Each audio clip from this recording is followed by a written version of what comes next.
Chapter 404. Opening up the system, there was already a notification. His fight for ranking mission had already reached the top 10. Next, it was time to fight for the top 3.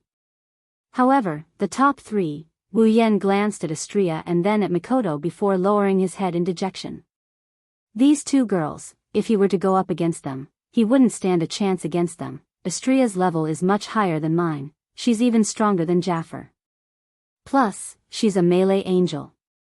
Her combat prowess is off the charts. She's one of the top 3 fighters in our group. I already had a hard time going up against Jaffer. I'm sure Astria will be a piece of cake if I go up against her. Mikoto's level is about the same as Jaffer's, but she's using her abilities. It's not wrong for her to say that she only lost to Sylph because of her gold armament. She can at least tie with Sylph without her gold armament. Jaffer, on the other hand, can't beat Sylph at all. Plus, a part of his strength is Mikoto's ability. Against Mikoto, the wielder of Uehara, Wu Yan doesn't think he can beat her with just the power of the electroshock user. If Mikoto can't beat her, then Sylph. It looks like the top 3 is out of the question for now. As for the Tower of Arena quest, Wu Yan is currently at the 6th floor. If he wants to challenge the floor master of the 6th floor, he can do so at any time. Unfortunately, this quest has no end in sight for the time being. Even Sylph, Ka, and Jaffer haven't cleared the 6th floor. This means that the strongest student in the Spalier World Academy is currently stuck on the 6th floor. Even if he goes up, he won't stand much of a chance. The 2 quests in Silveria World Institute won't make any progress in a short period of time, unless I reach level 70. After the battle with Jaffer, Wu Yan noticed that he leveled up to level 69.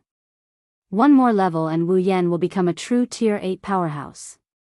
When that happens, Wu Yan, who can challenge those above him at Tier 7, can challenge the 6th floor of the Tower of Arena. However, this one level might seem easy, but it's actually very far away. After all, tier and level are 2 completely different things. Wu Yan still remembers how long it took Mikoto to level up. If it wasn't for the help of the 20,000 sisters who fought in the Behemoth Forest, he wouldn't have reached level 69 even if he defeated Jaffer. That's why it's going to take a lot of effort to level up. Should I make another plan? The girls in the room noticed Wu Yan's silence. They all turned to look at Wu Yan. What are you thinking about? Shokuhu Misaki was the closest to Wu Yan, so she was the first to notice Wu Yan's contemplative expression. Wu Yan's expression told her that Wu Yan has something to announce. Looking at the girls, Wu Yan made up his mind and he told the girls. I am thinking, maybe we should head to the next dungeon world. The girls looked at Wu Yan. Chuju came to Wu Yan's side and asked. Why do you want to go to a dungeon all of a sudden? Wu Yan shrugged and helplessly continued. You guys know that I have 2 missions in the academy, right? Currently, these 2 missions are within the scope of my abilities. I can't do anything more than that with my current strength. Super, is that so? Kinuhada Sai tilted her head and looked at Astria. If you super make Astria surrender, wouldn't you be able to super complete the fight for ranking mission? If only it was that easy. Wu Yan rolled his eyes and continued in an annoyed manner. The problem is that the system doesn't recognize it. If there isn't a huge disparity in strength, then that's fine. The system can still determine if the user is competent enough, so it will recognize it. However, between me and Astria, honestly, don't you think there isn't a huge disparity in strength between us? The girls laughed dryly when they heard Wu Yan's words. They agreed that Wu Yan and Astria's strength was too far apart. So, you want to enter a dungeon and use the time difference between the dungeon and the Spalier world to level up? Shokuhu Misaki asked in realization. This is one of the reasons why I can earn some points. I can exchange them for abilities or armaments to increase my strength. Of course, this is only one of the reasons. Wu Yan smiled mysteriously. He extended his hand and a beautiful crystal appeared in his hand. The girls stared at it in awe.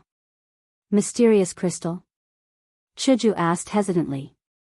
Isn't that the mysterious crystal he got from Butler Whirlwind? Under the watchful eyes of the girls, Wu Yan nodded and he raised the crystal above his head. When I was in the magic catalog world, I obtained 2 special items, Control Brain and Dark Matter Crystal. According to the system, these 2 special items are used to unlock the mysterious crystal. Shokuho Misaki narrowed her eyes and said thoughtfully. So, you're saying you're going to the dungeon to unlock the mysterious crystal? That's right. Wu Yan smiled. I've asked the system. There's a total of 5 special items needed to unlock the mysterious crystal. These 5 special items aren't fixed. As long as they're related to the unsealing of the mysterious crystal, then it'll be enough. The Control Brain and the Dark Matter Crystal are 2 of the 5 special items needed to unlock the mysterious crystal. As for the remaining 3, I'm not very clear about their specific qualities for the time being, but I do have a clue about one of them. So you're saying? Chuju wrinkled her nose and looked at Wu Yan. The dungeon you're going to is the one with the unlocked items? Wu Yan nodded. The girls fell silent. Shokuho Misaki rested her chin on her hand and muttered to herself. Little Yen, I'm afraid I can't go with you this time. Wu Yan was stunned. He looked at Shokuho Misaki and asked. Why? Shokuho Misaki shook her head regretfully. It's because Astrea became the champion and Starlight Queen became the target of public criticism. There are a lot of things to deal with and the 5 of us won't be able to leave for the time being. Since you're going to the dungeon, you'll have to stay for at least a month or 2. That's about a day here. If I'm not at HQ for an entire day, something will go wrong. Shokuho Misaki clasped her hands and apologized. I'm sorry, little Yen. Astrea, Ai-chan, Frenda, to Kitsubu, and I won't be able to go with you this time. I'm not going either. Mikoto clenched her fists and said angrily. I still want to get my revenge on Sylph. I won't rest until I defeat her. Oni-chan, Flan can't go either. Flandre-chan stuck her tongue out. If Flan isn't here, Lilin-chan will be lonely. Since everyone else isn't going, then I'll pass as well. Even if you stay there for a year, it'll only be 3 or 4 days here. Chuju waved her hand with a smile. Wu Yan's mouth was wide open as he looked at the girls who refused to go with him. He didn't expect this to happen. He slowly turned around and looked at Ikaros. Before Wu Yan could say anything, Chuju and Mikoto pulled Ikaros away and said in unison. If you take Ikaros away, who's going to cook for us? Wu Yan almost couldn't catch his breath. Shokuho Misaki shook her head and stuffed a space ring into Wu Yan's arms. She blinked her eyes cutely. Looks like you'll have to go to the dungeon by yourself. Inside the space ring are some magic crystals and other items that we sisters collected in the Behemoth Forest. I'll give them to you as a parting gift. Wu Yan's face was covered in tears. Chapter 405. Shokuho Misaki's parting gift was given to him by Shokuho Misaki. Wu Yan took a look at his character status and let out a long sigh. He clearly had 9 girls by his side, but in the end, he was reduced to a situation where he had to challenge the dungeon alone. Was there anything sadder than this in the world? If you guys don't want to go, then so be it, I will go alone. After he said that, he turned around and ignored the girls in the room. Seeing Wu Yan throwing a tantrum, the girls couldn't help but giggle. Wu Yan is pretty cute when he's throwing a tantrum. Of course, they can only say this in their hearts. If Wu Yan finds out that they called him cute, he's going to be in big trouble. With his personality, he's going to use his actions to prove that he's not cute, and he's going to drag them down with him. Wu Yan opened up the dungeon tab. His wine-red eyes scanned the screen. Not long after, his gaze stopped on one of the dungeon names. Date Battle. This is Wu Yan's goal. In fact, using such a world to level up was very unwise. Although there were many powerful sprites in the world of Date Battle, there were no less than 5 or 6 of them. However, there were only a few sprites that could be used to level up, and then there was nothing else. Even if he farmed all of them, it's hard to say whether or not he could reach level 70. Plus, the elves in Date Battle are all ridiculously strong. Conservatively speaking, they're all at Astrea's level. Even if he wanted to farm them, would he be able to do it? That's why he chose Date Battle. His main goal isn't to level up, it's to unlock the mysterious crystal special item. According to the system, one of the items needed to unlock the mysterious crystal must contain spatial properties. In the Date Battle world, the item that appears the most is the Space Quake. And after asking the system, the answer given by the system was that it was possible. As for the matter of leveling up, 100 days in the other world was only 1 day in this world. Once he obtained the item to unlock the mysterious crystal, he would choose another world to level up. However, he needs to bleed a little bit. Beep. The Date Battle world is inactive. Beep. Please activate the Date Battle world. Activation cost, 200,000 equipment points, item points, ability points, summoning points. Do you wish to activate? 200,000 equipment points, item points, ability points, summoning points. Wu Yan's lips twitched as he clicked on the activation button. Then, he clicked on the activation button with an expressionless face. Beep. 200,000 equipment points, item points, ability points, summoning points had been deducted. Date Battle world activated. Ding. Date Battle world successfully activated. Character, Wu Yan. Ability, True Ancestor Bloodline, Infinite Martial Arts, Electromaster, LV5, Equipment, Kaibao of Wang, D rank, Summons, Misaka Mikoto, Katsura Hinajaku, Ikaros, Astria, Flandra. Scarlet, Shokuhu Misaki, Kinohada Sai, Frenda, Takitsubu Riku, Misaka Sisters, 20,000, Equipment Points, 120000 Item Points, 800000 Ability Points, 120000 Summoning Points, 180000 Level, 69. After deducting 100,000 points from each of the 4 types of points, the Date Battle column lit up.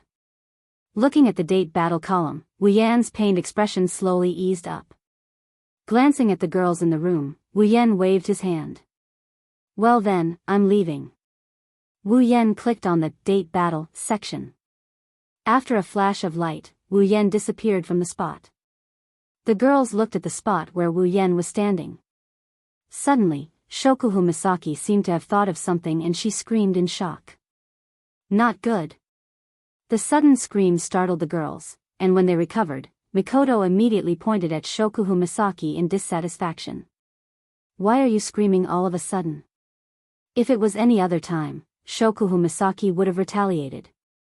But this time, Shokuhu Misaki had no intention of doing so. Instead, she stood up from her bed. Biting her lips, Shokuhu Misaki said regretfully. I should have known. If I knew, I would have followed him even if he disbanded Starlight Queen. The girls looked at each other in confusion. Why did Shokuhu Misaki suddenly go back on her words? Shokuhu Misaki glanced at them and said, What do you guys think if Xiao Yan brings a girl back? Hearing this, all the women froze in place. After a while, Astria smiled awkwardly and raised her hand weakly. I don't think so. Everyone turned to look at Astria. Astria shrunk her head and kept quiet. Mikoto narrowed her eyes, a dangerous glint flashed in her brown pupils. If Yen brings a girl back, I won't let him get away with it. The girls nodded in unison, their faces were filled with determination. Only Shokuhu Misaki sighed faintly and said with a hint of bitterness, Are you really willing to do this? Of course. All of the girls said the same thing, but their voices were extremely weak. Shokuhu Misaki coldly snorted and touched her cheeks. Looks like I have to take some measures.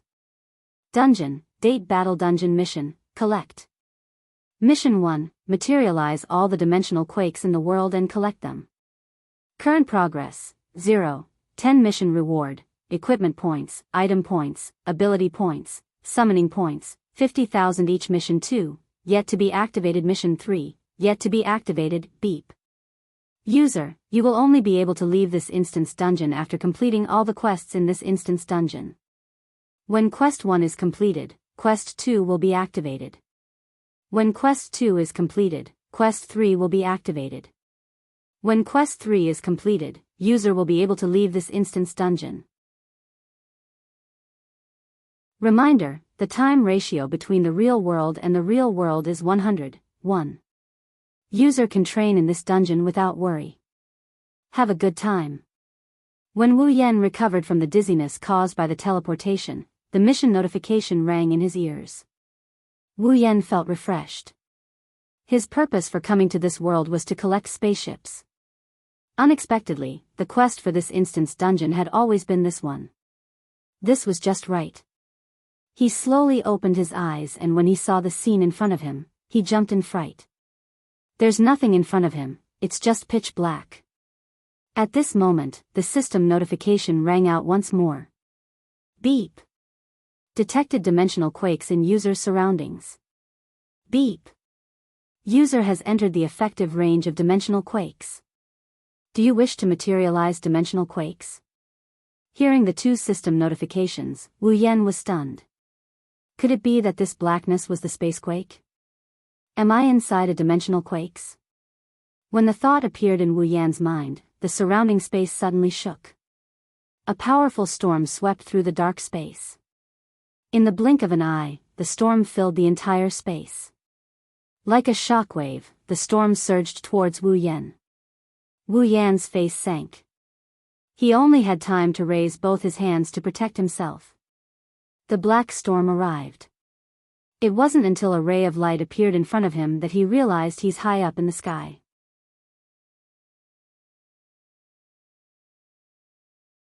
Chapter 406. Spacequake is a large-scale vibration phenomenon with unknown causes. As its name suggests, spacequake refers to the vibration of the space itself. The frequency of the vibration is enough to destroy everything in the space. This is spacequake. 30 years ago, the spacequake phenomenon appeared in this world without any warning and caused great destruction. It was a disaster for the people of this world, as it destroyed everything in its surroundings.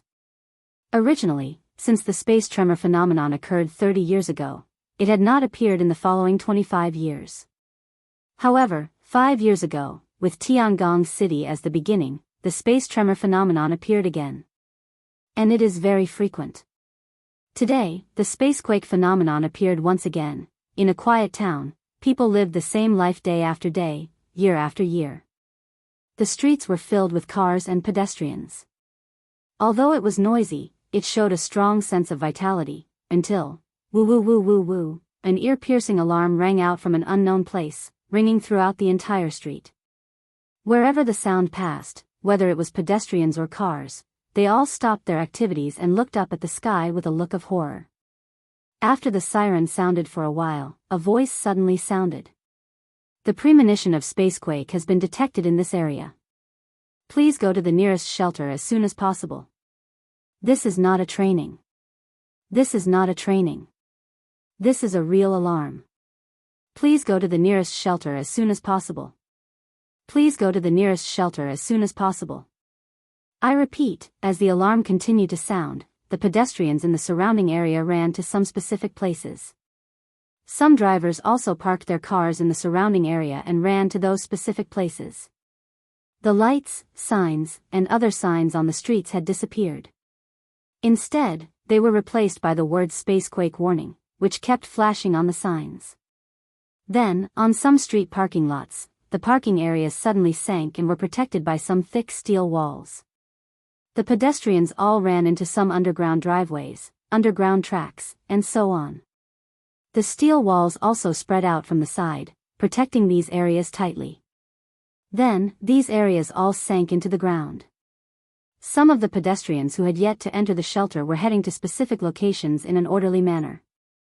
The buildings by the roadside had changed greatly due to the sinking of some important areas, but they ignored it and moved very efficiently. It was obvious that they were used to this kind of operation. It was unknown whether it was because of the frequent occurrence of spacequakes or because they had a special rehearsal. Perhaps it was a combination of both. It wasn't until all the residents in the vicinity had entered the shelter and some of the important areas were protected that the sirens finally stopped. What followed was a desolate town and a chilling silence. Until a certain moment, a black light spot appeared at the center of the town and quickly spread to the surroundings. In the blink of an eye, it has spread to the point that it is bigger than a football field. Wherever the huge black light ball went, no matter if it was the buildings, the streets, or the ground, everything was inevitably turned into ruins. The ground directly exposed the rock plate and a deep hole was blasted open. After an unknown amount of time, the black light ball slowly stopped and turned into a black filter and disappeared. If it was not for the collapsed buildings and the deep hole in the ground, I am afraid that everything that happened just now would be considered a dream. In the center of the deep hole, a figure wearing a white and gold robe that's similar to a noble's uniform quietly stood there. Slowly opening her eyes, a pair of wine-red, gem-like eyes appeared in her eyes. She looked as if she just woke up from a dream and raised her head. Gorgeous clothes and a pair of beautiful red gem-like eyes. Even if the newcomer's face is the type that needs to be looked at carefully to see the beauty, she is still very elegant and graceful. However, in the next moment, she made a move that completely broke this elegant temperament. Under the influence of the wine-red eyes, the charming face directly collapsed. She raised a hand and wiped the cold sweat on her forehead. Then, a curse came out from her mouth. F***ck. Must you trick me like this every time? This is not without reason. Wu Yan has entered a total of 3 dungeons. In these 3 dungeons, other than the Whirlwind the Butler world where he entered the Magic Catalog world, because of the character setting, he became a scumbag who molests innocent women. This time, because of the lesson from last time, Wu Yan did not use the character insertion card. Instead, he directly fell from the sky together with the spacequake. Is there anything worse than this? Of course there is. System, didn't the spacequake materialize? Why did it still happen? User, you did not materialize the spacequake. Huh? Didn't I say, confirm, in my mind? User, a reminder. You only said, confirm, in your mind, you did not say, freeze, in your mind. Fine, I was wrong, reminder, user. When you want to materialize the spacequake, please say, confirm, and freeze, in your mind. Why do I feel like hitting someone? At this time, a few stars suddenly lit up in the distant sky. It attracted Wu Yan's attention. He looked up and saw 5 girls in mechs carrying various mechanical weapons. With the support of a flamethrower, they were flying towards him at an extremely fast speed. That's... Wu Yan was a little surprised. Land Self-Defense Force vs. Elf Squad AST. That's right. The 5 girls flying towards Wu Yan were the Land Self-Defense Force vs. Elf Squad AST. As the name suggests, this is a squad that specializes in dealing with and killing elves. The girl in the lead had short white hair that reached her shoulders. Her face was expressionless like a doll's. A pair of blue eyes stared straight at Wu Yan as if she was staring at a mortal enemy. Kite origami. Wu Yan frowned when he saw the appearance of the girl who hated the elves in the original work and the mech armor they are wearing. He bitterly chuckled to himself. They can't be thinking of themselves as elves, right? The truth was just as Wu Yan guessed. With the arrival of the spacequake, who else could it be other than elves? Although the AST had equipment to detect elves, no one would deliberately check for elves on Wu Yan at this moment. Only elves could come with the arrival of the spacequake. This idea was already deeply ingrained in the hearts of the AST. The 5 AST members, including Kite Origami, were stunned when they saw that the elf beneath them was a man. A trace of doubt flashed across their eyes. As far as they know, the elves that have appeared in the past were all female. Why is there a male now? Of course, this thought only lasted for a moment before it was thrown to the back of their minds. Just because they haven't seen elves before doesn't mean they don't exist. Their mission is to kill elves, not female elves. Therefore, when they approached again, the 5 girls raised their weapons at the same time. In the next moment, countless cannonballs were fired from their weapons and bombarded Wu Yan. The wine-red pupils of Wu Yan's eyes were fixed. A bluish-white electric current flashed across his forehead and flew out, colliding with the incoming cannonballs. Boom! Boom! Boom! Boom! Boom! In the sky, there was a sudden explosion of fire.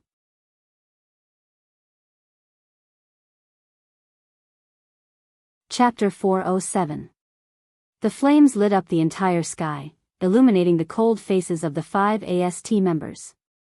With 5 sonic booms, the 5 AST members directly passed through the dense flames. The flamethrowers on their backs blew away the flames as they charged straight at Zhongheng. Then, the missiles that blotted out the sky and covered the earth shot out once again. Raising his eyebrows, Wu Yan looked at the missiles flying in the sky and the 5 expressionless girls behind them. He sighed and slowly raised his head. Although he really wanted to explain to them that he was not an elf, under such circumstances, he could guess that even if he did, the 5 members of AST would most likely not listen to him. It was more likely that they would act first and report later. Especially since among the 5, there's also Origami Kite who hates elves because her parents died under the power of elves. I can only fight first. Countless crimson spatial ripples spread out from Wu Yan's back. The scale is even wider than the missiles that blotted out the line of sight. Like countless stones thrown into the water, the ripples reverberated in the space. Black swords comparable in number to the missiles stretched out and pointed towards the sky. In the next moment, the whistling sound of missiles flying through the air was accompanied by the sound of explosions. The iron sand swords cut through the air as if they had been carefully calculated.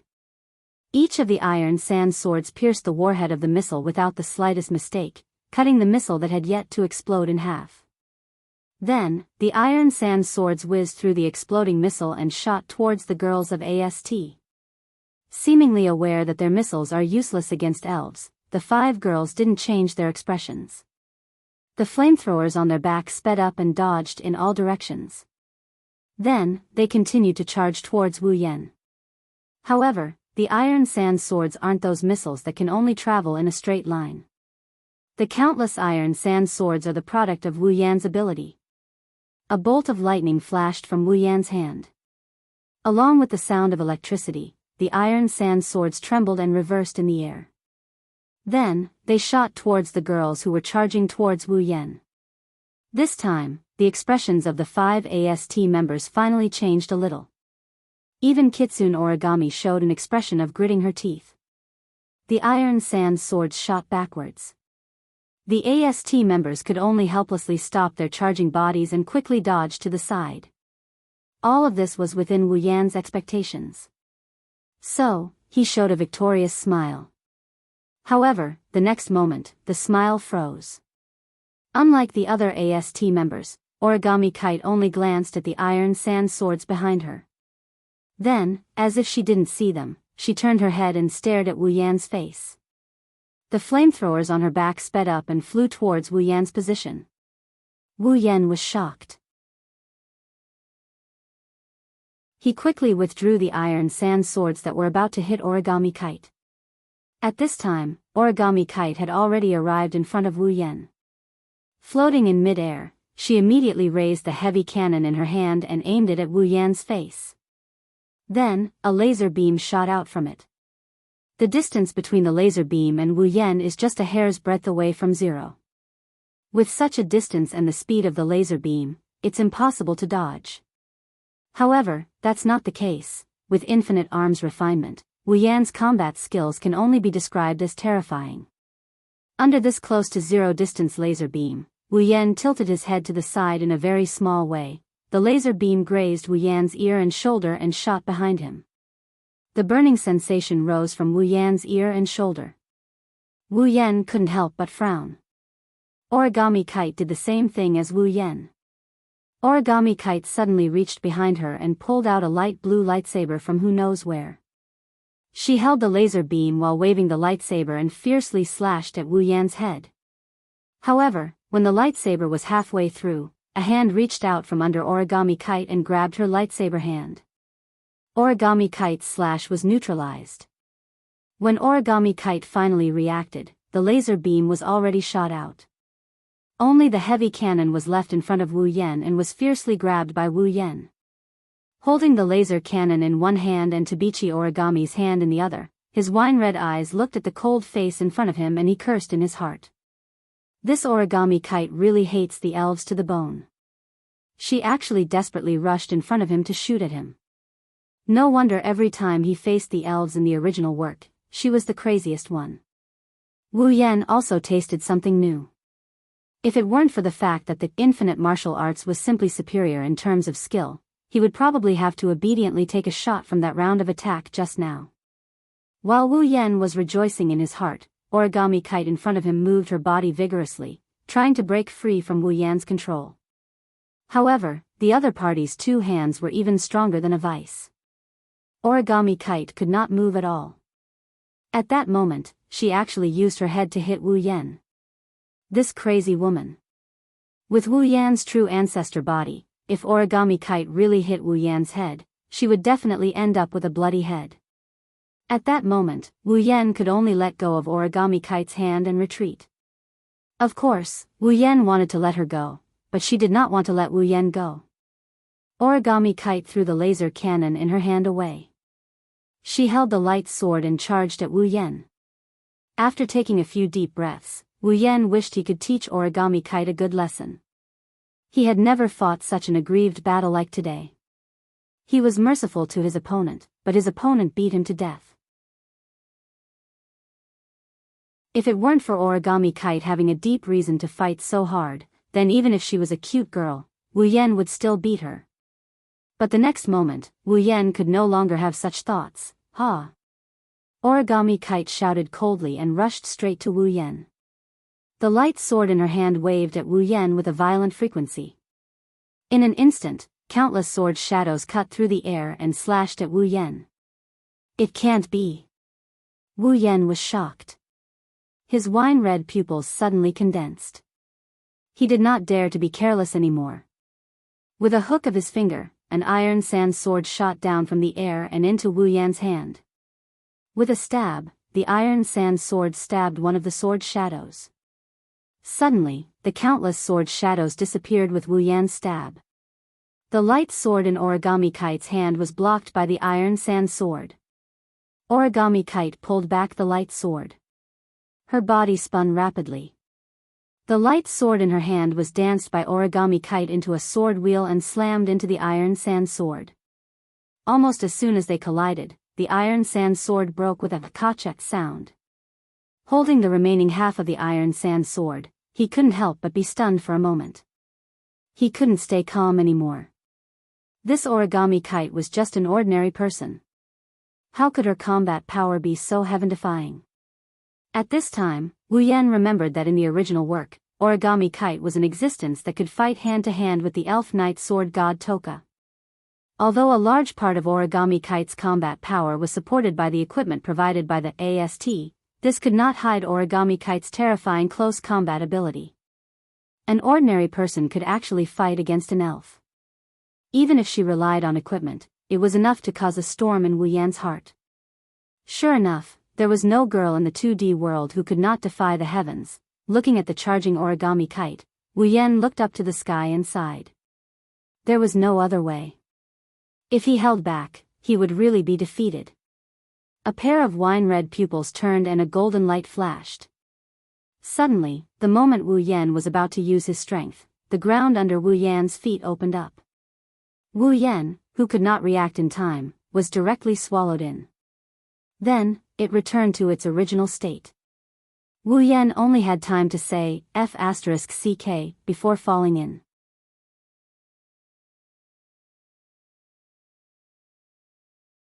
Chapter 408. On top of the ruins, Origami stared blankly at the ground where Wu Yan was supposed to be standing. She only reacted when the ground returned to normal. Don't even think about running away. She didn't know what happened, but it was a fact that the elf disappeared in front of her. Origami bit her lips and raised her lightsaber to smash the ground. But when the ground broke open, it wasn't the cave where the elf was taken away but a thick layer of steel plate. How did this happen? Origami was stunned. Could it be that someone deliberately saved the elf? Damn it. Origami raised her lightsaber again and slashed at the steel plate. But this time, it didn't even leave a scratch. Koichi Origami was not willing to give up. He waved his lightsaber again and again, trying to break the steel plate in front of him and kill the elf. For a moment, there was a continuous sound of swords clashing in the desolate ruins. What happened? At this time, the other 4 members of AST flew over and stopped in front of Origami. They couldn't find a chance to intervene at all. After Wu Yan disappeared, they still didn't know what happened. Her comrade's arrival calmed her down. She was originally a girl with no morals. If it wasn't for the fact that her opponent was an elf, she wouldn't have lost her composure. She glanced at the steel plate on the ground and said expressionlessly, "The target escaped." After that, Yoichi Origami no longer spoke. The other girls also knew Yoichi Origami's personality, so they didn't ask any more questions.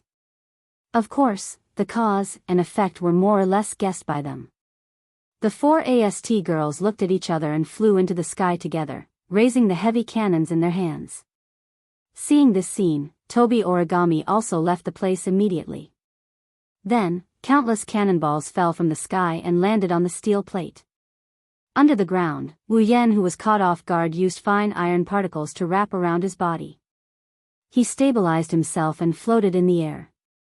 He looked up and saw that the space above him was completely covered by a thick layer of steel plate. Wu Yan could faintly hear an explosion coming from above the steel plate. He knew that it was either Origami or AST attacking the ground. He stayed silent for a while until he confirmed that AST couldn't break through the steel plate. Only then did he let out a sigh of relief. Although he's not happy about being tricked by such a retarded trap, he has to admit that this trap came at the right time. At least it solved his immediate problem. If it wasn't for this trap, he would have to take down Tabichi Origami first. That's not a big deal. The scary thing is that if he was the one being taken down, he would be in big trouble. Wu Yan doesn't think that Tabichi Origami would let him go. Don't think that Wu Yan was joking. He understood that with Origami's ability and AST's equipment, she wouldn't be at a disadvantage against a rank 8 powerhouse. Wu Yan is only level 69. His true strength is around rank 8. If he's not careful, Origami might succeed. Although he's a primogenitor, so he won't die. He tilted his body downwards and his lips started twitching when he saw the bottomless pit. Who has a grudge against me? Who is the one who tricked me in the name of saving me? Such a deep pit, is it to save me from the sea of bitterness, or is it to directly throw me to my death? After cursing in his heart, Wu Yan sighed. No matter what, he fell into this pit on purpose. Since the other party helped him block AST's attack, it shouldn't be an enemy. Let's go down and take a look. Wu Yan's wine-red eyes stared at the space below. He swooped down and flew down. The more he flew down, the more Wu Yan was sure that the guy who made the pit was trying to kill him. He's been flying for about 10 minutes and there's still no bottom.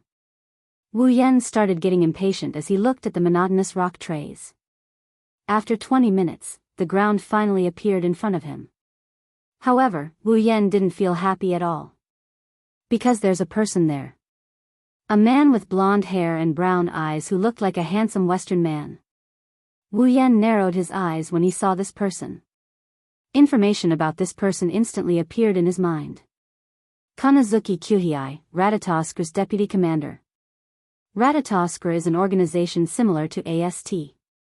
The reason why they are similar is because Ratatoskura and AST are specialized in dealing with elves. The only difference is that AST advocates killing elves while Ratatoskura advocates rescuing elves. The person in front of Wu Yan is Ratatoskura's deputy commander. He's a person who left a deep impression on Wu Yan. Of course, there are 2 reasons why he left a deep impression on Wu Yan. First, Ratatoskura's deputy commander is Kanazuki Kyuhei. The commander is Itsuka Kodori, one of the main female characters in the original novel. Second, Kanazuki Kyuhei is a masochist. On the other hand, Kanazuki Kyuhei didn't know that Wu Yan already knew everything about him. He looked at Wu Yan with a serious expression on his face. If one were to look at him from the surface, one wouldn't be able to tell that this handsome man with Western features is a masochist. After a while, Wu Yan landed in front of Kanazuki Kyuhei. He stared at him with his red eyes. Kanazuki Kyuhei felt pressured. Kanazuki Kyuhei took a deep breath and bowed to Wu Yen. Nice to meet you. I am Kanazuki Kyuhei, Ratatosk's deputy commander. Wu Yen smiled faintly. Of course, he knows about this. This isn't what he really cares about. So, you were the one who stopped those who wanted to kill me? Yes. Why? Kanazuki Kyuhei stood up and looked at Wu Yen. Our commander wants to see you. Itsuka Kotori wants to see me? Wu Yen flinched for a bit, then he understood what happened. Ratatosk's goal was to save all fairies. He came to this world along with the spacequake, so there was no way Ratatosk didn't notice him. However, Itsuka Kotori should know how powerful the elves are, and they don't have a good relationship with the humans. Why would she send someone to bring me to her in the first place? Isn't she afraid that I'll kill this masochist? Or does Itsuka Kotori already know that I'm not a fairy? With that in mind, Wu Yen tilted his head and said, if that's the case, lead the way. Kanazuki Kyuhei froze and looked at Wu Yen in shock. He thought it would take a lot of effort to bring this powerful guy to Ratatosk's headquarters. He didn't expect Wu Yen to be so straightforward. However, it's still a good thing that he achieved his goal. Kanazuki Kyuhei smiled. Well then, please follow me. Just as Kanazuki Kyuhei was about to lead the way, Wu Yen suddenly spoke. Oh, right. Under Kanazuki Kyuhei's confused gaze, Wu Yen walked up to him and threw a punch at his face. Ah! Kanazuki Kyuhei screamed in pain and was sent flying. Wu Yen blew on his fist and walked forward. This is what you get for tricking me.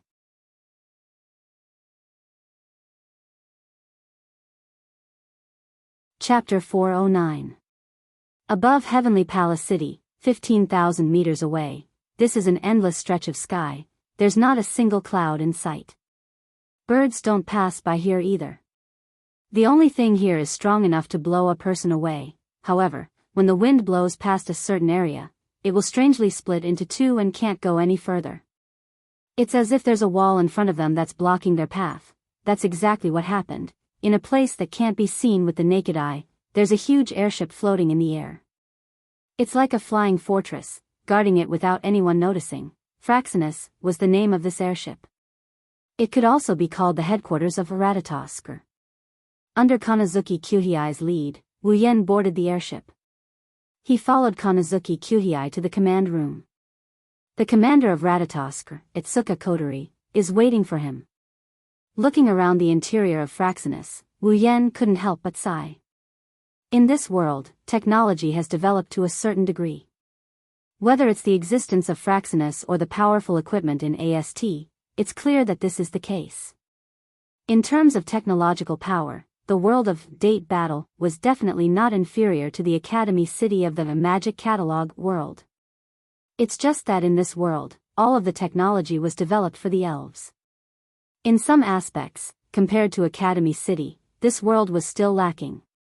However, in terms of using technology to increase one's strength, this world was undoubtedly more advanced, at least in terms of the elves.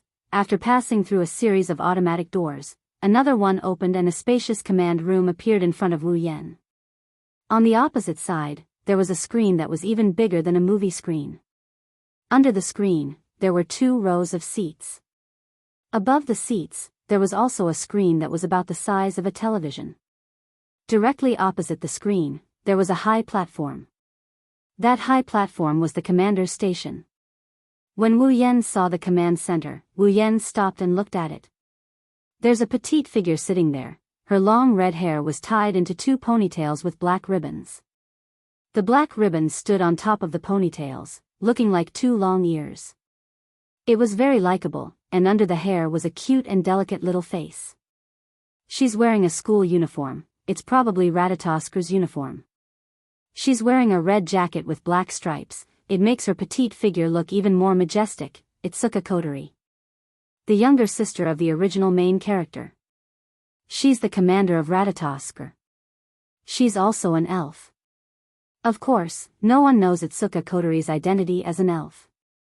Maybe Kamizuki Kyuhei and Murasame Rain know, but Wu Yan isn't stupid enough to say it out loud.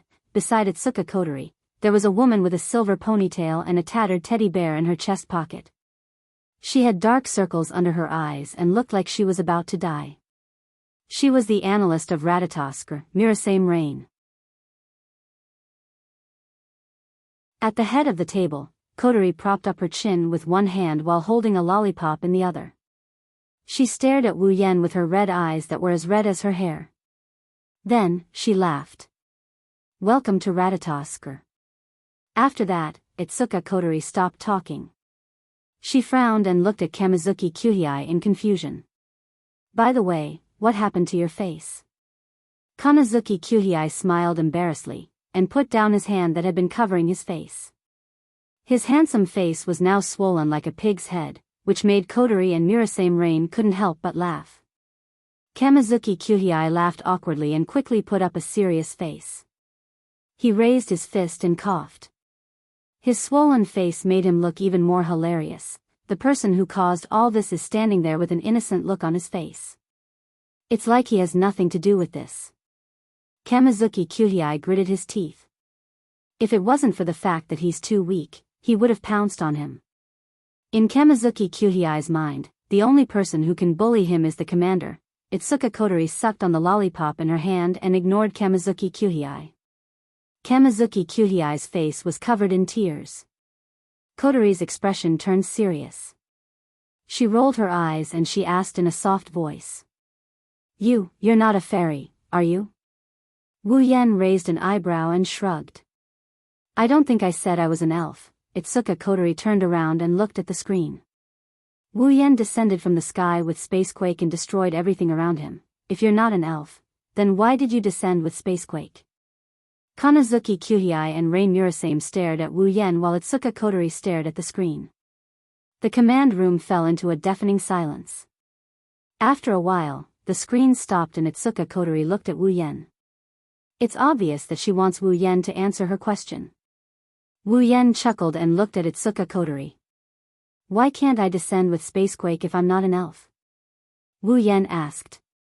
Itsuka Kotori, Kamizuki Kyuhei, and Mirasame Rain were stunned. Wu Yan looked at Itsuka Kotori and he continued. Even without the Spacequake, the elves can still descend. As members of the elven faction, I'm sure you guys are aware of this. It's not strange for non-elves to descend along with the Spacequake. It's not strange? Of course not. Itsuka Kotori and the others screamed in their hearts but they didn't refute him.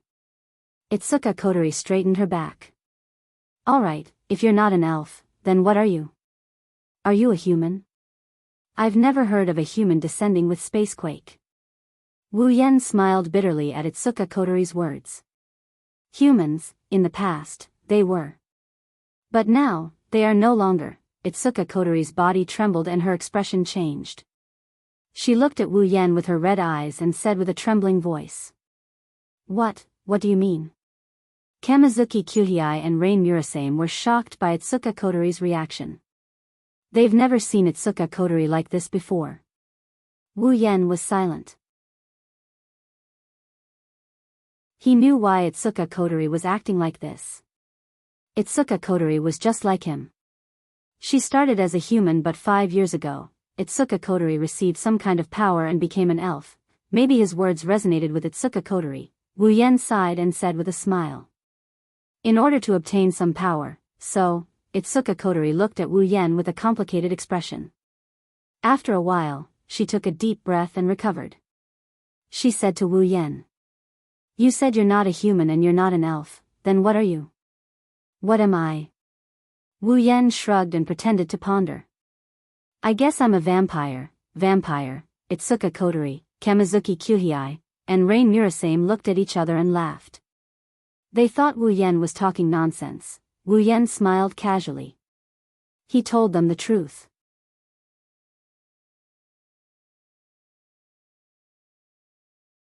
Chapter 410. Sometimes, people will doubt a lie, but they won't believe the truth. This is the perfect example. If a true ancestor wasn't a vampire, then no vampire would be qualified to be called a vampire. Well, that's because the true ancestor was a vampire. Wu Yan didn't lie, but they just didn't believe him. Vampire.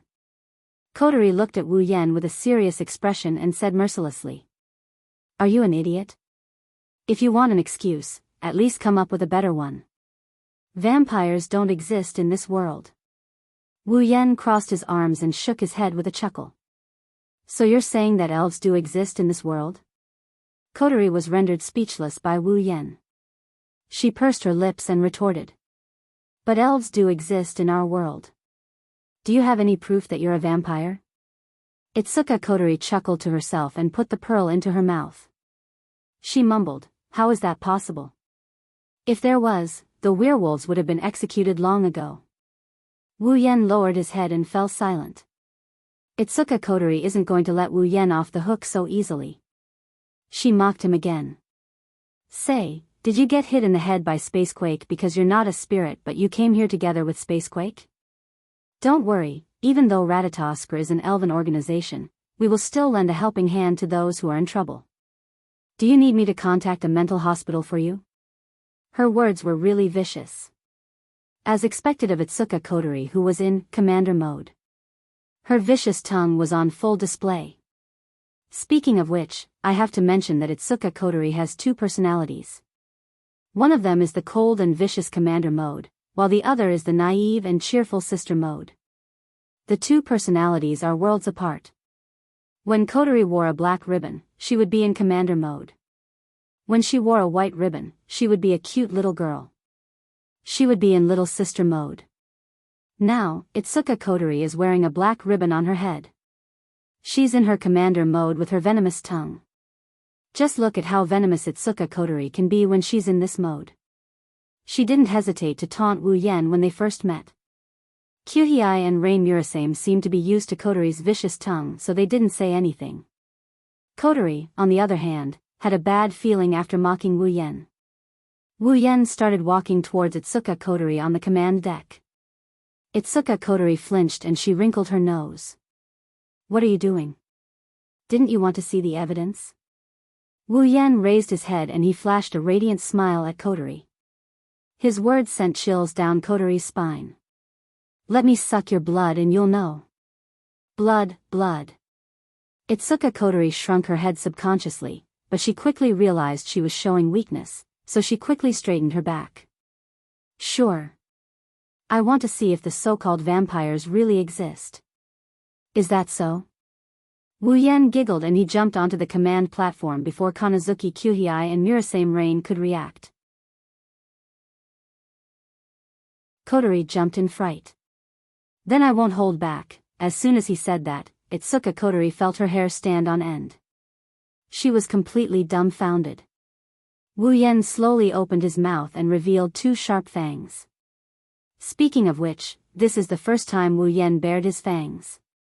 He didn't think that the first time he bared his fangs would be under such circumstances.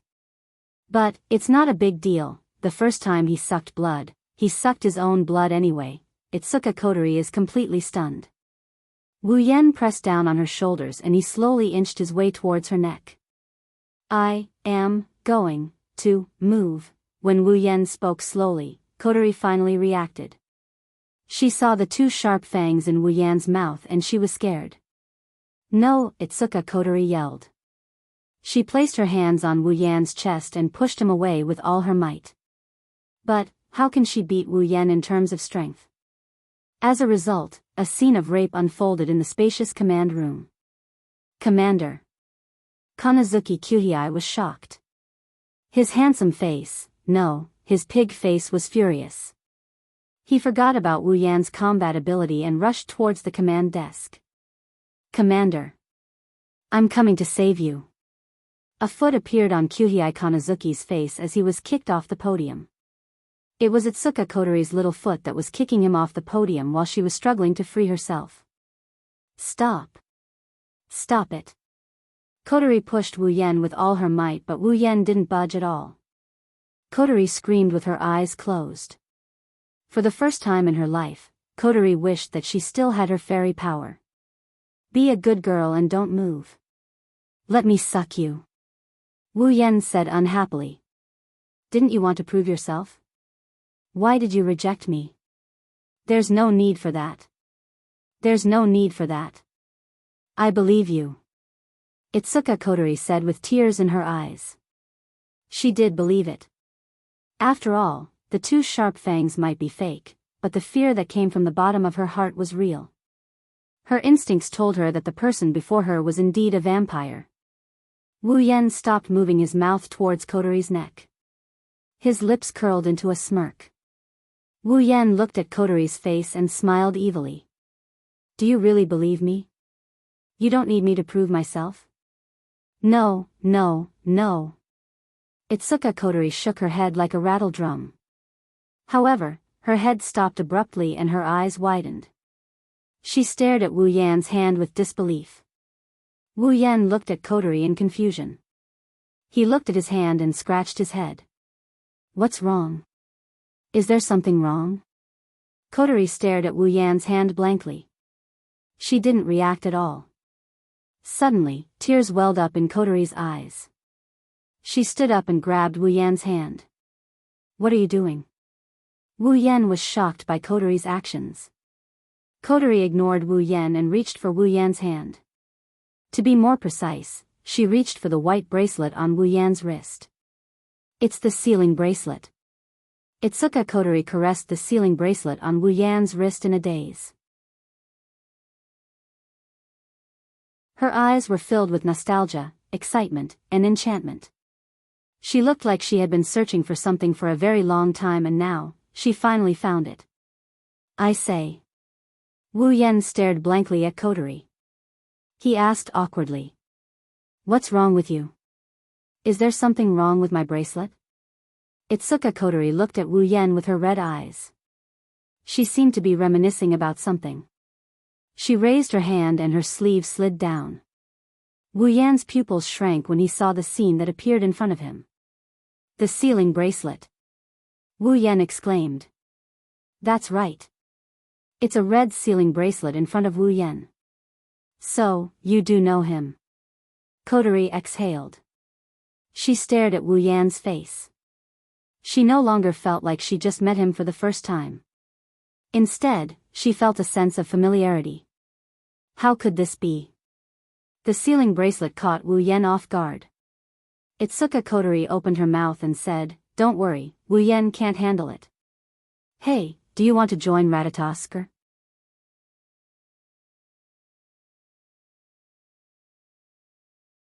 Chapter 411. Listen up. Don't let the cat out of the bag in front of my family. Otherwise, you'll have to sleep on the streets. Kotori reminded Wu Yan for the nth time in front of her house. It seems like she's worried about Wu Yan's character. Wu Yan's heart twitched when he saw that. Wu Yan wanted to look up at the sky and let out a long sigh, but when he raised his head and saw the house in front of him, he stopped what he was about to do and his expression turned weird.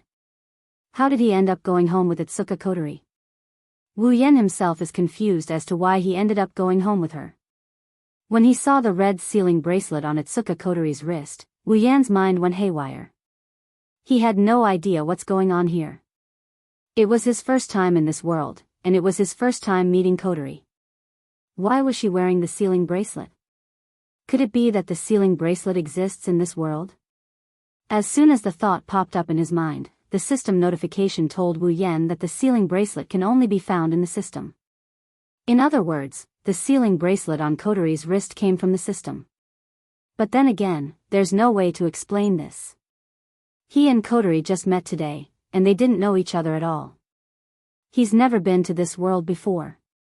More importantly, other than that time with Flandre-chan, he's never exchanged for another sealing bracelet. Where did the sealing ring in the 5 Rivers Zither come from? If the red sealing bracelet appeared, where did the white sealing bracelet go? If Kotori was wearing the sealing bracelet, could it be that her elven powers were sealed by the sealing bracelet? These 3 questions had been lingering in Wu Yan's mind ever since he saw the sealing bracelet on Kotori's wrist. When Kotori asked if he wanted to join Ratatosker, Wu Yan nodded. And so, Wu Yan officially became a member of Ratatosker. He's a combat commander too. Ratatosker isn't inferior to AST in any other aspect. In fact, they're even better than AST in certain aspects. Their only weakness is that Ratatosker's attitude towards elves is to save them. That's why Ratatosker can't even compare to a normal army, let alone AST. Wu Yan's appearance just so happens to make up for this weakness.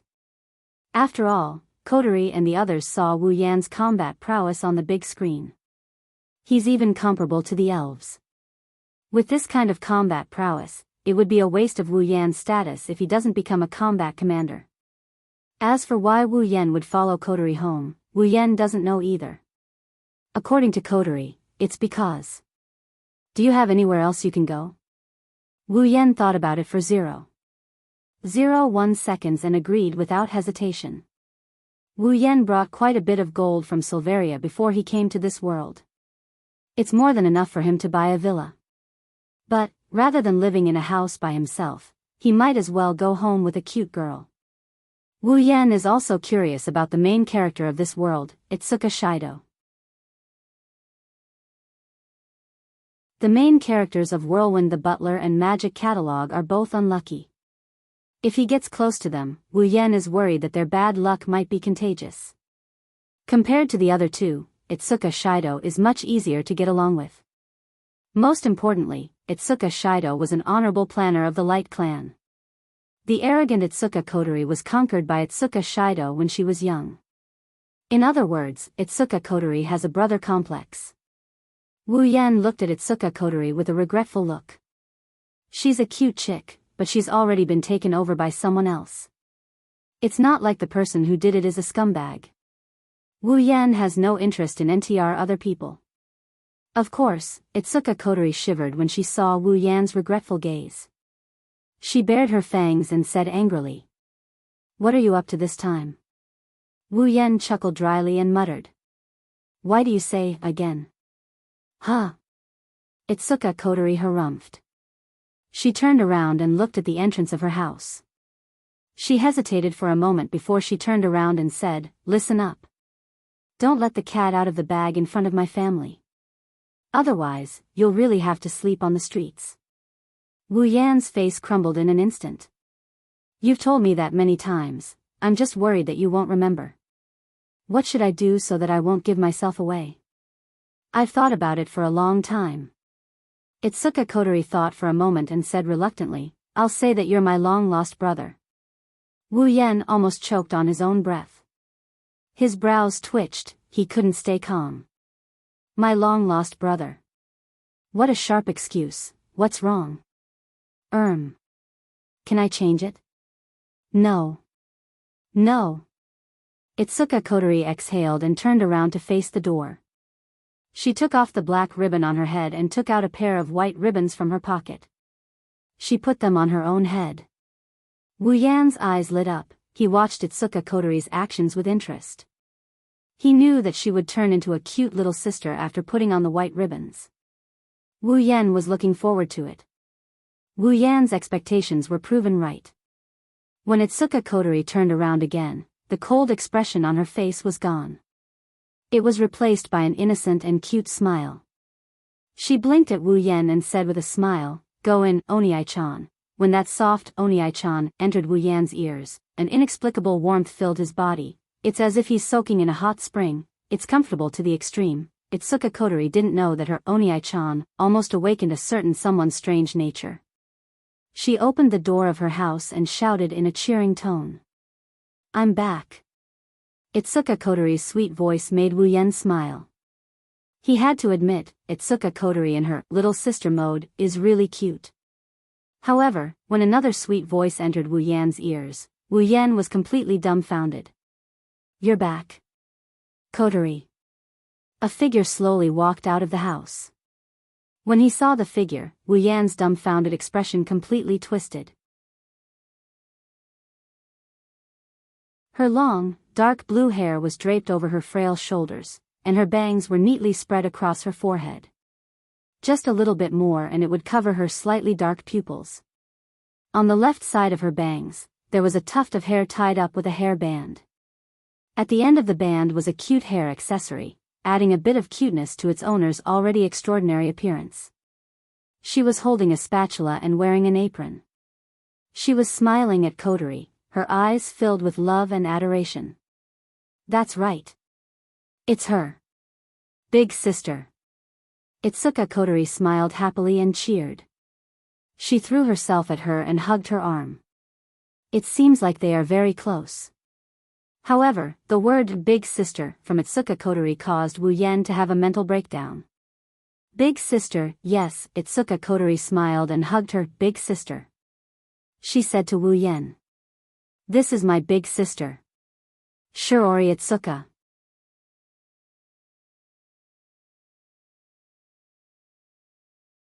Chapter 412. Itsuka Shiori. Itsuka Kotori's older sister? Female? What about Itsuka Shido? Did Itsuka Shido turn into a girl? Is this Itsuka Shiori the main character of the original novel? Looking at the two girls hugging each other intimately, Wu Yen felt a bit absent-minded. He had imagined a lot of situations where he would come into contact with the main character, but he didn't expect the final outcome to be like this. In the original work, Itsuka Shido did dress up as a woman. However, that was because he was trying to woo a certain elf who hated men.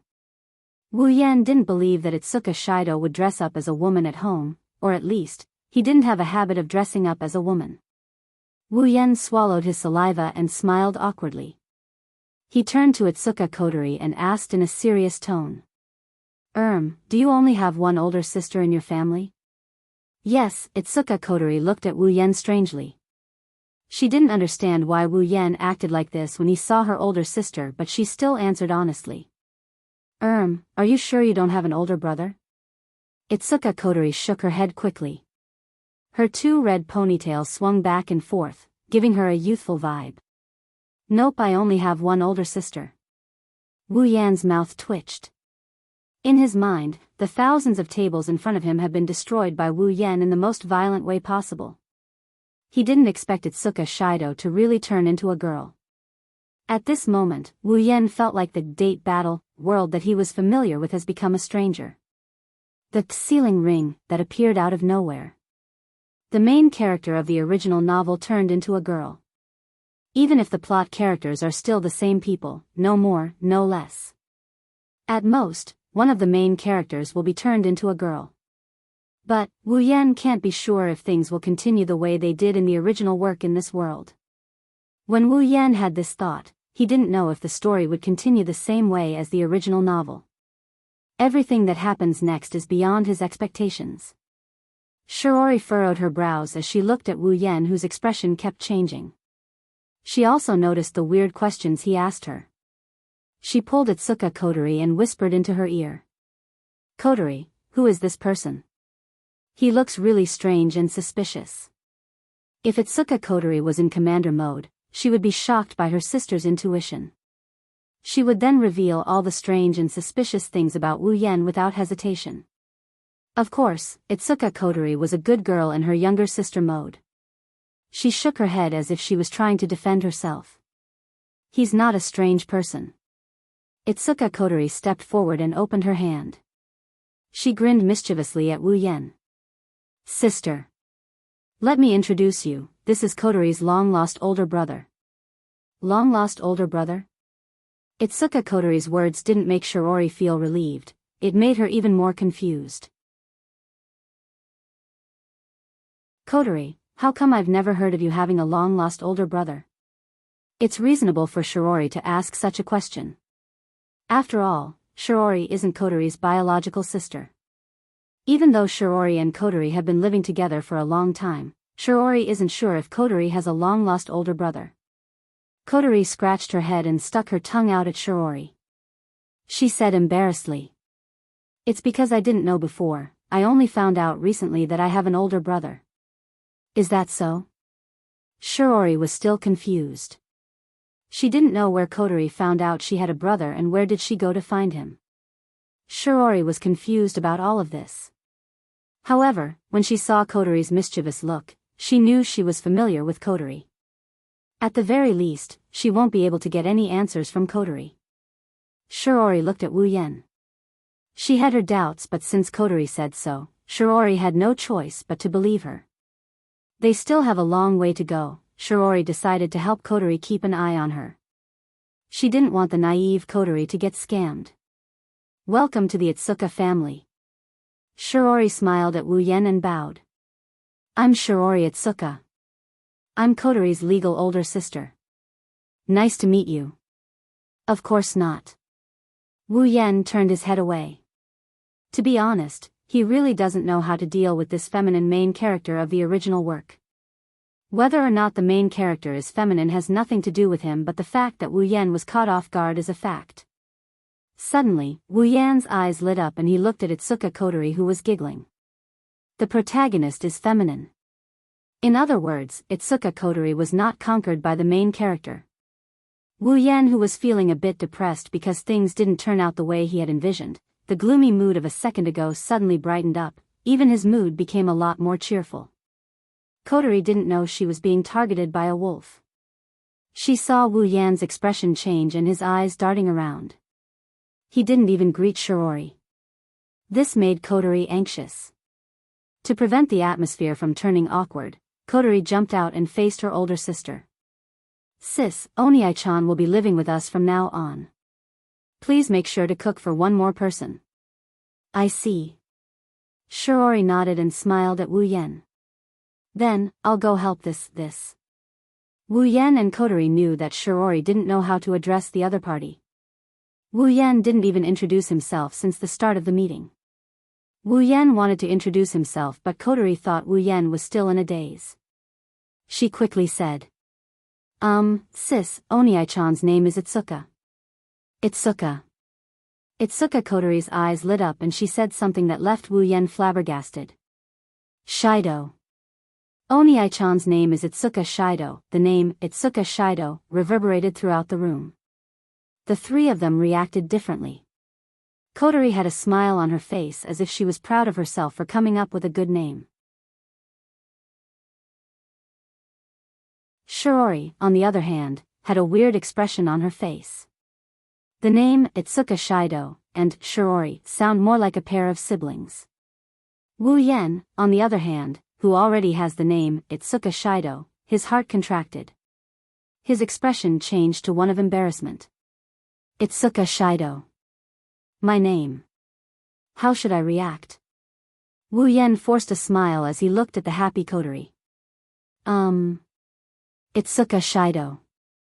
Coterie made a funny face at Wu Yen. She tried to tell herself not to be so embarrassed. How would Coterie know what the name, Itsuka Shido, represents? Is there anything you're not happy about? Onii-chan. No. He's the main character now, what's there to be unhappy about? Shiori tilted her body and she told Wu Yen. Well then, Shido-kun, let's go inside first. Once I'm done cooking, I will help Shido-kun clean up a room. Wu Yen had nothing to say. He smiled helplessly at Shiori. Then, I'll have to trouble you, Shiori. Shiori smiled sweetly. Since Shido-kun is Kotorie's brother, then you're my brother as well. Please don't be shy, just treat this place as your home. Onii-chan, let me introduce you to this house. Itsuka Koterie nodded. She grabbed Wu Yen and Shiori by the hand and they walked into the house.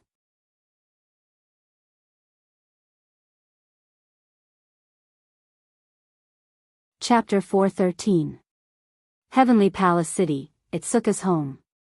Morning, Itsuka's home. Itsuka Shiori is already in the kitchen humming a tune. She skillfully flipped the pot in her hand. She looks like a virtuous cook. It's obvious that she enjoys cooking. In one of the rooms, Wu Yen, who has gotten used to sleeping and didn't seem to be affected by the change of location and bed. He's still sleeping soundly under his blanket. It's as if he's not going to stop until the sky falls and the earth rends apart.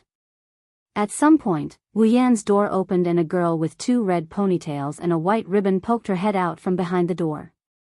She looked around furtively before looking at the bed. Onii-chan found it. Itsuka Koterie covered her mouth and giggled.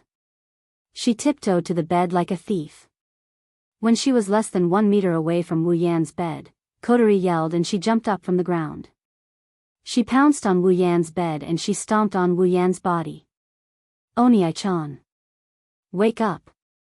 Itsuka Kotori giggled as she danced around Wu Yen. She stomped her feet on the bed in an attempt to wake Wu Yen up from his slumber. However, Kotori weighs less than 40 kilograms. Even if she danced on Wu Yan's body, it's nothing to Wu Yen, who has the body of a true ancestor. She can't even tickle Wu Yen, let alone wake him up. Itsuka Kotori stopped and she glared at Wu Yen, who is still snoring away. She pursed her lips and she jumped up again. She kicked Wu Yen in the stomach with a flying kick. This time, no matter how light she is, Wu Yen can't ignore it. Wu Yen woke up when he felt the pain in his stomach. "Oh, Onie-chan, good morning." Kotori greeted Wu Yen with a smile. Of course, if she wasn't standing on top of Wu Yen, it would be more convincing. Logically speaking, no matter how good Wu Yan's temper is, having his sweet dream broken in such a rude manner would be hard for him to avoid grumbling. However, the moment he opened his eyes, he froze. That was because Itsuka Kotori, who was standing on top of him, was wearing a dress. Itsuka Kotori didn't know if she noticed that she's exposed or not. She assumed that Wu Yen hasn't woken up from his dream yet. She pouted and she raised her foot. She wanted to stomp down on him again. This action woke Wu Yen up from his stupor. He turned pale with fright because Kotori's foot missed his stomach by quite a bit. Wait! Wu Yen didn't have time to get up. When he saw Kotori's foot, he felt a chill between his legs. Wu Yen quickly grabbed Kotori's hand and pulled her down. Ah! Itsuka Kotori shrieked and she lost her balance. She fell straight into Wu Yan's arms. Wu Yen subconsciously raised his arms and hugged her into his arms. Itsuka Kotori's body stiffened. She could feel the pair of hands around her waist and the scent of a man so close to her. Her mind was muddled, and she couldn't react in time. This is the first time Kotori has been so close to a man. Wu Yen didn't feel anything like Kotori. Wu Yen has been hugging girls in the magic catalog in Spalier World Academy. Even though the girl in his arms has changed, Wu Yen didn't feel anything. Wu Yen didn't know whether to laugh or cry as he looked at Itsuka Kotori. "Say, Kotori, are you trying to wake me up or do you want me to stay in bed forever? You were so cruel." Wu Yen felt weird. The scene where Kotori woke him up is exactly the same as the scene where Kotori woke Shido up in the original work. Could it be that not only had his name changed, but he had really become the main character of this world? Kotori looked up from Wu Yan's arms. She looked at Wu Yan's face and made sure Wu Yen didn't want to let go of her. She said weakly, "Big brother, can you let go of me first?" Wu Yen paused and realized he was holding Kotori in his arms. Wu Yen smiled when he saw Kotori's shy expression. Not only did he not let go of Kotori, he tightened his grip and pulled her into his embrace. Wu Yan's lips curled into a naughty grin. "Let go? My naughty little sister woke up her big brother with a prank. How can I not punish her?" Itsuka Kotori's face flushed red, even her head felt a little dizzy. If it was a gentle hug before, then now it's a deep hug. Itsuka Kotori could even feel his thick chest pressing against her small breasts. I know I was wrong." Kotori stuttered as she pushed Wu Yan's chest. Wu Yan, who's in close proximity to Kotori, could feel Kotori's heart thumping furiously. "You know you were wrong? That means you're going to accept your punishment, right?" Wu Yan looked at Kotori's blushing face and he told her in a gentle voice. Okay, Wu Yan said. Itsuka Kotori shrunk her neck timidly and asked in a soft voice, What punishment? What punishment?" Wu Yan grinned. He grinned wickedly. "What kind of punishment is that?" Wu Yan's face inched closer to Kotori's. Ugh. Itsuka Kotori's already red face turned a deep shade of purple. Could it be that the so-called punishment was? Wu Yan's face got closer and closer, Kotori's red eyes teared up. Her heartbeat sped up and she didn't know what to do. She looked around as if she was looking for something that could save her. When Wu Yan's lips were about to touch hers, Kotori whimpered and closed her eyes. Wu Yan was overjoyed and he almost laughed out loud. He didn't think that after only knowing her for a day, he would be able to conquer this girl with dual personality. Sure enough, soft girls are good, easy to bully. Just as he was about to kiss her and steal her kiss, Itsuka Kotori punched him in the face with her tiny fist. Wah!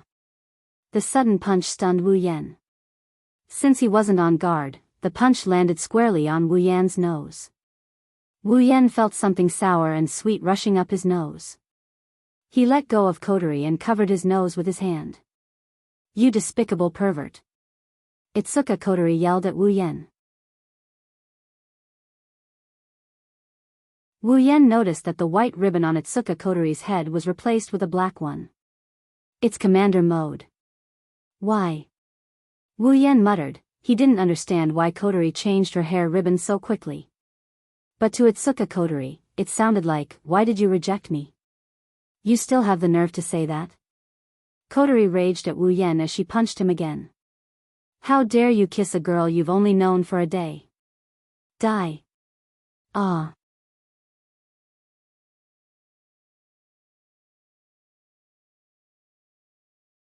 Chapter 4:14. Itsuka Shirori is holding a bowl of rice in her left hand. She didn't pick up the chopsticks in her right hand. She's looking at Wu Yan and Kotori with an odd expression on her face. No one can tell what she's thinking. The reason for this was not without reason. It was because the expression and behavior of the man and woman in front of him were too suspicious. One of them was engrossed in eating as if he had a grudge against the food in his bowl. The other was blushing as she kept grabbing her chopsticks. She didn't even realize that her bowl was already empty. It's too suspicious. Shirori glanced at the man and woman in front of her. After a while, Shirori couldn't hold back her curiosity and asked, "What's wrong with you guys?"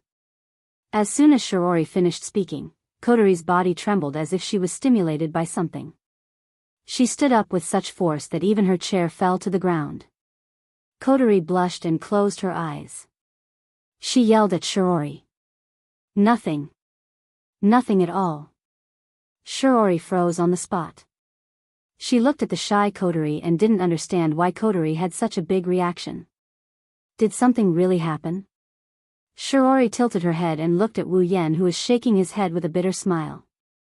She asked carefully, "Did I miss something?" Shiori's words reminded Kotori of what happened this morning. Kotori blushed. Kotori felt lucky that she managed to stop the car at the last moment and changed into the black satin belt as fast as she could. Otherwise, Kotori doesn't dare to look at Wu Yan anymore. It's not only because Wu Yan wanted to do something beyond friendship with her, it's also because she punched Wu Yan twice in her commander mode. She was too embarrassed to face Wu Yan. Of course, Kotori wouldn't tell Shirori about this. Wu Yan also wouldn't bring up the fact that he got punched twice for his sister. Thus, the two of them fell silent. Seeing this, Shirori was even more certain that she must have missed something. Something must have happened between the two people in front of her. Shirori bit the end of her chopsticks and hesitated for a bit. She didn't force Lu Zhou to answer. Instead, she lowered her head. Ugh, I care so much. It has to be said that in every girl's heart, there is a flame of gossip. At this moment, a report came out from the TV. Early this morning, a small spatial quake was observed in the suburbs of Heaven Palace City. The damage was light and there were no casualties. The cause of the spatial quake is currently being investigated. The report made the three of them stop eating. Wu Yan and Kotori's expression froze. Kotori's no longer shy. She looked at Wu Yan and relaxed when she saw his calm expression. If Kotori was in her commander mode, she wouldn't have gone looking for Wu Yan. She's just a cheerful, naive, and lively little girl. She doesn't have much of an opinion of her own when it comes to big matters like this. Wu Yan was confused by this difference. He doesn't know if Kotori's two personalities are really split personalities. On the surface, the two personalities share their memories.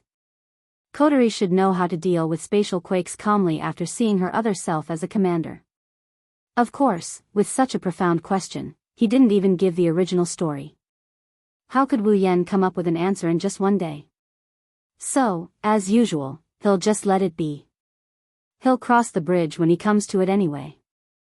Shirori didn't know that her two seemingly normal family members were in a different world from her, at least not for now. She looked at the TV and said, "Is it a bit too much lately? Shirori is obviously talking about spatial quakes." Kotori glanced at the TV and said casually, "Yeah, they came a little early too." Kotori whispered her last sentence very softly so Shirori didn't hear her. Wu Yan, on the other hand, heard her and he chuckled before turning his back on her.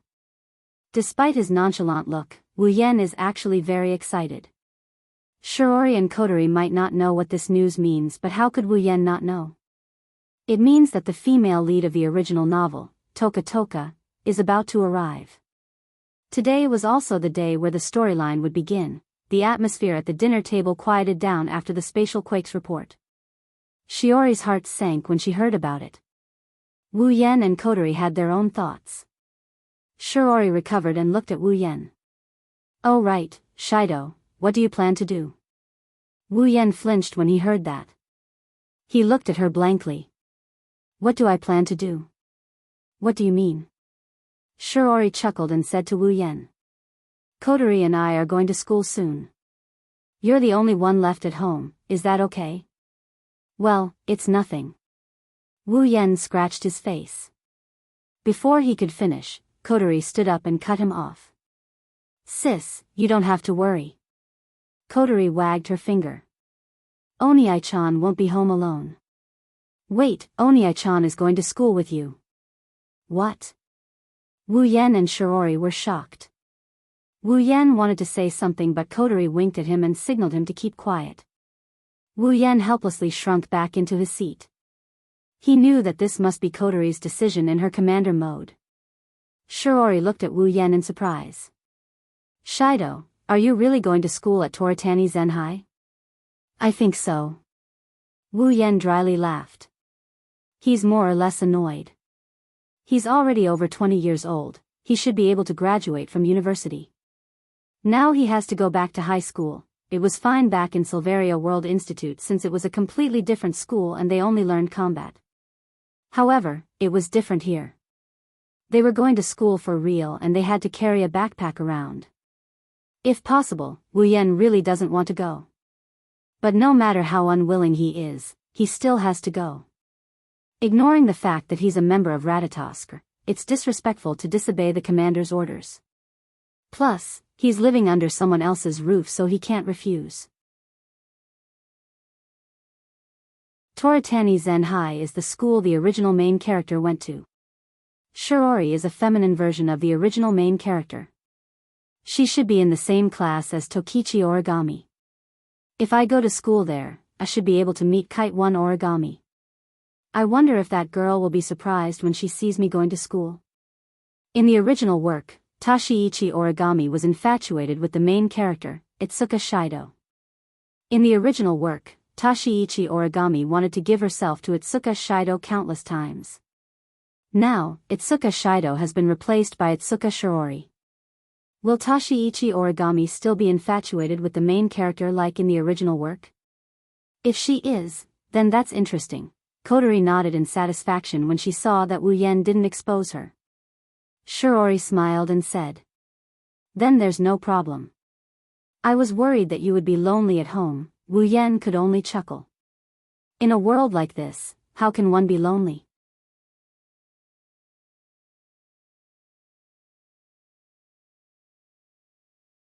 Chapter 4:15. On the way to school, Kotori is jumping up and down while mumbling about the super deluxe children's meal. Shirori was reluctant when Kotori asked to go to the family restaurant for the super deluxe children's meal, but now, she has a knowing smile on her face. It's obvious that Shirori dotes on Kotori a lot. The two beauties had happy smiles on their faces. Along the way, they attracted a lot of attention. However, Wu Yan, who is walking beside Itsuka Shirori, had a helpless expression on his face. Of course, this isn't because Kotori wanted to eat the super deluxe children's meal. This is something that happened in the original story as well. Wu Yan expected this to happen so he didn't feel anything against it. After all, Kotori's request to eat the children's meal was the start of the story. What makes Wu Yan helpless is the clothes he's wearing. To be more precise, it's a uniform. He was wearing a suit with a white shirt and a blue striped bow tie. His trousers were gray trousers and a black jacket. He was also carrying a briefcase-like backpack in his hand. He was completely dressed like a high school student. Wu Yan might be in his 20s, but with the uniform and his fair face, he does look like a high school student. At least, those who don't know Wu Yan wouldn't be able to tell that he's in his 20s. I don't know what Kotori did. Kotori just told me to go to school, and in the blink of an eye, she gave me this uniform. She even convinced Shiori to go to school. It's not that strange.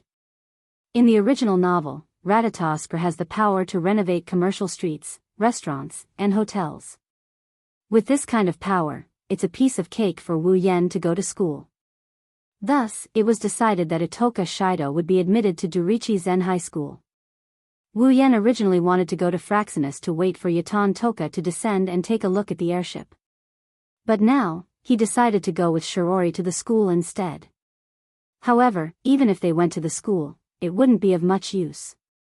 After all, it wouldn't be long before the spacequake appeared.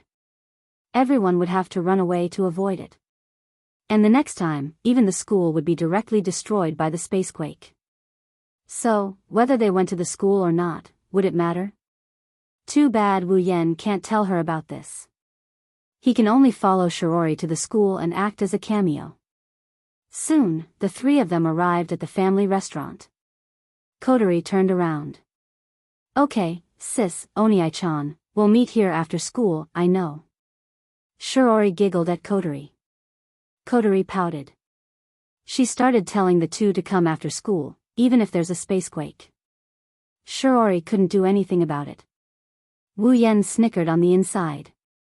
After Kotori left, the two of them looked at each other. Shiori said softly. Then, Shido, let's go to school. It's a new semester, all the students have to report to the school. Wu Yan shrugged. He was about to follow Shiori to school when a figure hiding behind a telephone pole caught Wu Yan's attention. The person seemed to have noticed Wu Yan's attention. She quickly hid behind the pole. Wu Yan raised an eyebrow. A strange feeling rose in Wu Yan's heart. If Wu Yan is not mistaken, the person hiding behind the telephone pole should have a head of white shoulder-length hair. Tabichi origami. Wu Yan's lips twitched. He sneaked a peek at the electric pole and then at Shiori, who was walking in front of him. He's starting to lose his cool. Is Tokichi Origami still infatuated with the main character like the original work? But Tokichi Origami has become Shiori. Now, Tokichi Origami is me. There's no way Tokichi Origami would fall for a fake main character like me. Could it be that Tokichi Origami's surname changed because the main character became a girl? In other words, Tokichi Origami is a Yuri? At this moment, Wu Yan's heart is filled with unbearable emotions. Wu Yan's expression is conflicted. What's wrong? Shido, hurry up, we're going to be late. I got it. On the other side, Tokichi Origami stuck her head out from behind the pole. She looked at Wu Yan and Shiori walking towards the school. She frowned slightly. That elf. Tokichi Origami looked at Wu Yan, who is walking away. Why is he here? What is his purpose? Together with Shiori Itsuka.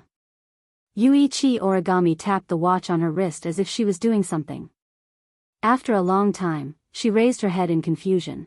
The elf is here, why is there no psychic wave reaction? He lifted his head and looked at the class sign with 2 to 4 written on it. He didn't say anything, but after a while, he let out a long sigh. Dori Lai Chan High School 2nd year 4th class, the original main character's class. Although Wu Yan had some guesses on the way here, he still got a headache when he was assigned to this class. There's Shiori and Tokichi Origami in this class. Did I really become the main character of this world? But I don't have the enviable ability to seal a fairy's power with just a kiss. In the classroom, the seemingly cute but aged head teacher also finished the opening speech of the new semester. She said to the students below, well, next, there will be a transfer student who will be joining our class and learning with us. Hearing this, the students all had different reactions. They were just guessing the surname and appearance of the person. For these students, it was undoubtedly an exciting thing to have a beautiful female classmate or a handsome male classmate in the same class as them. Shiori, who was sitting in the last row, was stunned when she heard the homeroom teacher. Transfer student. Don't tell me it's Shido. He's in this class. The homeroom teacher seemed to have expected this reaction, so she didn't say anything else. She turned around and faced the door. Please come in. Outside the door, Wu Yan slapped his cheeks. He decided to stop tormenting himself. It won't be long before the spacequake alarm goes off. Everyone in the school will have to take shelter. He might as well sneak out when that happens. Wu Yan slowly opened the door and he walked up to the podium under the watchful eyes of the entire class. He looked at the students and he smiled at Shiori, who had an "I knew it" expression on her face. He then glanced at Tabichi Origami, who was glaring at him, and he wrote his name on the blackboard. Itsuka Shido. The students were stunned when they saw this name. They all turned to look at Shiori. Shiori felt a bit embarrassed, but it was inevitable. After all, these two names can give people a lot of thoughts. I'm Itsuka Shido. Wu Yan's expression was a little unnatural when he said the name, but he quickly brushed it aside. Nice to meet you all. The students were stunned when they heard Itsuka Shido's simple self-introduction. They looked at each other and the atmosphere froze. Even the homeroom teacher smiled awkwardly. She didn't know what to say.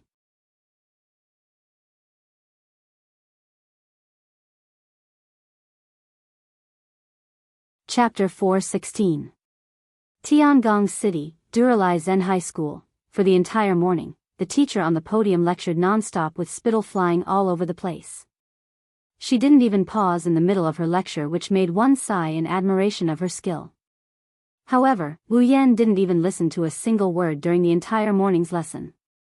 It's not that he can't understand. With his perfect memory ability, even if he can't listen to it, he can still remember it. But, for him, going to class is a form of torture, and he, as a standard otaku, had already endured this torture for 12 whole years. And this didn't even include the kindergarten. Fortunately, Japan's classes aren't as boring as China's. Classes aren't that long. There are also clubs, and clubs. For some people, it's a pleasure to attend classes here. Wu Yan, on the other hand, spent the whole morning in a daze. Other than Wu Yan, there's another person who didn't pay attention to a single word. That's Tashiichi Origami. On the surface, she's always the top student in the school year. She's an all-rounder in sports and got full marks in looks. She's the best of the best. But today, for the first time in her life, she's doing something that didn't invade her mind. That's because, this morning, she placed all of her attention on Wu Yan, who is sitting beside her, like he's worried that Wu Yan might go on a rampage and hurt someone. Being stared at for an entire morning, Wu Yan's heart twitched and his whole body felt weird. It's not that he doesn't like being stared at by pretty girls, it's just that Tabichi Origami stare at him. If there's even the slightest bit of emotion in it, even if it's just killing intent, it's fine. But, she just stared at him with an emotionless expression for an entire morning. Who would be able to remain calm under that kind of mechanical gaze? After class, Shiori tidied up her textbooks and her desk before looking at Wu Yan. Shido, let's go to the family dining room. Kotori should be waiting there. Wu Yan was about to nod when Tashiichi Origami suddenly stood up. Wu Yan froze. Tashiichi Origami walked up to Wu Yan and stared at Wu Yan's face. Wu Yan's scalp went numb. He wanted to cry, but no tears came out. Sis, you've been staring at me for the entire morning. Haven't you had enough? I'm not handsome at all. I only gained a little bit after becoming a true ancestor. Do you have to stare at me so hard? Perhaps Tashiichi Origami heard Wu Yan's complaints. She slowly opened her mouth and said expressionlessly to Wu Yan. Why are you here? Wu Yan laughed dryly. Although I could guess that you would definitely ask me this question, why don't you look surprised at all? On the other side, Shiori scratched her face, hesitated for a moment, and raised her hand. Do you know each other? Tabichi Origami turned around to look at Shiori. Wu Yan could see Tabichi Origami looking at Shiori with a blank expression. However, he could see the flirtatious look in her blue eyes. Under the gaze of Tabichi Origami, Shiori felt goosebumps. She unconsciously shrank her body and muttered in her heart, "Does this super genius know me? But I don't remember seeing her before." This question is a mystery even in the original work, so of course, no one can give Shiori an answer here. Wu Yan, on the other hand, saw how Tabichi Origami treated the two of them differently. How could he not know that his guess is a fact? His heart felt like it got trampled by thousands of grass mud horses. He's in a state of utter embarrassment. Shiori was a good girl. He didn't expect her to turn into a Yuri girl. Embarrassed, Wu Yan turned his head to look at Shiori. Instantly, a strong sense of worship rose in his heart. At this moment, his admiration for Shiori is like the Yellow River, endless and unending. As the main character of the story, he's still able to flirt with girls even though he's a girl. That's a level worth worshipping. Wu Yan's admiration for Shiori aside, Shiori is a bit afraid of Tabichi Origami. He quickly said to Tabichi Origami, Tabichi-san, we still have a date to attend to, so. Itsuka Shiori. Tabichi Origami said calmly, interrupting Shiori's speech. You better not get too close to him, it won't do you any good. Shiori hesitated. She weakly said under Tashiichi Origami's threatening gaze. But Shido is my older brother. Tabichi Origami narrowed her eyes. Of course, she wouldn't doubt Shiori's words. However, she would rather die than believe that an elf is Shiori's older brother. Even if Wu Yan doesn't have any elven energy waves on him, she still saw the scene of Wu Yan descending with a spacequake. Tashiichi Origami's first thought was that Wu Yan did something to Shiori. This kind of thing was definitely possible for the elves with their strange abilities. What did you do to Shiori? Wu Yan's mouth twitched. If I said I didn't, would you believe me? Tashiichi Origami didn't say anything. She just stared at Wu Yan. Shiori wanted to say something when she saw the tension between Tabichi Origami and Wu Yan. But, an ear-piercing siren blared in midair. It reverberated through the entire Toburai Zen High School and even the entire Tengong City.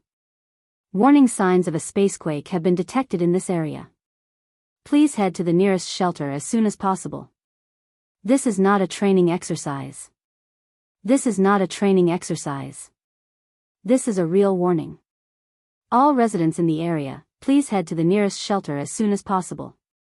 All residents in the area, please head to the nearest shelter as soon as possible. I repeat, warning signs of a space quake detected in this area. It's here.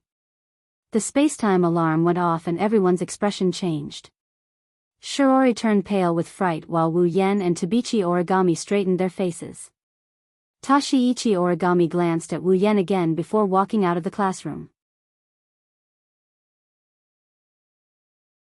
Shiori was shocked. She raised her hand and yelled. Tashiichi Origami, you can't run around like that. You have to go to a shelter. Unfortunately, Tashiichi Origami would listen to anything Shiori says under normal circumstances. However, when it comes to elves, even Shiori can't persuade Tashiichi Origami. Unless Tashiichi Origami's parents who died under the elves' power come back to life, no one can persuade her otherwise. In the original work, the main character, Itsuka Shido, had to use his life to protect Teruchi Origami. Teruchi Origami had to compromise once. From this, it could be seen how much Teruchi Origami hated the elves, Shido. Shiori looked at Wu Yan helplessly as Tabichi Origami walked out of the classroom. Wu Yan said. Shiori, let's go take shelter. Shiori nodded. There was a hint of worry in her eyes. I wonder if Kotori went to a shelter. Before Wu Yan could stop her, Shiori took out her phone from her pocket. She searched for Kotori's GPS. Shiori gasped in shock. Kotori, why is Kotori in front of the cafeteria? Shiori recalled what Kotori said to her in the morning, and her face paled a little. Is Kotori really waiting for us there? Calm down. Wu Yan patted her shoulder. Go to a shelter, leave Kotori to me, but, don't worry.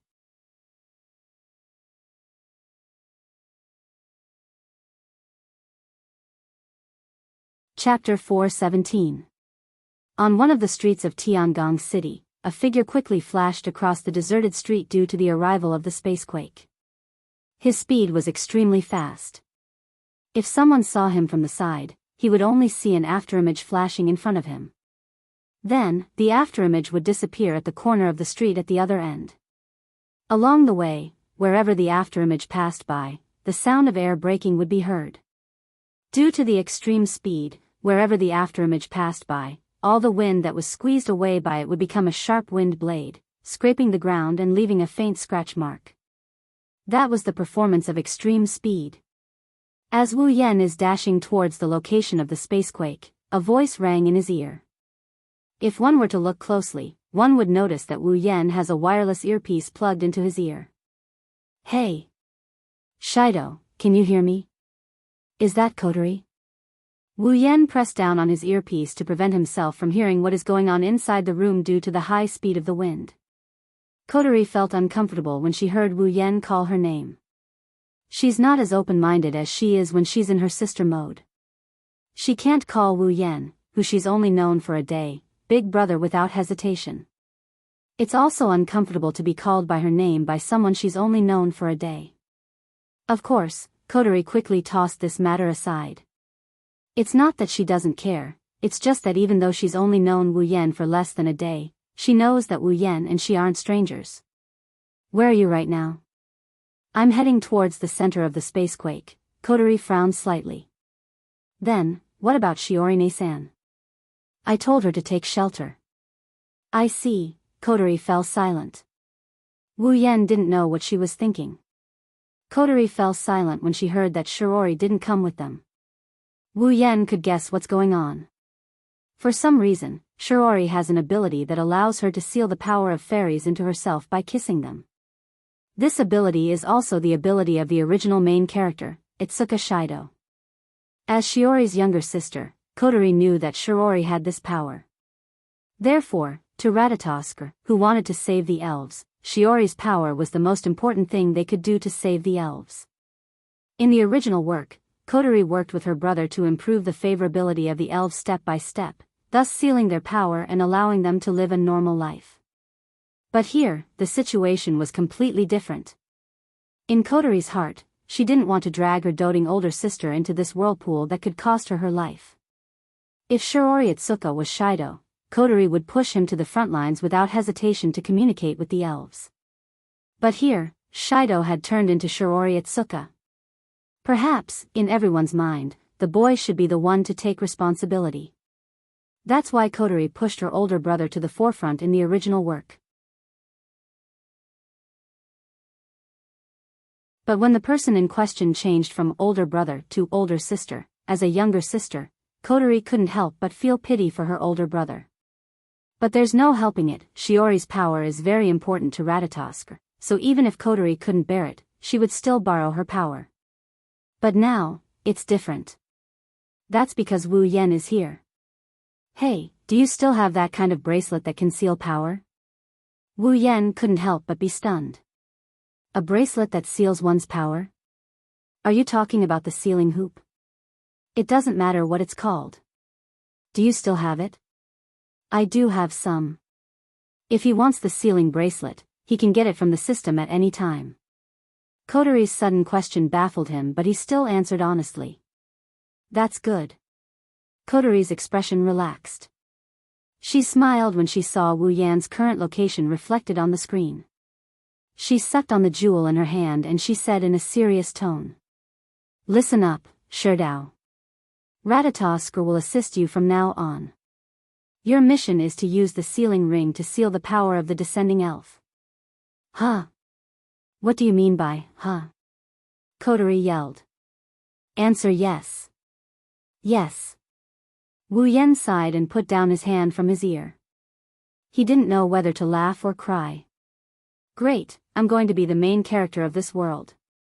It's a pity that my props, which were about to break through 1,000,000 with great difficulty, are going to shrink again this time. Wu Yan dodged another corner and he dashed towards the location of the spacequake. His smooth movements and shocking speed made the people in Fraxinus feel dizzy watching him on the big screen. Suddenly, a terrifying spacetime wave appeared in front of Wu Yan. The wind around him became heavier. At the same time, a black light flashed in front of him. Beep. Spatial tremors have been detected around the user. Beep. User has entered the effective detection range of Spacequake. Would you like to materialize Spacequake? The system notification rang in Wu Yan's mind. Wu Yan's serious expression turned into joy. He said, yes, in his mind. Beep. Spacequake materialization has begun. Materializing. Almost at the same time that the system prompt rang out, the space before him trembled and a huge black sphere abruptly swelled up from the street in front of him. Logically speaking, when the Spacequake phenomenon occurred, wherever the huge black sphere passed by, everything would be shaken into ruins. However, the Spacequake this time was a little different. The black sphere expanded, but everything that it came into contact with, including those that should have been turned into ruins, was actually standing in the black sphere, unscathed, as if nothing had happened. In Fraxinus, all the members of Ratatosk, including Coterie, were stunned as they looked at the big screen. What's going on? Why didn't the Spacequake destroy the environment? Kyuhei Konazuki stared at the screen in disbelief. Everyone else had the same reaction. Only Coterie frowned. She looked at the black dot on the screen. It's Wu Yan. She didn't say anything. The black sphere floated through the air, the destructive force inside turned into a wave of wind. It blew against the buildings like a gentle breeze, nothing was damaged. Then, the black sphere trembled as if it was undergoing a thermal expansion and contraction process. The black sphere shrunk to the size of a palm before it flew into the air. It drew an arc in the air as it wobbled towards Wu Yan. Catching the black orb that floated in front of him, Wu Yan got a good look at it. It's a crystal orb that seems to contain a small black hole. The black hole inside is spinning and black light seeped out of the orb. It's a bit of a dark beauty. Beep. Obtained dimensional orb. Holding the space orb, he glanced at his quest tab. The 010 has turned into 110. Wu Yan grinned and he tossed the space orb into the air. A crimson spatial ripple appeared and sucked the space orb in before it disappeared into thin air. As for Wu Yan, he went to the epicenter of the Spacequake. There, he saw a purple figure.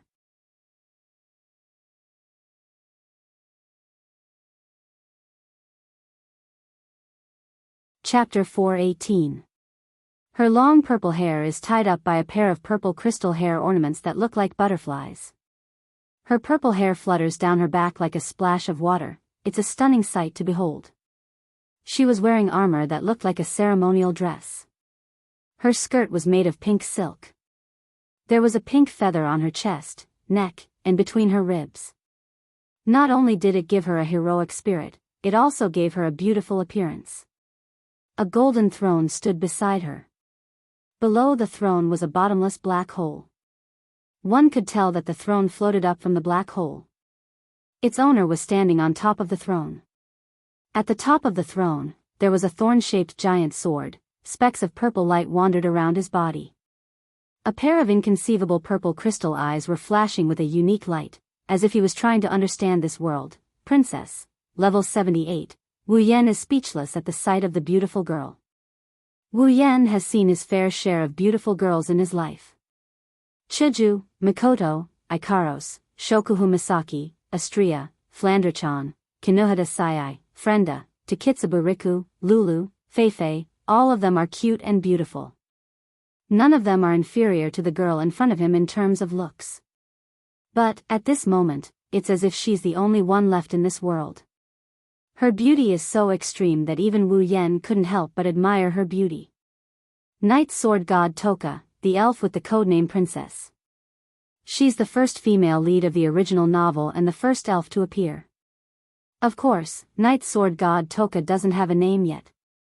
In the original novel, the name Toka was given by Itsuka Shido. The surname Night Sword God Toka was given later on. The current Night Sword God Toka doesn't have a name yet, she only has the codename Princess. Night Sword God Toka finally noticed Wu Yan. Wu Yan's figure is reflected in her purple crystal eyes. Her eyes are filled with hostility. It's this hostility that woke Wu Yan up from the beautiful scene of Night Sword God Toka's arrival. At the same time, Night Sword God Toka made her first move. Night Sword God Toka leaped to the top of the throne. She pulled out the sharp great sword from the throne and swung it. A purple sword wave pierced through the ground and headed for Wu Yan. Toka's sudden attack startled Wu Yan. He waved his hand and a samurai sword radiating an aura of vicissitudes of life emerged from the crimson spatial ripples. Wu Yan grasped the sword in his hand. Nyedan no Shana. When Wu Yan gripped Nyatono no Shana, the red lotus fire ignited on the blade. The dense red flames howled in the air, causing the surrounding air to heat up. Wu Yan did the same thing as Toka, he swung his sword with all his might. In an instant, a wave of fire gushed out from the nether temple Shana and ignited the ground to meet the violet sword wave. The two forces collided. Bang! The collision between the sword wave and the fire wave completely destroyed the surrounding ground. The buildings and the ground that were originally intact because of the spacequake could not escape the fate of destruction under this collision and turned into ruins. Night Sword God Toka was stunned. She tilted her head in confusion. In her limited memory, there was no memory of a human who could use an angel. Could it be that the opponent was also an elf? The so-called angel was actually a weapon used by elves. For example, the great sword in Night Sword God Toka's hand and the golden throne were her angels. Elves can summon their angels by using their own power. Clearly, when Wu Yan pulled out Nyedan no Shana from the gate of Babylon, Night Sword God Toka thought it was an elf using an angel. With that thought in mind, Yamadagami Toka didn't let go of his hostility towards Wu Yan. Instead, the hostility in his eyes intensified, he even looked a bit sad. Not just humans, even elves want to kill me? Night Sword God Toka raised her great sword and leaped into the air. Her body flashed in the air and she rushed towards Wu Yan at an incredible speed. Wu Yan's wine-red pupils shrunk and turned gold in an instant. His heart was heavy as he looked at Night Sword God Toka rushing towards him. The feedback from the system is clear. Night Sword God Toka is a level 78 being. Coupled with the power of an angel, Night Sword God Toka is comparable to Ikaros. Wu Yan, on the other hand, is only comparable to a beginner tier 8 being around level 70. Ikaros and Night Sword God Toka who are extremely close to tier 9, there is no way he can compare to them. A moment of carelessness and defeat would not be surprising. However, when Night Sword God Toka arrived in front of him and pointed her great sword at him, Wu Yan's instinctive warning from the sudden attack subsided almost instantly. Are you here to kill me too? When he said this, Night Blade God 10 Fragrance's face was filled with sorrow. His pair of amethyst-like eyes flashed with a heart-wrenching expression. He was clearly so helpless. Wu Yan fell into a daze when he saw this face. A faint silhouette that only Wu Yan can see appeared in his line of sight. She's much smaller than Night Sword God Toka with brown shoulder-length hair and a pair of brown eyes. It's Mikoto herself. Mikoto appeared in Wu Yan's line of sight. Her face and eyes are also filled with sadness and helplessness. Then, she slowly merged with Toka who is pointing her great sword at Wu Yan. Her face slowly overlapped with Toka's. At this moment, the two of them have the same expression. Wu Yan remembers the expression on Mikoto's face when she found out about her sisters for the first time. The flames on Nyedan Shana that was raised high in front of his chest in a defensive posture disappeared in an instant, revealing a silver blade. Then, Wu Yan lowered his hand.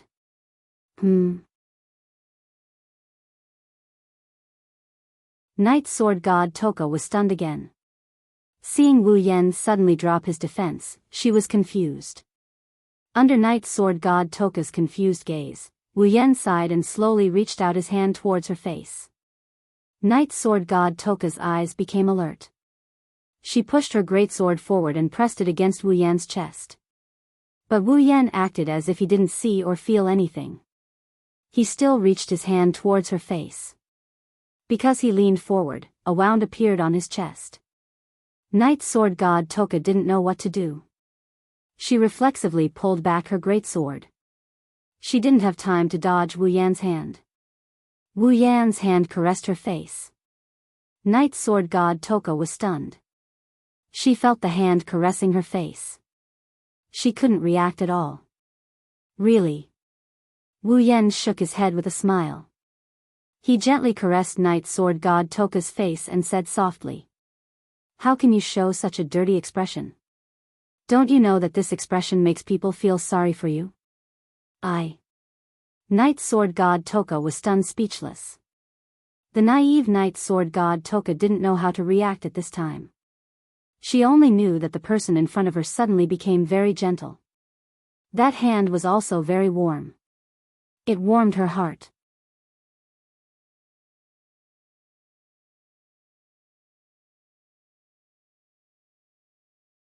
Chapter 419. In the command room of Fraxinus, everyone stared blankly at Wu Yan, who was caressing the princess' cheeks. They were all stupefied by what they saw on the screen. What kind of power is this? Kyuhei Kanazuki's jaw dropped as he stared at Wu Yan, who is caressing a fairy on their first meeting. His submissive heart is trembling. He didn't even need anyone's help. He raised princess favorability by more than 50%. Could it be that vampires don't just suck blood, they can also attract other fairies? The members looked at each other in dismay. They looked at the big screen and saw that the princess favorability bar was already half full. They were all speechless. "You're quite capable." Kotori bit the pearl in her hand and smiled delightfully. Kotori felt like a god had come to Ratatosk this time. The god of strategy. It's not just Kotori, everyone has the same thought. These self-proclaimed love experts are looking at Wu Yan with respect and admiration. This was a true expert in seducing girls. Little did they know, Wu Yan is just following his heart. He's just following his heart. He's not using any sort of strategy. Perhaps only this kind of heartfelt feeling could make a pure and kind-hearted elf like Night Blade God 10 fragrance subconsciously feel warmth. "Commander." Just when everyone is admiring Wu Yan, one of the members suddenly yelled out with a serious expression. "What's wrong?" Kotori asked calmly. It's not that she doesn't care about the situation, but she can guess why that member is so serious. AST is on the move. In 1 minute, we will arrive at the scene where Princess is. They are as fast as ever. Kotori is disappointed. With Wu Yan's godlike speed, if AST is any slower, Princess favorability bar might be full by now. Kotori overestimated Wu Yan. That kind of heartfelt feeling will only work once. At the very least, Wu Yan won't be able to raise the other half of her favorability in such a short amount of time. "Shido. Did you hear me?" Kotori's voice woke Wu Yan up from his pity for Mikoto and Toka. His golden eyes turned back to wine red. Wu Yan doesn't want to fight anymore. However, Kotori's next words made Wu Yan realize that he made his decision too quickly. "Shido. AST will appear in front of you very soon. It should be coming for Princess." Wu Yan furrowed his brows, feeling a bit dissatisfied. This AST may be made up of some pretty good girls, but the higher-ups of AST aren't any good people. If he doesn't think of a way to deal with this, he's going to get harassed by them in the near future. Wu Yan isn't afraid, he's not a fairy, so he doesn't have a fairy reaction. AST can't do anything to him. However, Toka isn't the same. She hasn't sealed her powers yet. Unless she leaves this world, AST will hunt her down. Because of this, the Night Blade God 10 incense showed such a sad expression. Wu Yan sighed and looked at the silent Toka. "Hey, do you want to come with me?" Toka flinched, she said blankly. "Come with me." "Okay. Where are we going?" Wu Yan chuckled and he put down his hand that was licking Toka's cheek. He held her hand instead. "Where you can stay." "Where I can stay." Toka's expression changed. Ever since she got her memories, every time she came to this world, she was hunted down by the natives of this world. She's been hunted down by the natives of this world. She's been hunted down by the natives of this world. She's been hunted down by the natives of this world. She's been hunted down by the natives of this world. What the Night Blade God 10 Fragrances could do was to fight back and run away while being chased by humans. Because she was kind, she did not want to harm lives. In the original work, the Night Sword God Toka once said that if Shido Itsuka hadn't saved her, then perhaps one day, she wouldn't have been able to hold it in anymore and would have swung her sword at the humans who were chasing after her. Then, from then on, she would have become a greedy elf who viewed life as ants. That's not a random statement. There's an elf who can be used as an example. In this life of fighting and running away, Toka has almost lost all hope. But now, there was someone who was telling him that there was a place for him to stay here. Those 4 words were like a bolt from the blue in Toka's ears. Wu Yen felt even more pity for Toka when he saw her like this. Who would have thought that under that sorrowful expression, Toka is just a simple, naive, and kind girl. She's obsessed with food and curious about the human world. She would reveal the most foolish and naive smile. She would be affected by a joke made by others. When she was hungry, she would look at others pitifully. When she was in a good mood, she would jump up and down. When she was in a bad mood, she would cry and scream. Night Blade God 10 Fragrances was such a cute sprite. Wu Yen finally understood why the main character, Itsuka Shido, knew how dangerous the frontline is and how he could lose his life at any moment. Yet, he still charged in without a care in the world. Because, after seeing them in such a state, how could he still turn a blind eye when he knew what was going on? I can't bear it. Wu Yen smiled gently at Toka.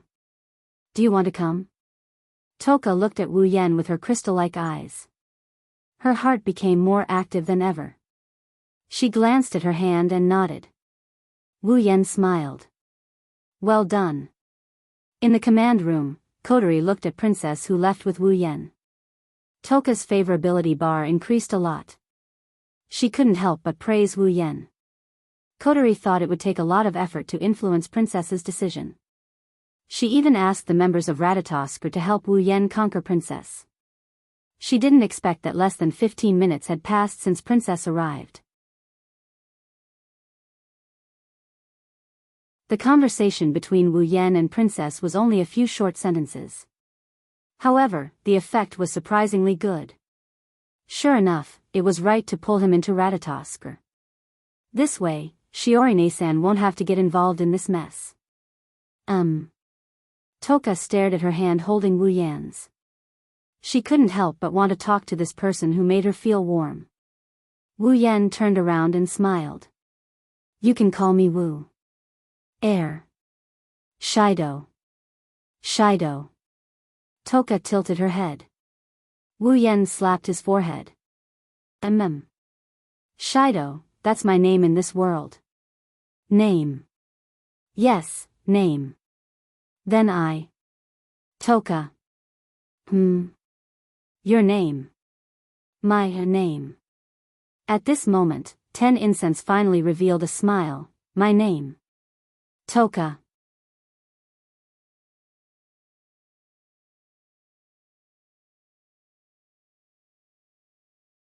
Chapter 420. Shido, where is this place? Toka looked at the building before turning to Wu Yen. She asked Wu Yen in a confused manner. Is this the building Shido was talking about, the place where she can stay? This is my home. Shido's home. 10 Fragrances' purple eyes brightened. She said excitedly, then, does Shido live here? Since it's my home, of course I live here. Wu Yen shook his head. Of course, this will be your home in the future, my home. Toka laughed happily. She pulled Wu Yen and they ran towards Itsuka's home. Let's go in then. Seeing this, Wu Yen helplessly allowed himself to be dragged into the house. However, looking at Toka who is pulling him towards the door with a smile on her face, Wu Yen couldn't help but smile back. Toka is no longer wearing her armor. Instead, she's wearing casual clothes. She's holding Wu Yan's hand and she's wearing a red bracelet. Wu Yan's white bracelet now has another white bracelet on his wrist. On the way back to Itsuka's house, Wu Yan exchanged for the sealing bracelet. He explained the effects of the sealing bracelet to Toka and asked her to put it on. Everyone on Fraxinus saw this. Many of them cursed out loud. Even Kotori scolded Wu Yan over the radio. They all thought Wu Yan's actions were stupid. Her favorability towards him wasn't full yet he made such a request. Did he think elves were easy to negotiate with? Who would seal their own power for no reason? However, just as the members of Ratatosk were waiting for 10 Fragrance's favorability to drop, they were once again dumbfounded by what they saw. Toka put on the bracelet without hesitation. This was to be expected. Compared to her elven power, Toka cared more about her so-called shelter. The naive Toka didn't care about her elven power as much as others thought. Right now, 10 Fragrance's heart was filled with hope. She hoped that this person who brought her warmth would be able to save her from her life of being constantly hunted down and fighting. That's why when Wu Yan suggested using the sealing bracelet to seal her elven power to avoid being hunted down, Toka immediately agreed. Seeing how the princess was taken care of just like that, the bunch of Ratatosker's followers couldn't help but go crazy. In the end, they never thought it would end up like this. How could the love experts who were eager to show off their skills not go berserk? This was a mistake they made. They thought that only when their favorability towards Toka was high enough would they be able to make rude requests to achieve their goals. Of course, Toka's favorability towards Wu Yan was also quite high. Sure Dao. 10 Incense tried to push the door in front of him, trying to defeat the door that was preventing him from entering the house. However, 10 Incense had sealed his power. How could he open a locked door with brute force? She looked at Wu Yan with tears in her eyes. This door won't let me in. Wu Yan didn't know whether to laugh or cry. He stepped forward. The door is locked, of course you can't get in. You have to press the doorbell or knock on the door. Doorbell? Toka rubbed her chin as if she's trying to figure out what a doorbell is. Wu Yan raised an eyebrow when he saw this. Sure Dao. The door opened from the inside. Shiori poked her head out and saw Wu Yan. She was overjoyed. She rushed to Wu Yan and looked around. She asked with a pale face, Sure Dao. Where's Kotori? Didn't you find her? Calm down, Shiori. Wu Yan pressed his hands together to calm her down. Don't worry, Kotori is fine. Where is she? Where is she? Itsuka, Shiori said worriedly. Toka grabbed Wu Yan's arm and looked at Shiori. She frowned and asked, Sure Dao, who is she?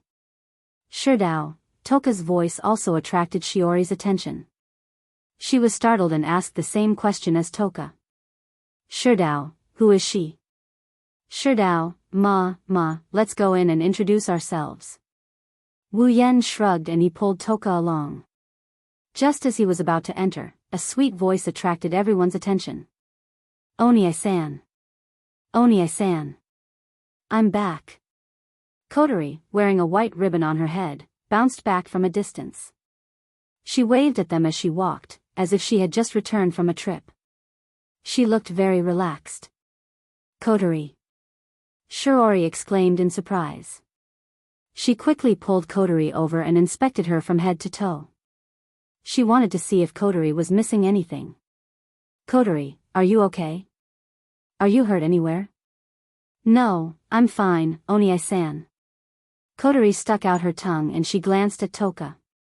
Then, she gave Wu Yan a thumbs up. Wu Yan knew what this meant. Shiori didn't see what Kotori was doing, but her face was stern, and she said sternly, Kotori. Where did you run off to? Do you know how worried I was about you? I'm sorry, Oni-san. Kotori lowered her head. I was hiding in a shelter.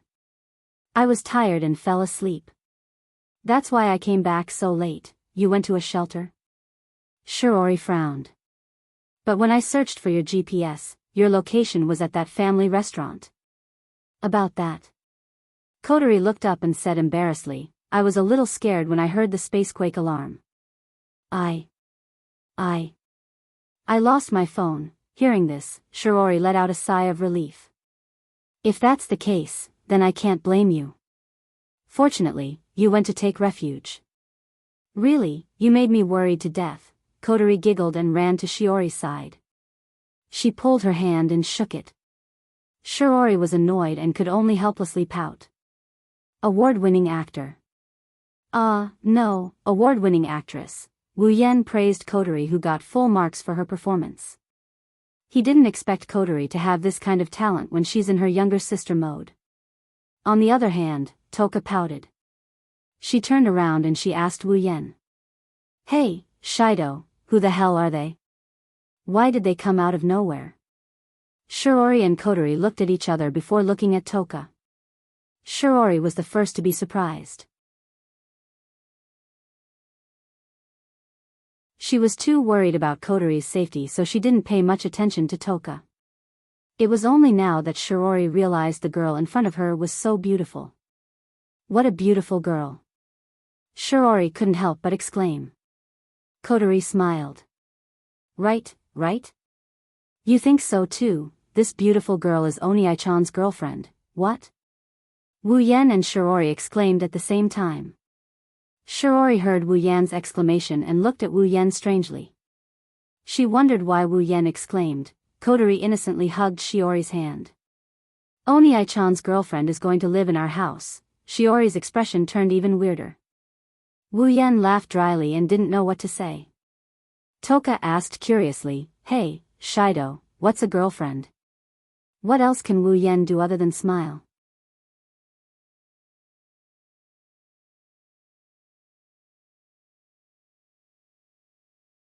Chapter 421. Heavenly Palace City, Itsuka's house.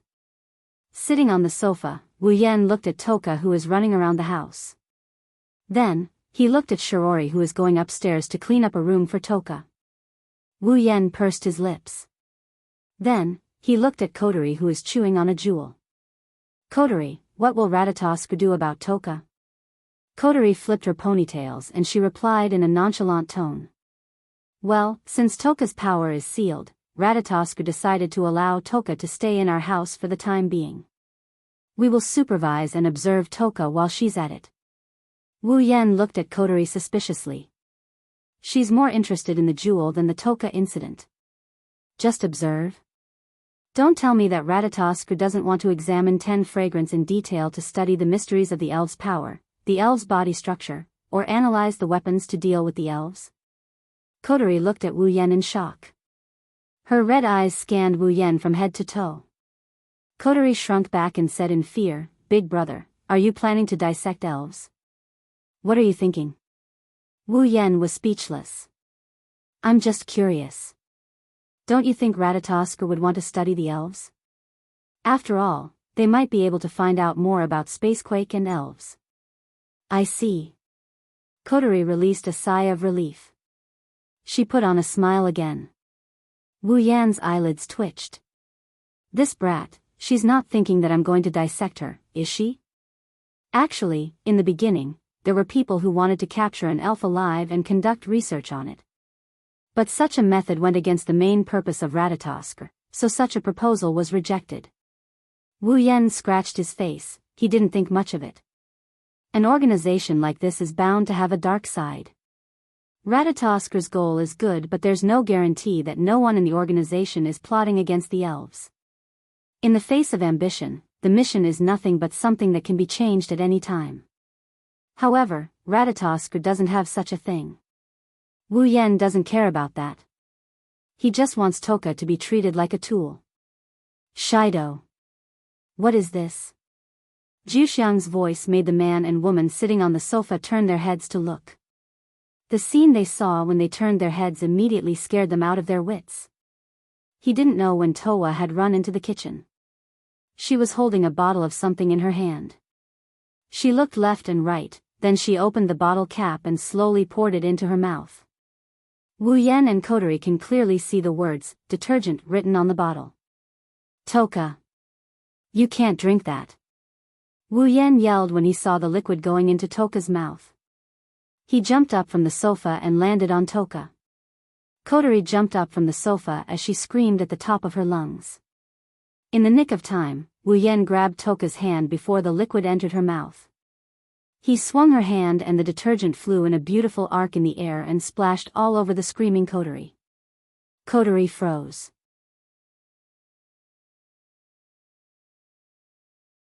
Her red eyes stared at the detergent on her body. She confirmed that she was splashed before pursing her lips. 2 small teardrops hung from the corner of her eyes. She looked at Wu Yan and Toka with a bitter expression. Ahaha. Wu Yan laughed dryly and he averted his gaze. I didn't mean to. Shido, why didn't you let me eat it? Toka didn't realize what's going on, so she's not happy that Wu Yan stopped her from tasting the detergent. Idiot. Wu Yan glared at Toka. Not everything can be eaten. Can't it be eaten? Toka lowered her head regretfully. Wu Yan rubbed his forehead helplessly. Wu Yan looked around the kitchen and went to the fridge. He checked the ingredients and said to Toka, "You're hungry, right?" "Wait a minute.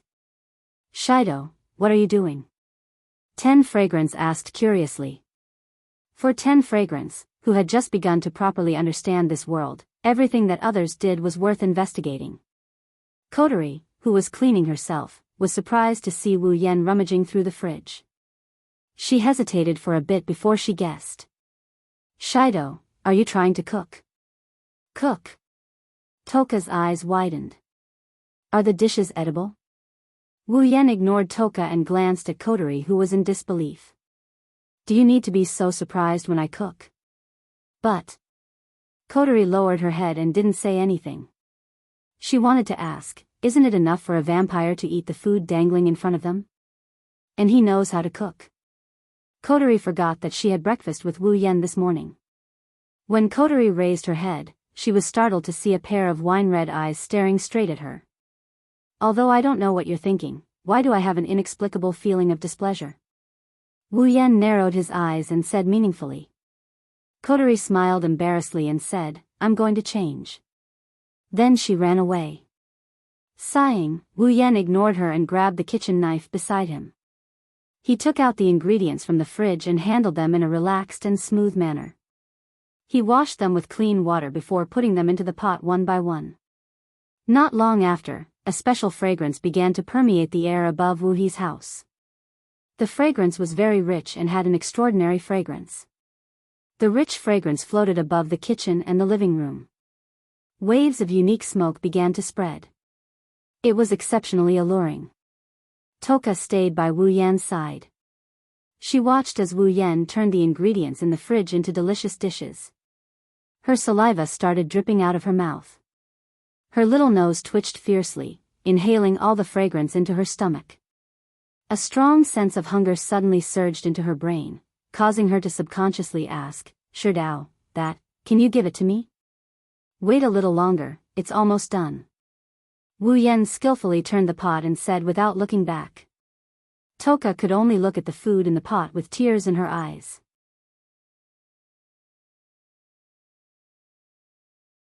It smells so good.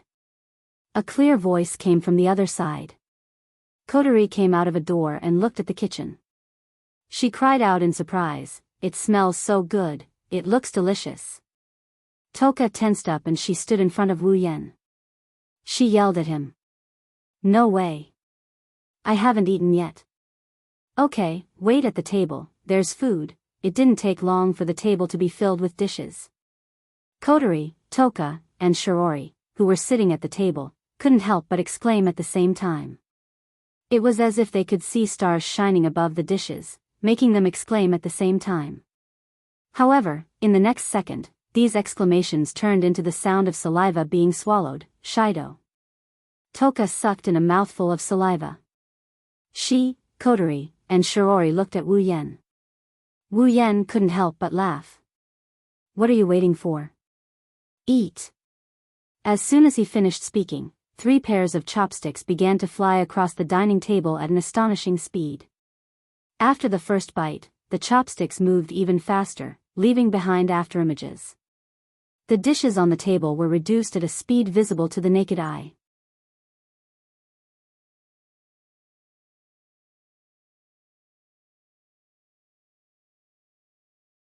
Chapter 422. Ugh. I'm so full. Toka, Kotori, and Shiori sprawled on the messy dining table. They looked satisfied, pained, and satisfied. They didn't expect Wu Yan's cooking to be this good. This was especially true for 10 fragrances. She had never eaten food from the human world before, yet she was able to eat food of this level. It was like heaven. Of course, the main reason was that 10 fragrances was a foodie. Looking at them like this, Wu Yan couldn't help but shake his head. He silently cursed himself for having no future ahead of him. After all, the dish just now was something he made in a hurry. Is that enough to satisfy him? If I were to bring out my true strength, wouldn't you all be willing to give your bodies to me? Oni-chan, why didn't you tell me that you're so good at cooking? Kotori turned around and said to Wu Yan. If I knew Oni-chan was so good at cooking, I wouldn't have wanted to eat the super deluxe children's meal. Wu Yan didn't say anything in response to Kotori's words, but Shiori was the first to express her dissatisfaction. Is your sister's cooking really that bad? No, R.A. Kotori turned to Shiori, trying to please her. Oni-chan's cooking is too good, so Kotori thinks it's a pity. That's true. Shiori nodded and smiled. Shido, why don't you take care of our 3 meals? Toka and Kotori's eyes lit up at the same time. They quickly nodded their heads to show their support for Shiori. Wu Yan didn't know if he should laugh or cry at this. I say, there are so many girls in the house. How can you let a guy take care of the cooking? What does it matter? Kotori put her hands together and said coquettishly. Please, Oni-chan. If I don't get to eat Oni-chan's cooking, I will die of regret. Toka raised her hands and stared at Wu Yan with her big beautiful eyes. Wu Yan felt a bit embarrassed by her stare. Shido, I'm counting on you. Toka and Kotori's sweet voice made Wu Yan shiver. He felt refreshed and goosebumps. He said helplessly. I can take care of lunch and afternoon. I can also make supper at night. But don't expect me to cook in the morning. I can't get enough sleep. Seriously, how can a boy be so lazy? Shiori scolded. Wu Yan replied calmly. Please call it a surname.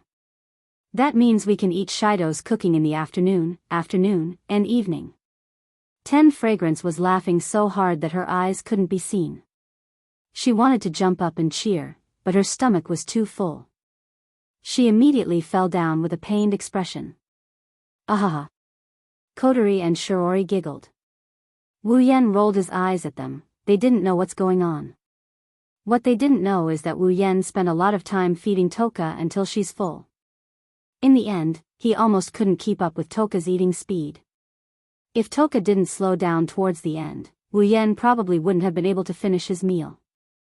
Okay, since Shido is the one who made the dinner, let me clean up the bowls.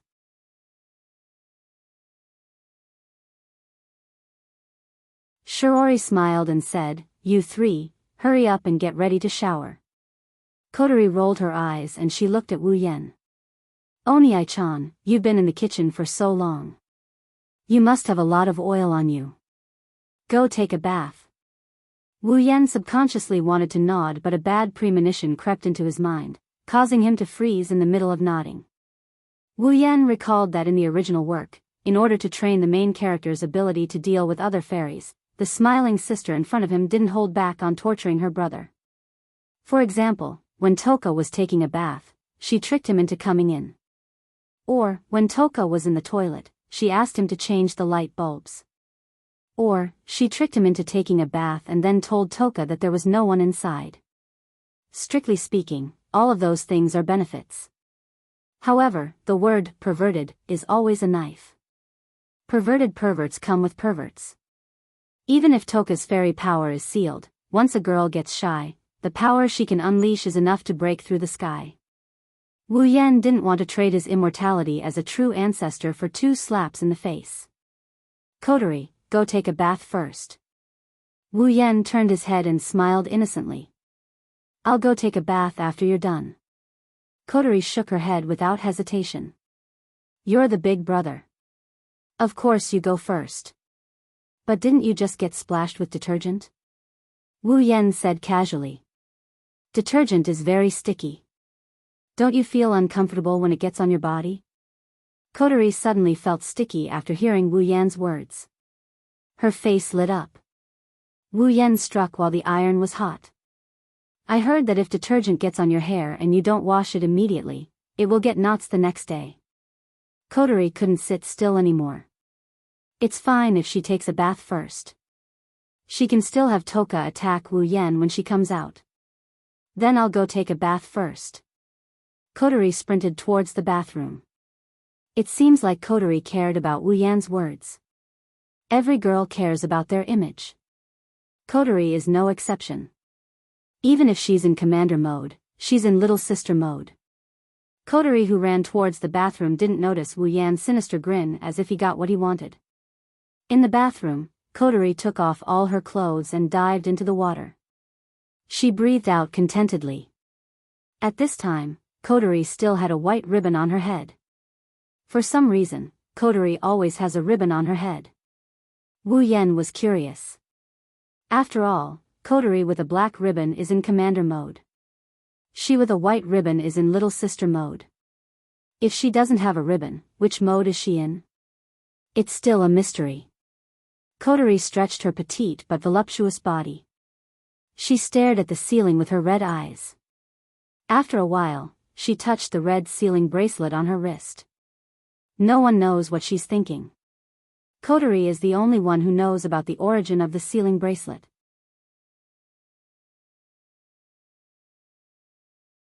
Even Wu Yan, who has the right to exchange for the sealing bracelet, didn't know the origin of the sealing bracelet. Wu Yan tried asking Kotori about it, but every time, Kotori would just give him a perfunctory answer. When she was pushed too far, she would switch to the black ribbon and switch to commander mode. She would give Wu Yan a good scolding. In the end, Wu Yan would come in full force only to leave with his tail between his legs. However, there's one thing for sure. Kotori must have seen Wu Yan before this. Otherwise, Kotori wouldn't have acted so agitatedly in Fraxinus' command room. She wouldn't have treated Wu Yan like a stranger, she wouldn't have treated him like a stranger, she wouldn't have let her guard down, she wouldn't have become so relaxed and familiar with him. However, Wu Yan has never seen Kotori before that day. That's why this whole thing is a bit inconceivable. Wu Yan ignored such an inconceivable matter. Transmigration is an unbelievable thing anyway. No matter how unbelievable it is, what's so strange about it? Perhaps there's something else going on here. Since he's sure Kotori has seen him before, he'll just let it develop. He'll know the answer in the end. Of course, Wu Yan already has a vague answer in his mind.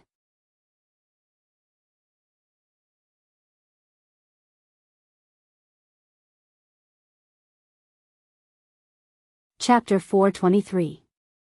After an unknown amount of time, Kotori finally got out of the bathtub willingly. She shook off the water droplets on her head and her two ponytails swayed in the air. They looked like two rays of red light in the bright bathroom. Kotori pushed open the bathroom door and was about to go outside to put on her clothes. However, as soon as she pushed the door open, the scene that appeared before her caused her face to stiffen. She was dumbfounded. Kotori, you took a long time to take a bath. On the other side of the door, less than 20 centimeters in front of Kotori, stood a figure much taller than her. He leaned against the wall and greeted Kotori as if nothing had happened. Wu Yan scanned Kotori from top to bottom with his wine-red eyes. Wu Yan scanned Kotori's body from top to bottom with a panoramic view. His eyes roamed around Kotori's body before stopping at Kotori's chest. Oh. Kotori, I didn't expect you to have such a great body at 14 years old. Wu Yan praised. He clicked his tongue in wonder as if he was appraising a rare treasure. However, anyone who knew about this scene would scold Wu Yan for being shameless. He came here to peep and commented so confidently. What else could he be if not shameless? Wu Yan's infuriating actions brought Kotori back to her senses. Kotori looked at Wu Yan, who kept looking at her body. She blushed from her neck all the way up to her face. Then, her head exploded into a puff of white smoke. Bro. Bro. Bro. Kotori's mouth trembled like a broken machine. Her red face swayed back and forth against the smoke above her head.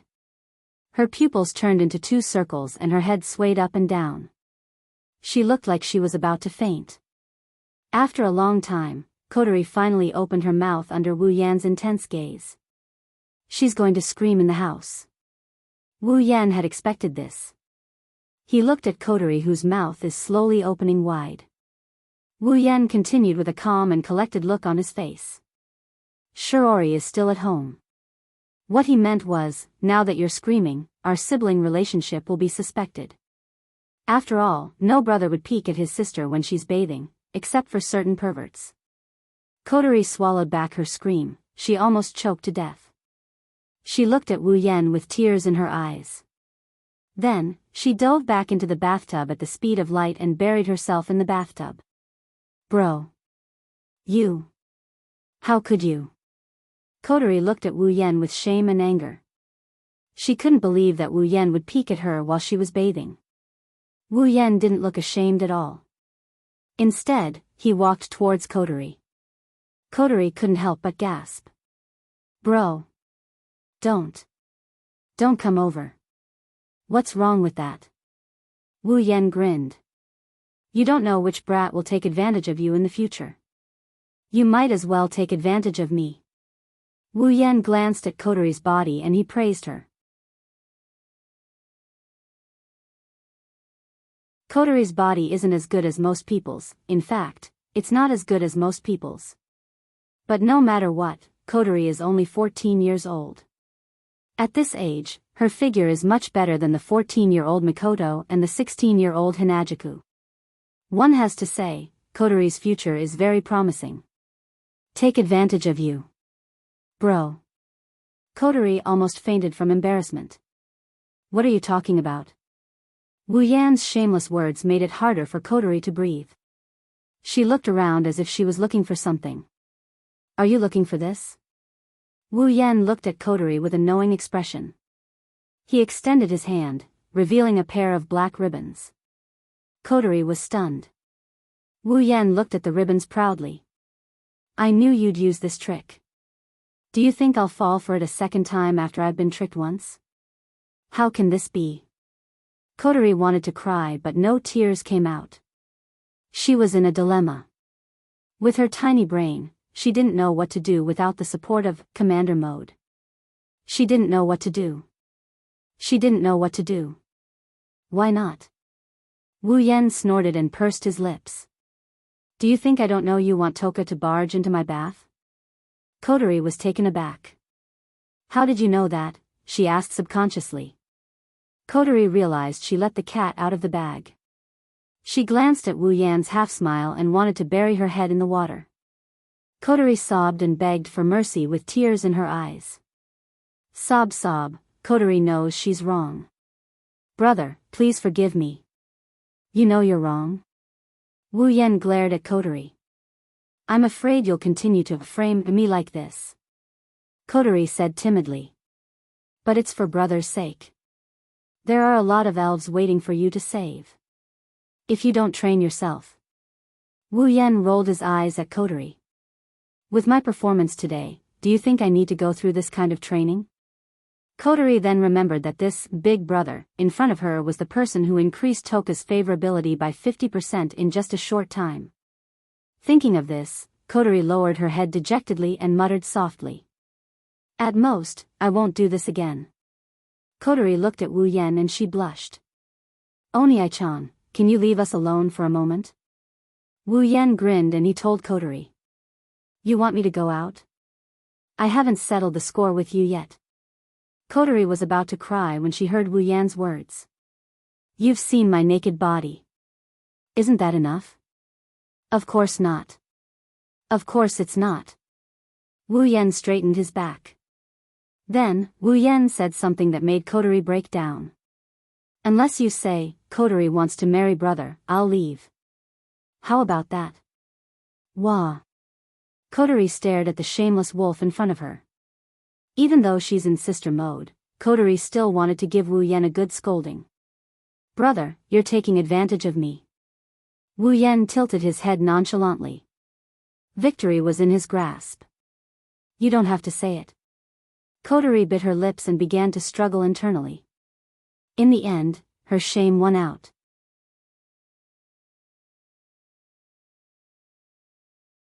Kotori murmured in a voice that was louder than even a mosquito's buzzing.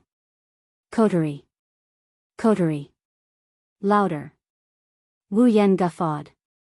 Kotori was so embarrassed that she decided to throw caution to the wind. Kotori. I want to marry brother. That's more like it. Wu Yan shrugged. He let Kotori go. He waved goodbye to Kotori as he walked out the door. Remember what you said today. Kotori isn't someone who goes back on her words, right? Kotori pursed her lips when she saw Wu Yan walk out of the bathroom. She wanted to cry but no tears came out. Brother. You're a bad guy. After Wu Yan left the bathroom, Kotori carefully got out of the bathtub. She picked up the black ribbon and she put it on her head. That scum. In her commander mode, Kotori was covered in black smoke. She put on her clothes and walked towards Wu Yan's room. Wu Yan made a fatal mistake by leaving Kotori's ribbon behind.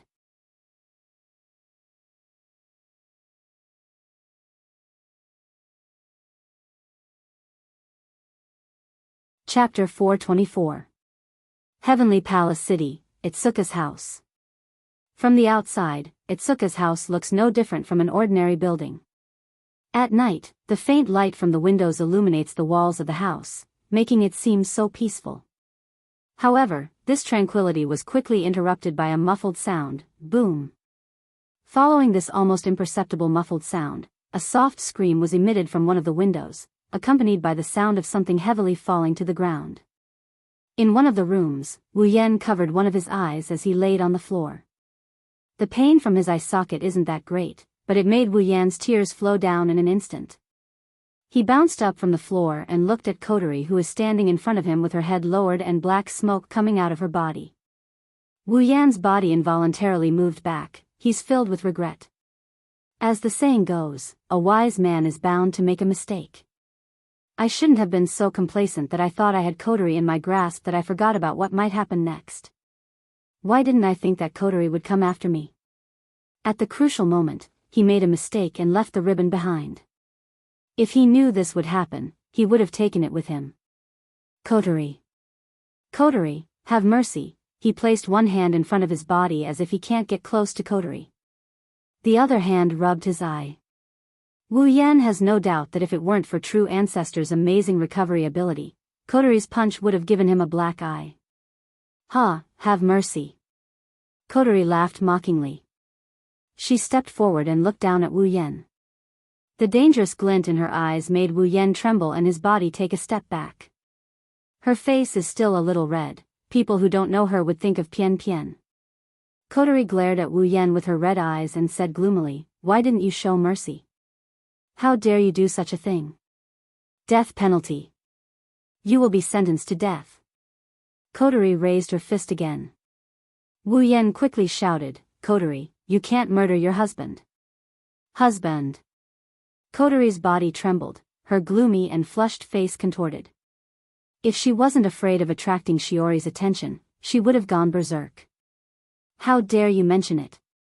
Kotori's hateful voice seemed to come from the depths of hell. Wu Yan shrunk his neck, but he quickly argued, "You said it yourself."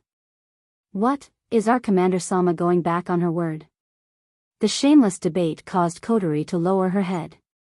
Her bangs covered her expression, making it impossible to see what's going on inside.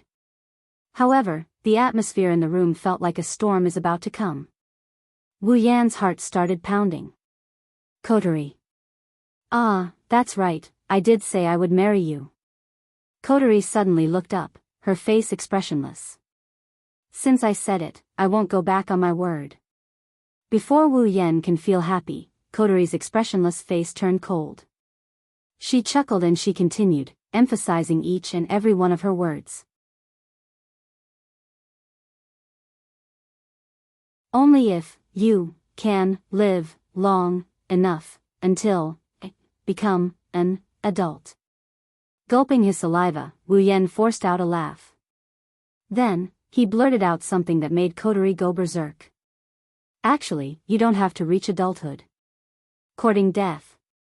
As soon as Kotori finished her sentence, black smoke erupted from her body. Her two ponytails swayed in the air like the tentacles of an octopus. Her red eyes turned blood red. Wu Yan's hair stood on end. You're courting death.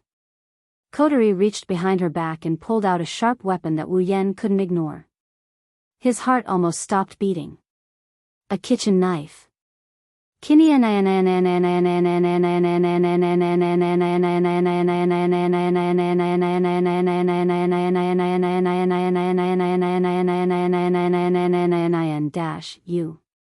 You can't play with this thing.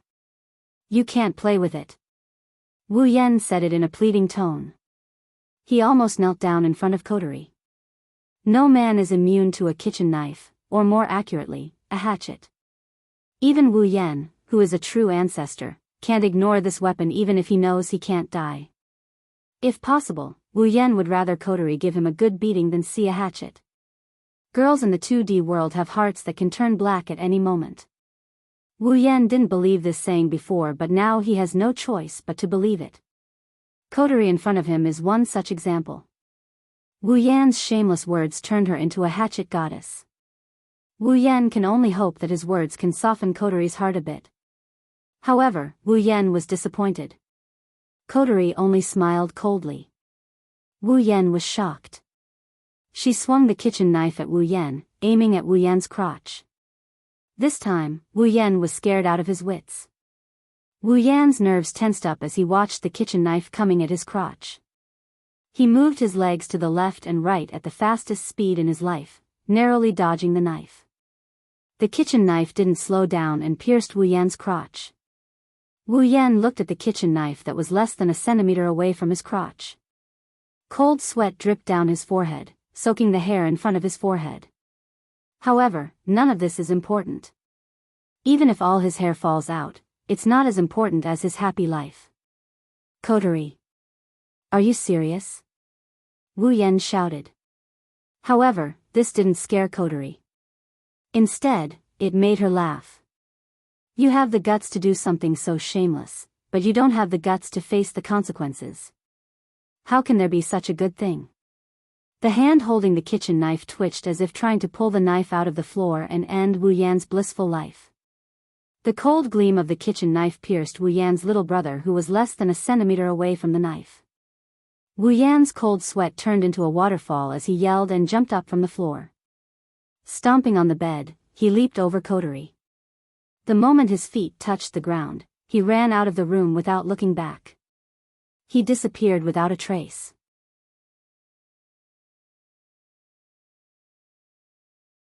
Stop right there. Kotori shouted angrily. She pulled out the kitchen knife and chased after him with murderous intent. Where can I hide? Where can I hide? Where can I hide? Where can I hide? Where can I hide? Wu Yan ran down the hallway while muttering in fear. He looked left and right, trying to find a place to hide from the knife. Wu Yan has subconsciously forgotten that his combat power isn't something a sealed Kotori can compare to. Wu Yan didn't want to take Kotori's knife. If it was any other part of his body, he would accept it. However, Kotori is aiming at a place he can't afford to lose. Even if a true ancestor can heal such a small injury in a short time, Wu Yan can't guarantee that he won't be traumatized. Shiori was taking a shower in the bathroom, so she didn't notice anything. As for Toka, she was rolling around happily because she got a comfortable bed and a room. Thus, a game of hide-and-seek began in Itsuka's house.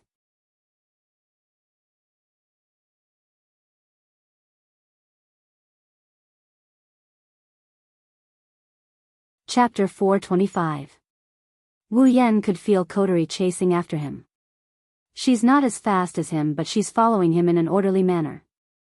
She didn't give him any openings. Wu Yan wanted to cry but had no tears. Is there a tracking device on me? Is that how Kotori knows where I am? Itsuka's house is pretty big. Run outside? No, I can play around at home, but if I run outside, Kotori will be so angry that she might ignore me for the rest of my life. Hide? Where can I hide? The living room? Where could he hide his body without being discovered by Kotori? The fridge?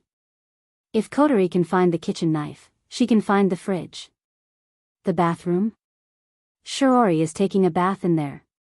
Wu Yan doesn't want to have two blackened people. Is God trying to kill me? Wu Yan howled, but he didn't want to attract Kotori's attention, so he swallowed it back. Instead, tears flowed down his cheeks.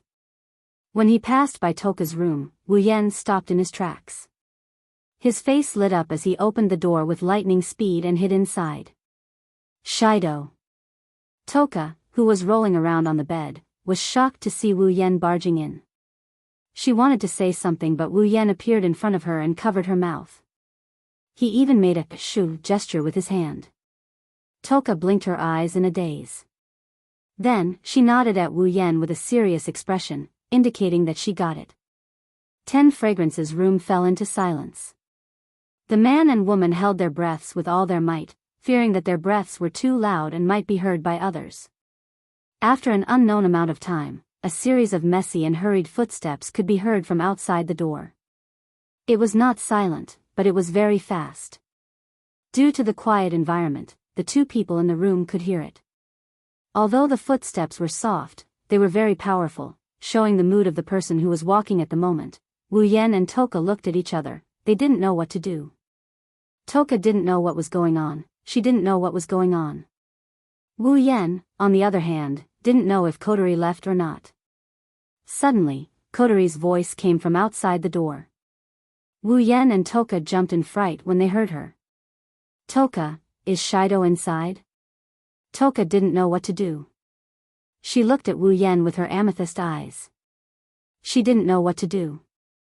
Her brain was overloaded and she almost fainted. Wu Yan panicked. His wine-red eyes spun rapidly as he tried to think of a solution. Wu Yan's eyes flashed and lightning flashed in front of his forehead. Toka's voice came out of his mouth. Shido?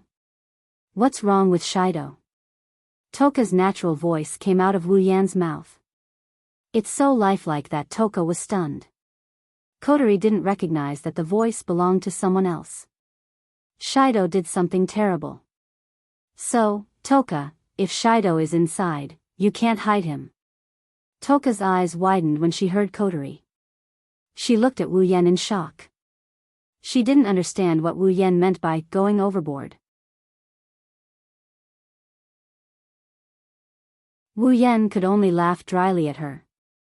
Something terrible? I don't understand, but Shido isn't here. Wu Yan said in Toka's voice. He almost got goosebumps. Toka, on the other hand, found it interesting. The door quieted down. Wu Yan had an ominous feeling. Bang! The door was violently flung open. Kotori appeared with a kitchen knife in her hand. Ah! 10 Incense, who was sitting on the bed, let out a small cry of surprise.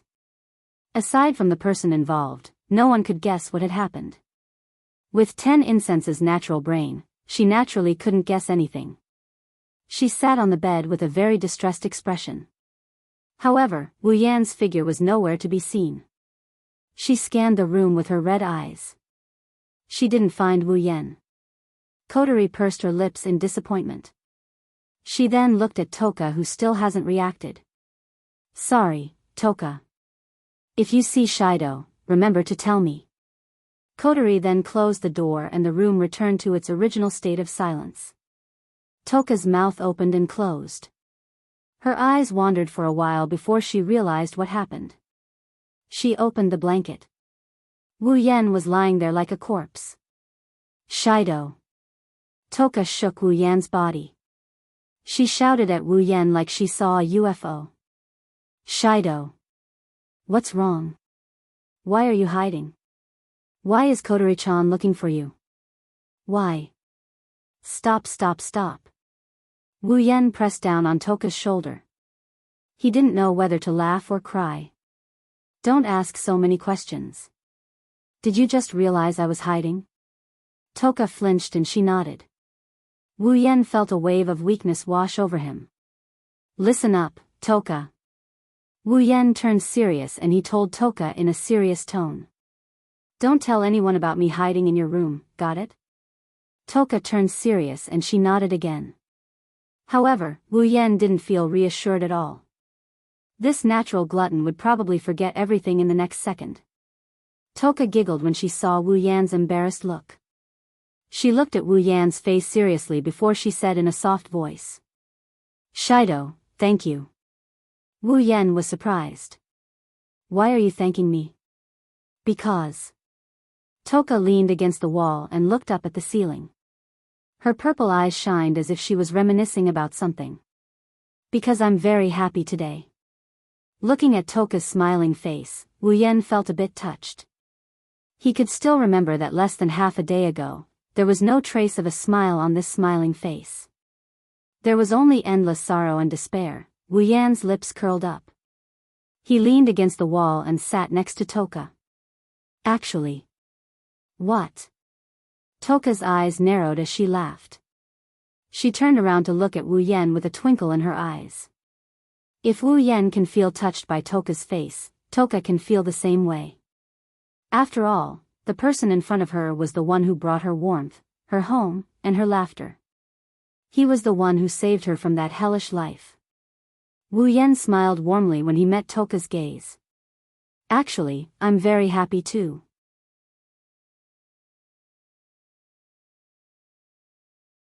Toka was surprised and lowered her head. When she looked up again, her eyes were full of tears. Wu Yan was speechless. What are you doing? Didn't you say you were happy? Why do you look like you're about to cry again? Toka wiped her eyes and retorted, I'm not crying. You're obviously crying. I'm not. I am. I'm not. All right, it's fine if you don't. Slapping his cheeks, Wu Yan tapped his chin. He turned around and looked at Toka. Oh right, Toka, can you control Spacequake? Spacequake? Control Spacequake? Toka didn't understand. Why? I have something important to do. I need Spacequake to complete it. How about it? Can you do it? I haven't tried to control the Spacequake. But if it's just triggering the Spacequake, it's very easy, then it's done. Wu Yan grinned. He glanced at the quest tab and he rubbed the sealing bracelet on his wrist. Then, he grabbed Toka's hand. Toka, come help me. Toka tilted her head in confusion. Since it's Wu Yan's request, there's no reason for her to refuse. She nodded.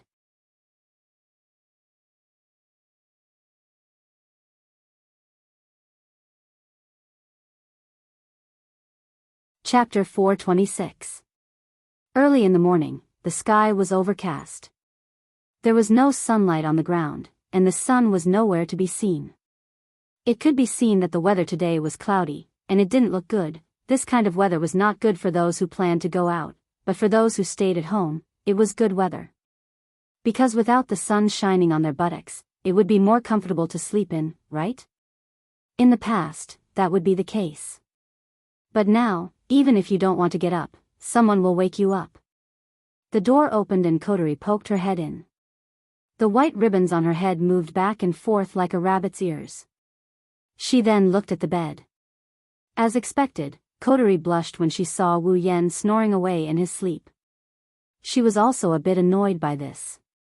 Due to the bathroom incident last night, Kotori tossed and turned the whole night. She wanted to sleep but couldn't. She finally fell asleep in the end. However, this brother of hers slept so comfortably that he almost had a bubble hanging above his nose. This made Kotori furious. She sneaked a glance at Wu Yan, her expression fluctuated. Her blushing face showed a bit of timidity. She hesitated on whether she should wake Wu Yan up or not. If possible, Kotori would like to switch to her commander mode.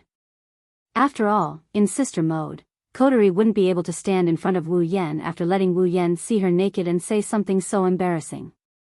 Even if she's in commander mode, she wouldn't have chased after Wu Yan for an entire night. Unfortunately, Shiori is still at home. Kotori has decided not to drag her into the fairy vortex. She doesn't want her sister to know that she has such a capable sister. Therefore, Kotori reluctantly used her sister mode to wake Wu Yan up. Kotori took a step into the room and retracted her hand. She blushed. She doesn't know how to face her Onii-chan. Kotori remembered Wu Yan telling her in her commander mode last night that she doesn't have to be a grown-up to do so. Plus, she almost lost her first kiss when she woke Wu Yan up. Kotori was worried. If she woke Onii-chan up like this, will he? She thought of something and blushed again. She held her cheeks with both hands and shook her head. After a long time, Kotori mustered up her courage and entered Wu Yan's room. She poked at Wu Yan's blanket and she tugged at it. She meekly called out. Onii-chan, it's time to wake up. Her weak voice, of course, couldn't wake up the sleeping demon. Kotori pouted and yelled, Onii-chan. Wake up. Onii-chan is waiting for you to have dinner. Wu Yan shuddered when he heard Kotori's voice. He screamed and jumped up from the bed. Kotori cried out in shock. Kotori. I know I was wrong. Don't chop me.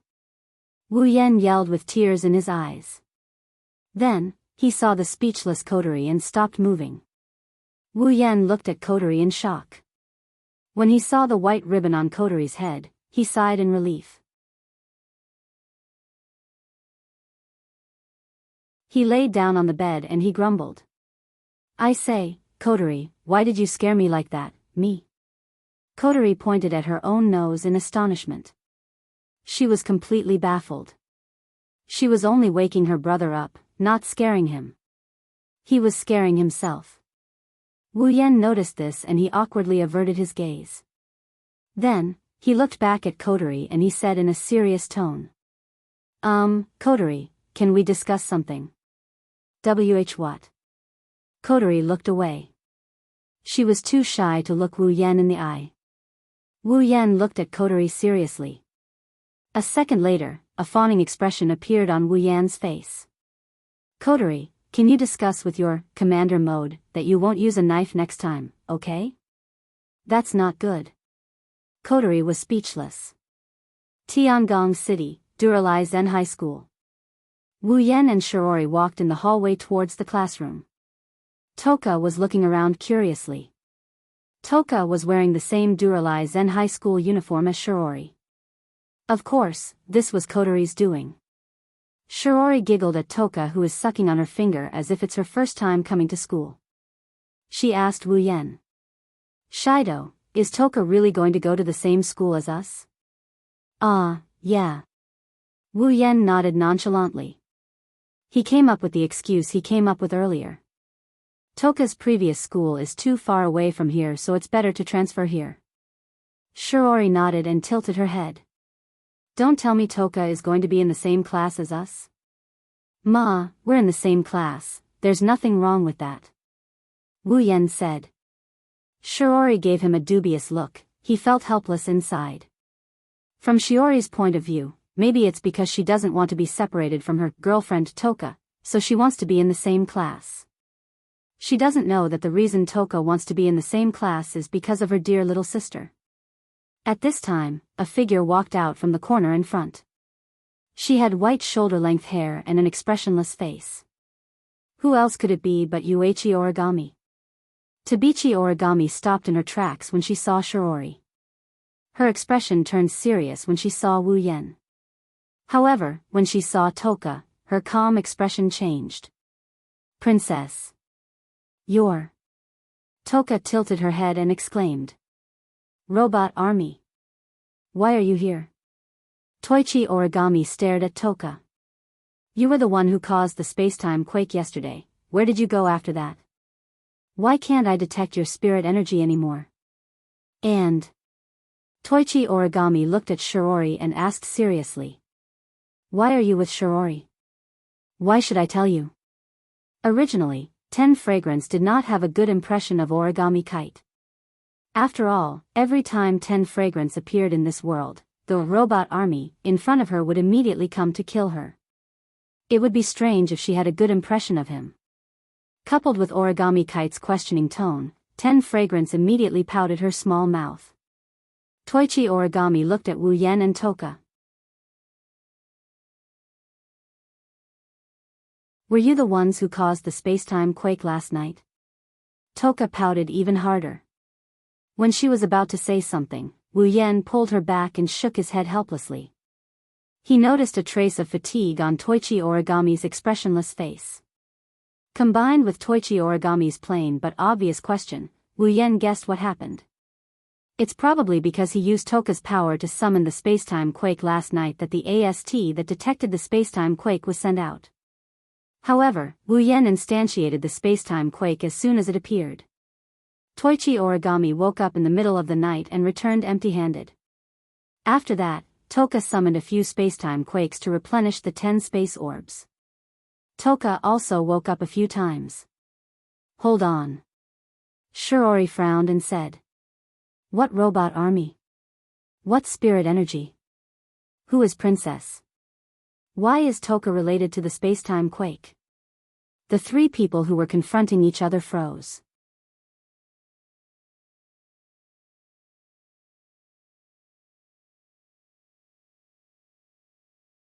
Chapter 427. On a certain street in Heavenly Palace City, a figure is walking towards a certain direction. There are many bags hanging on his body, there are ingredients and clothes inside. Lifting the bag in his hand, he couldn't help but sigh. He couldn't help but grumble at Shiori. It's one thing if she wants him to buy groceries, it's not like he didn't buy groceries when he was Hinajuku's butler in the Whirlwind Butler. But what's with asking him to buy clothes? Buying clothes is of course nothing, the problem is that these clothes are for Toka to wear. In other words, these clothes are for women, and there are underwear inside. Wu Yen can still remember when he walked into the underwear store, the staff and customers looked at him strangely. If he didn't say that he's here to buy for his girlfriend, he might have been treated as a pervert. In fact, even if Wu Yen said that he's here to buy for his girlfriend, those people still looked at him with suspicion. Thus, Wu Yen, who has always been a thick-skinned person, didn't even last a minute under the watchful eyes of those people before he was completely defeated. He hurriedly picked up 2 random items and fled the store in a sorry state. It's embarrassing to the extreme. Thinking about the laughter that came from the underwear store when he ran away, Wu Yan's heart was filled with anger. She's clearly a girl, it's more convenient for her to buy these clothes. But soon, this anger turned into helplessness. Who can be blamed? Who told them to talk about Spacequake and elves in front of Shirji? And then when she asked, they still answered perfunctorily. It was understandable that Shirji would be resentful and want to prank them. Wu Yen only wants to say one thing: why is it that Toichi Origami and Toka are the same as him, but he's the only one who gets revenge in the end? It's fortunate that Toichi Origami didn't expose Toka's identity, otherwise, explaining is secondary. The most important thing is that with Shiori's love for Kotori, she'll definitely step forward if she knows what Kotori has been doing. At that time, Kotori's thoughts of keeping her sister out of this will turn to ashes. Perhaps, Tabichi Origami was the same as Kotori. They didn't want Shiori to be involved in such a dangerous matter. After all, the elves were very powerful. Even if they were caught in the crossfire, they could still kill people. In the original work, Kotori was only willing to let Shiori go because he had Kotori's power and was immortal. But in this world, if I'm not wrong, Kotori's power isn't sealed in Shiori's body, it's sealed in my own body. In other words, it's sealed by the sealing ring. In other words, Shiori doesn't have the power of immortality in the original work. Under such circumstances, Kotori can't bear to let Shiori be the frontline against the elves. Wu Yen guessed that Toichi Origami, who's most likely a Yuri woman, wouldn't want Shiori to know about this.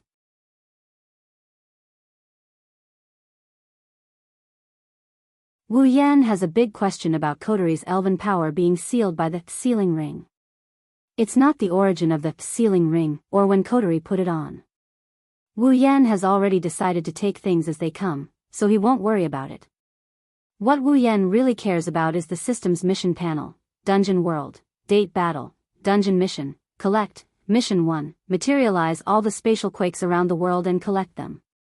Current progress, 1010, completed, mission reward, equipment points, item points, ability points, summoning points, 50,000 each. Mission 2, use the sealing ring to seal the elven powers of storyline characters Toka, Yoshino, Tokasaki Kurumi, and Itsuka Kotori. Mission reward, any 2 B grade and below equipment will be upgraded by 1 grade, B grade and Gate of Babylon excluded. Mission 3, yet to be activated. Last night, with the help of Toka's power, Wu Yen successfully collected the Space Orb.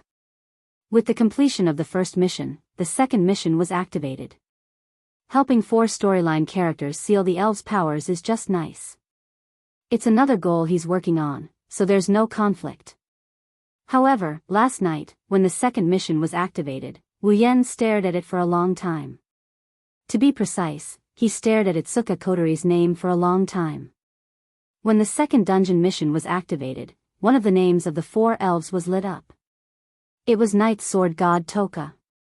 However, even though Kotori had sealed her power, her name did not light up. Could it be that Kotori's power wasn't sealed by the sealing ring? Then why did Kotori wear a sealing ring for no reason? Because it looks good? That's impossible. The mysterious appearance of the sealing bracelet and this strange dungeon mission 2 made Wu Yen think about the origin of Kotori's sealing bracelet. Now, he has a clear idea of where Kotori's sealing bracelet came from. Of course, guesses were just guesses. As for what the real situation was, it was still the same sentence. If he continued to stay in this world, he would definitely find the answer. Well, I've only sealed one of the 4 elves. Even if I eliminate Kotori, there are still 2 more. One of them is easy to deal with, but the other one won't be so easy. Once I solve the other 3, I should have an answer to Kotori's question. Walking on the street, Wu Yen couldn't help but smile. But when he saw the bag in his hand, he sighed.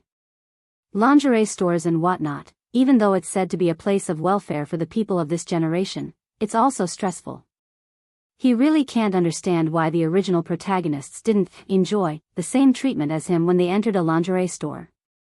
Suddenly, Wu Yen felt a sense of danger. Wu Yen stopped in his tracks. His wine-red eyes flashed and he turned to look in a certain direction. Wu Yen heard a slight noise. At the same time, Wu Yen saw a tiny black dot coming towards him. It's a gunshot. The black dot is a bullet.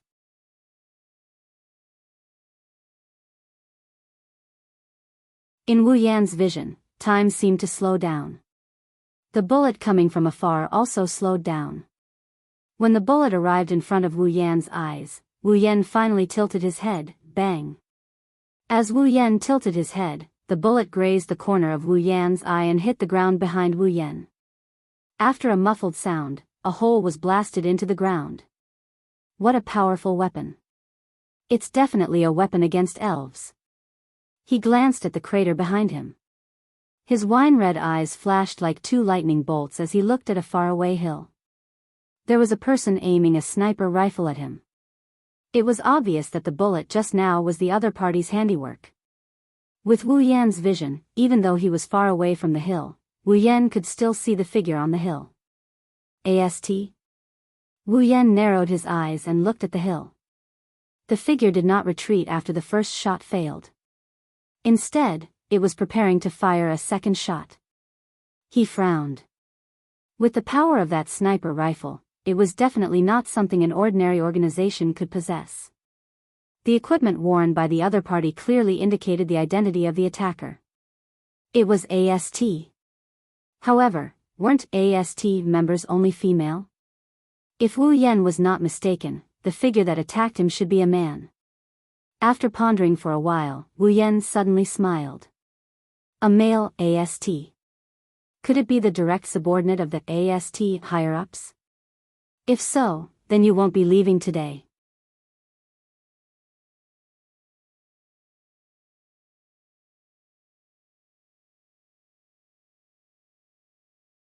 Chapter 428. On top of a small hill, a person wearing equipment that was slightly different from AST's but similar in style was lying on a lower ground that was hard to notice. He was holding a sniper rifle in his hand and leaning on the sniper rifle's scope. He was aiming at something. From the scope of the sniper rifle, the person can clearly see Wu Yen nimbly dodging his bullet. He even raised his head and looked at him with a gentle smile. I've been discovered. Looking at Wu Yan's smile through the scope, the sniper couldn't help but be shocked. A trace of nervousness appeared on his face. After all, this place is at least 500 meters away from the place he was aiming at. But the opponent actually discovered him in an instant and even accurately pinpointed his position. However, the sniper quickly calmed down. No matter what, he was still a soldier who had received formal training. Moreover, he was assigned to the position of a sniper. If his psychological quality was not good, he would not have been sent out. Pressing the radio in his ear, the sniper said in a deep voice, "Point A, sniper failed." Not long after the sniper's voice fell, a series of continuous reports rang out from the radio in his ear. Point B, aimed. Point C, aimed. Point D, ready. After these voices rang out, a voice that clearly has a tone of command, it seems to be the voice of the leader of these people. Point A, Point B, Point C, Point D, snipe at the same time. Along with this voice, 4 very subtle sounds of reloading could be heard from the other side of the earpiece. Under the scope of 4 sniper rifles, Wu Yan frowned and then relaxed. Feeling the initial warning coming from one direction change to 4, Wu Yan couldn't help but lick his lips. Those snipers are scattered all over the place, this is a bit troublesome. Although he said it was troublesome, his face didn't show any signs of trouble. Wu Yan glanced at the 4 positions where the warning came from and chuckled softly. Take them out one by one. Wu Yan's chuckle was naturally seen by the 4 snipers under the scope.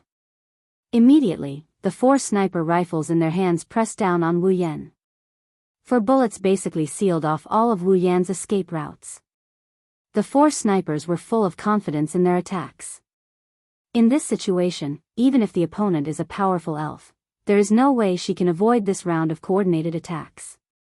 So much so that they didn't even consider that there is no way to avoid their attacks. But, who said that they have to dodge? Bang! When the 4 bullets were about to enter the target's body, the 4 snipers saw a surge of red lotus flames suddenly burning from the target's body.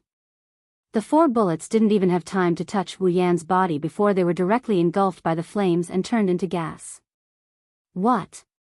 Seeing the image on the sniper rifle scope, the 4 snipers in different positions shouted in unison.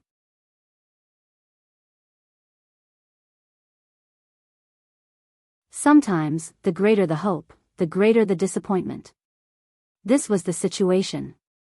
What's wrong? The voice of the leader who ordered the 4 snipers to snipe came from the headset, finally letting the 4 snipers understand the situation they are in. Captain. Snipe at point A failed again. Please give instructions. Captain. Snipe at point B failed. Please give instructions. Captain. Snipe at point C failed. Please give instructions. Captain. Snipe at point D failed. Please give instructions. Listening to the report in the wireless headset, the voice of the person who was called the captain had a trace of gloominess. Snipe failed again? Suddenly, in the sight of the 4 snipers and the captain of the sniper team, a red lotus flame pillar rushed into the sky, as if it was going to burn the entire sky into ashes. Endless heat was emitted from it, and there was a trace of heat in the air. What's going on? The pillar of fire from the red lotus slowly burned. Soon after, the pillar of fire decreased at a speed visible to the naked eye. When the pillar of fire completely disappeared from the sight of the 5 people, a figure with a fiery glow shot out from where the pillar of fire was and disappeared on a small mountain slope. That small hill was the one where the sniper who first sniped Wu Yan was at. The leader of the sniper team turned pale with fright. He hurriedly pressed the earpiece and wanted to shout something into it. However, a scream came out of the earpiece first, causing the leader of the sniper team and the remaining 3 snipers to be extremely shocked. Point A. What's going on? Point A. Answer. Answer. The leader of the sniper team was full of hope, hoping to hear the sniper at point A's location reply. There was a rustling sound in his earpiece, and then, a reply indeed appeared. However, this reply was another scream. Hey! What's going on? Unfortunately, the sniper team leader's answer was a scream. The sniper team leader's face turned pale. That was because the three screams were different from each other. Soon, the last scream also sounded in the wireless headset of the sniper team captain. After this scream, the only sound that could be heard in the entire wireless headset was the rustling sound. Damn it!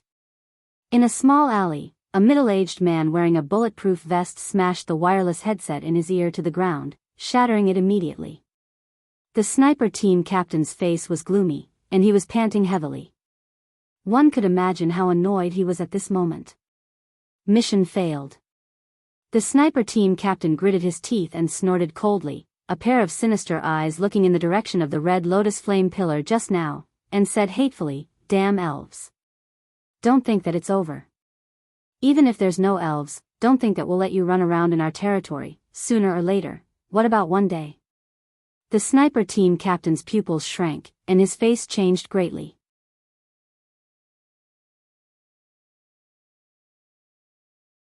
He raised his head abruptly and looked in the direction of the voice, then his face turned completely pale. In the sky not far in front of him, a figure was floating there, a pair of wine-red eyes staring at him with a faint smile, and the figure was holding four people he was very familiar with. The sniper team captain's pupils slowly shrank to the size of a needle. He looked up at the floating figure and his four subordinates in the figure's hands, and an inexplicable sense of oppression came from the figure, pressing down on him, causing the sniper team captain's body to start trembling. Bang! Bang! Bang! Bang! Seeing his four subordinates being thrown to the ground, the sound of their bodies hitting the ground was like a heavy hammer hitting the sniper team captain's heart. The sniper team captain's palms were sweaty, and he subconsciously took a few steps back. Wu Yan glanced at the sniper team captain, and his body slowly floated down and stood on the ground. "You're from the AST, right?" The sniper team captain clenched his fist and forced himself to calm down. He took a few deep breaths and looked at Wu Yan, but there was a trace of fear in his eyes. Seeing this, Wu Yan shook his head and smiled contemptuously. "What's wrong? Is this your first time seeing elves? Or are you afraid because all your subordinates have fallen?" Raising his foot, he walked towards the sniper squad leader. The sniper squad leader followed Wu Yan's movement and took a step back. His body started shaking violently. Seeing this, the contempt in Wu Yan's eyes intensified. "Afraid just like this? Looks like the lackeys raised by the upper echelons of AST are all trash. The troops directly under the upper echelons can't even compare to the normal members of AST in battle. Even their mental fortitude is so bad. No wonder the ones fighting against the elves are the female members. The men of AST are really living like dogs."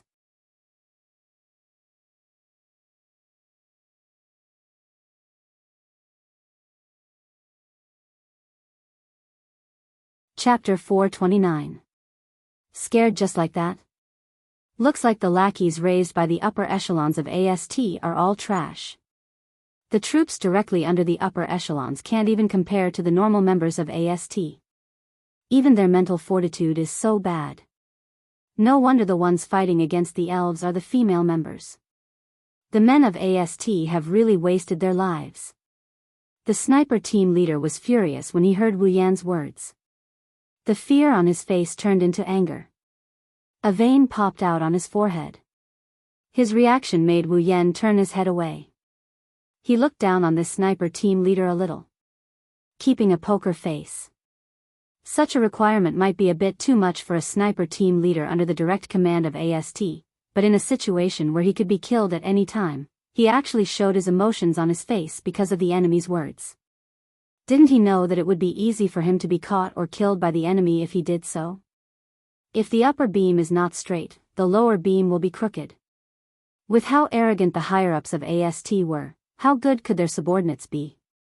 At this moment, Wu Yan suddenly felt bad for Origami and the other AST girls. Not only did they have to fight on the battlefield, they even had to work under these people.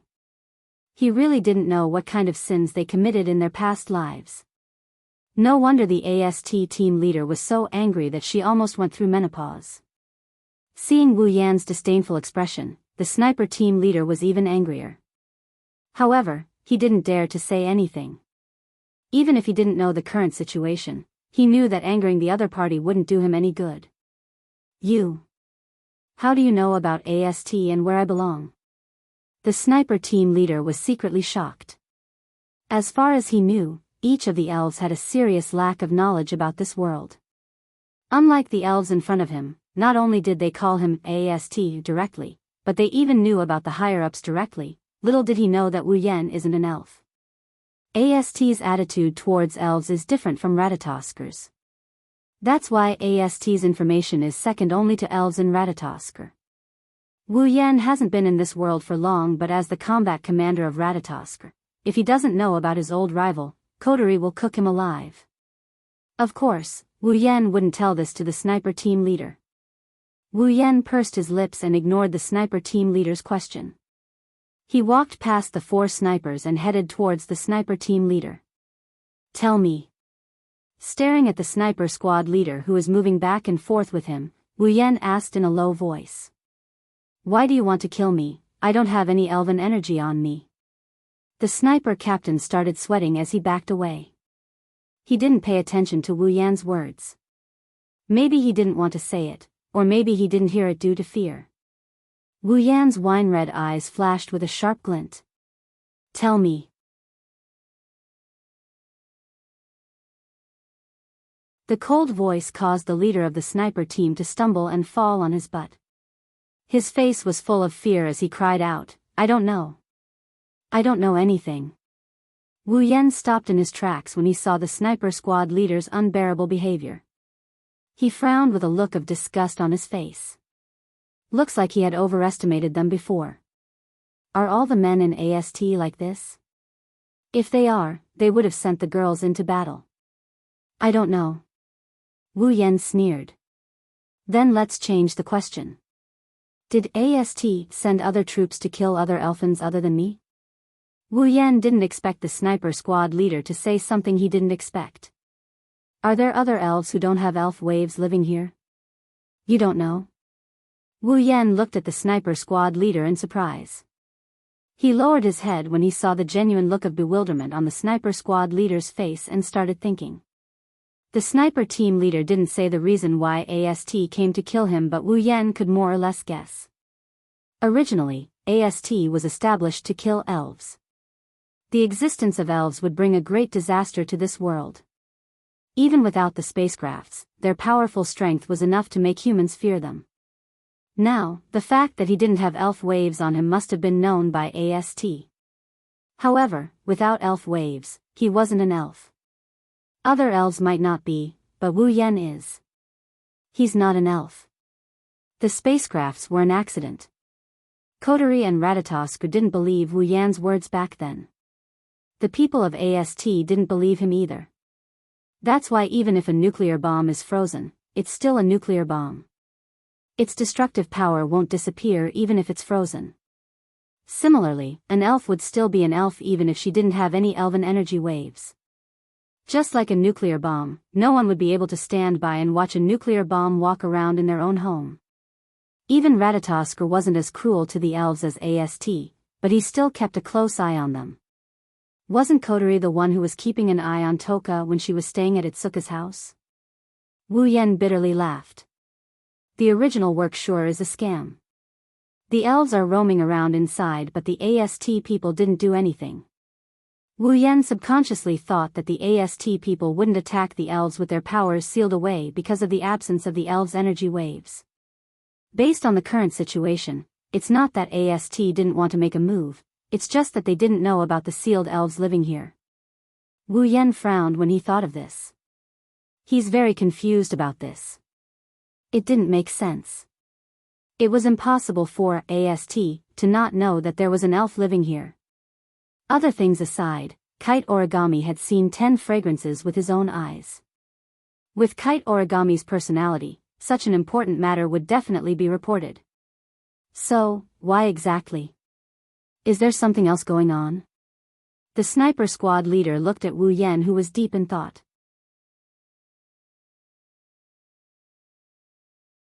The fear on his face disappeared and was replaced by a ruthless expression. He quietly reached his hand behind him. The moment the sniper squad leader reached behind him, he felt a chill coming from his chest. It was as if he lost something. The sniper squad leader was at a loss. The sniper team leader lowered his head and looked at his chest, which had become cool.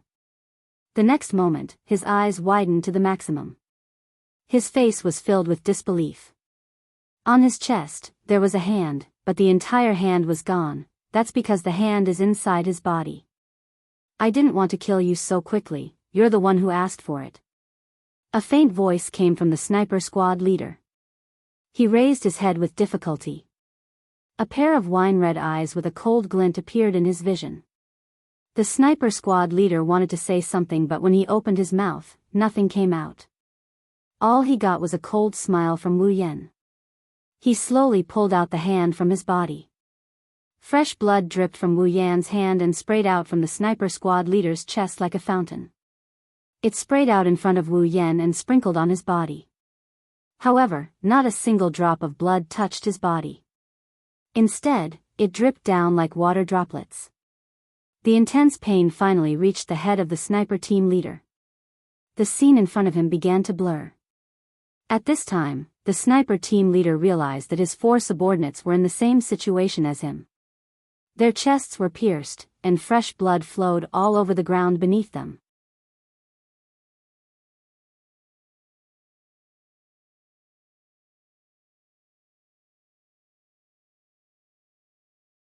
Chapter 430. Following the sound of the sniper team leader falling to the ground, the small alley fell into complete silence. However, no one could ignore the scene that unfolded before their very eyes. The 5 of them fell to the ground in different postures. There was a bloody hole in each of their chests. Blood kept flowing out of the holes. It was as if there were 5 blood fountains coming out of the ground. The ground was dyed in red. Under such a scene, a person stood in the middle of the 5 corpses.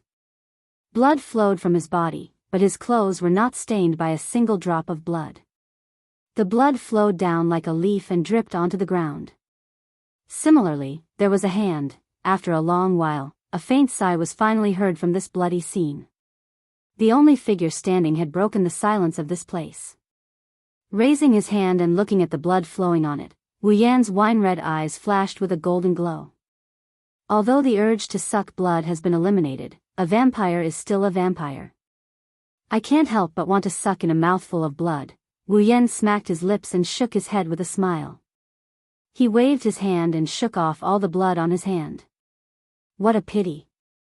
Such filthy blood definitely doesn't taste good. Just as Wu Yan was about to turn around and go home, a sweet voice with a hint of laughter sounded behind him. I also agree with this little brother's words. The voice made Wu Yan's wine-red eyes tremble. He was a little surprised. Someone actually came here and approached him without him noticing. Wu Yan's face became serious. His wine-red eyes flashed with a golden glow again. Then, he slowly turned around and looked at the entrance of the alley. However, when Wu Yan saw clearly who it was, the seriousness on his face disappeared and was replaced by a deep shock. It was a very beautiful girl. She had long black hair tied into 2 long braids that stretched in front of her chest. She had bangs on her forehead, but the length was completely different. The left bangs were very long, so long that it covered her entire left eye. The remaining right eye was wine-red like Wu Yan's. Her skin was white and translucent. It shone with a faint luster like a pearl. Even in the alley where the light was a little dim, one could clearly see the luster of her skin. At this moment, the girl was standing at the entrance of the alley. Her only exposed eye was looking at the corpses and blood on the ground. She didn't scream like a normal girl would. Instead, she excitedly licked her lips, staring at the corpses and blood. The girl's eyes slightly curved into a crescent shape. In an instant, she retracted her gaze. It was as if the corpses weren't humans but pigs. What flowed wasn't blood but water. It was as if the corpses on the ground were her food. Compared to Wu Yan, she was more like a vampire. However, it was clear that the girl was more interested in Wu Yan than the food on the ground.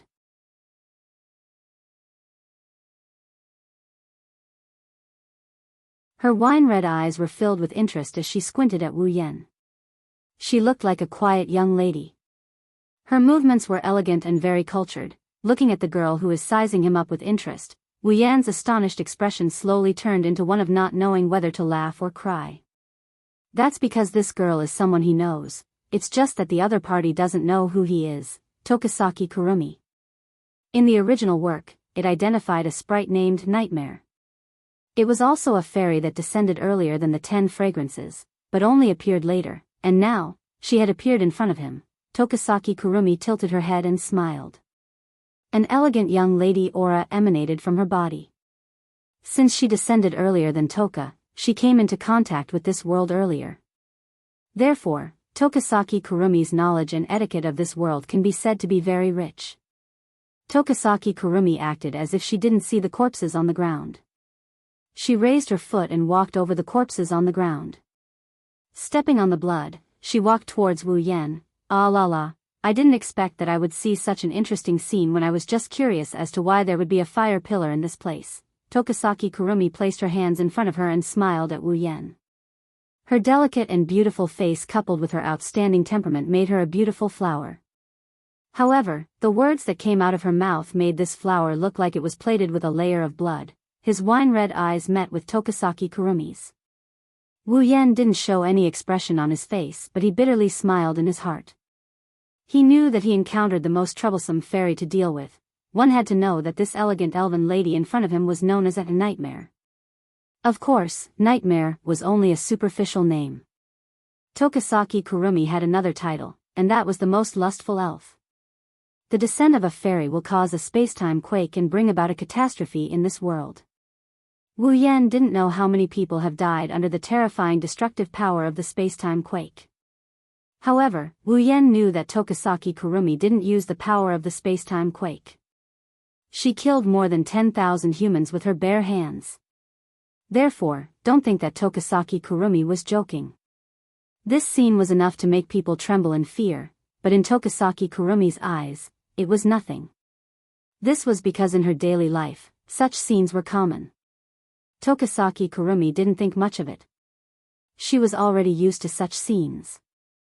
Logically speaking, even if Wu Yan doesn't reject such a lustful being, he wouldn't take the initiative to approach her.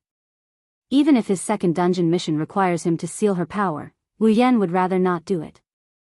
However, Tokasaki Kurumi is an exception. Others only know that Tokasaki Kurumi is a lustful fairy who killed more than 10,000 humans with her bare hands. There's no evil she wouldn't commit.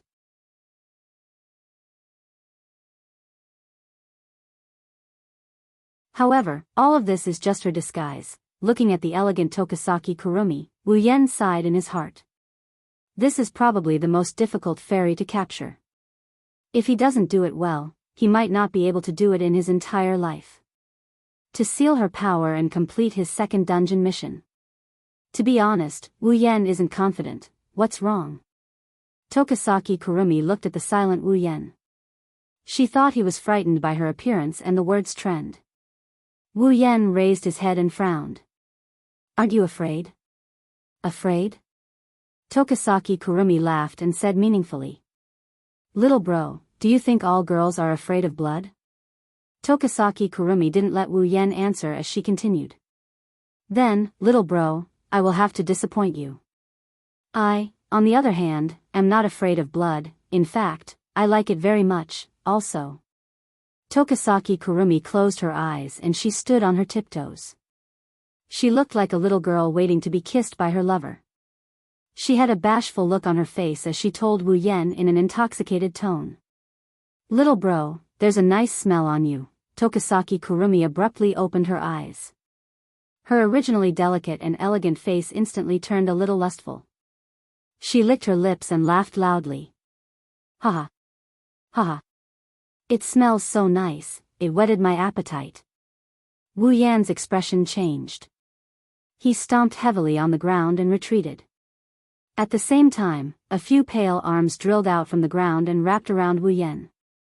They brushed past Wu Yan's retreating body.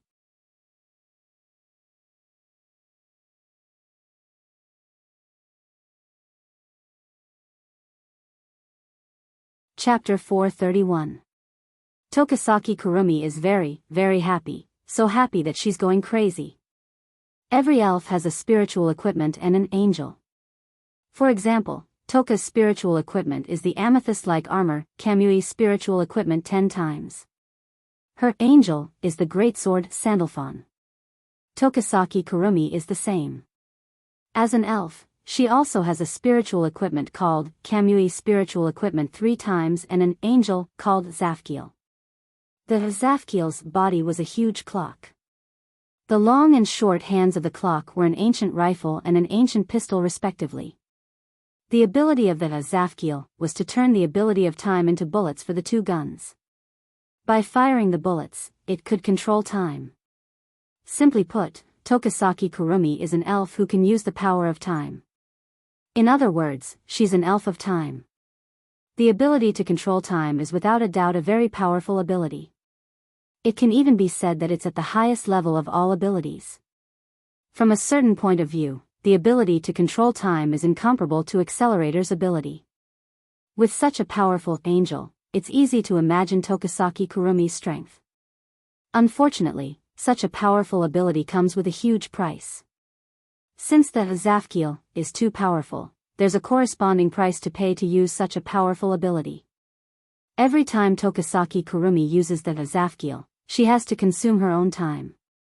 In other words, she has to sacrifice her own lifespan to use the Zafkiel. In order to not exhaust her time by using the Zafkiel, Tokasaki Kurumi consumes the lives of others to replace the time she needs to use the Zafkiel. As long as someone is within the range of time eclipse, Tokasaki Kurumi will forcibly steal their time and store it as the price for using the Zafkiel. Every number on Tokasaki Kurumi's Zafkiel represents a type of time ability. Depending on the type of time ability used, the price to use it is different. The bullet of 12 is the most expensive. Just one shot will consume the life of an elf. That's why Tokasaki Kurumi has never used the bullet of 12 before. In fact, the reason why Tokasaki Kurumi kills people is to obtain more lifespan so that he can activate the bullet of 12. He will return to 30 years ago and kill the first descending elf to fulfill his sorrowful wish of erasing the existence of the elves. This way, the elves won't be enemies with humans. The elves won't be hunted down and humans won't suffer heavy casualties due to the space-time quake. However, the cost of using the bullet of 12 is the life force of an elf. If Tokasaki Kurumi used it recklessly, even if she didn't die on the spot, she would become extremely weak and unable to achieve her goal. Therefore, in the original work, Tokasaki Kurumi wanted to devour Itsuka Shido, who had the power of 3 elves sealed within his body. But now, Itsuka Shido no longer exists in this world.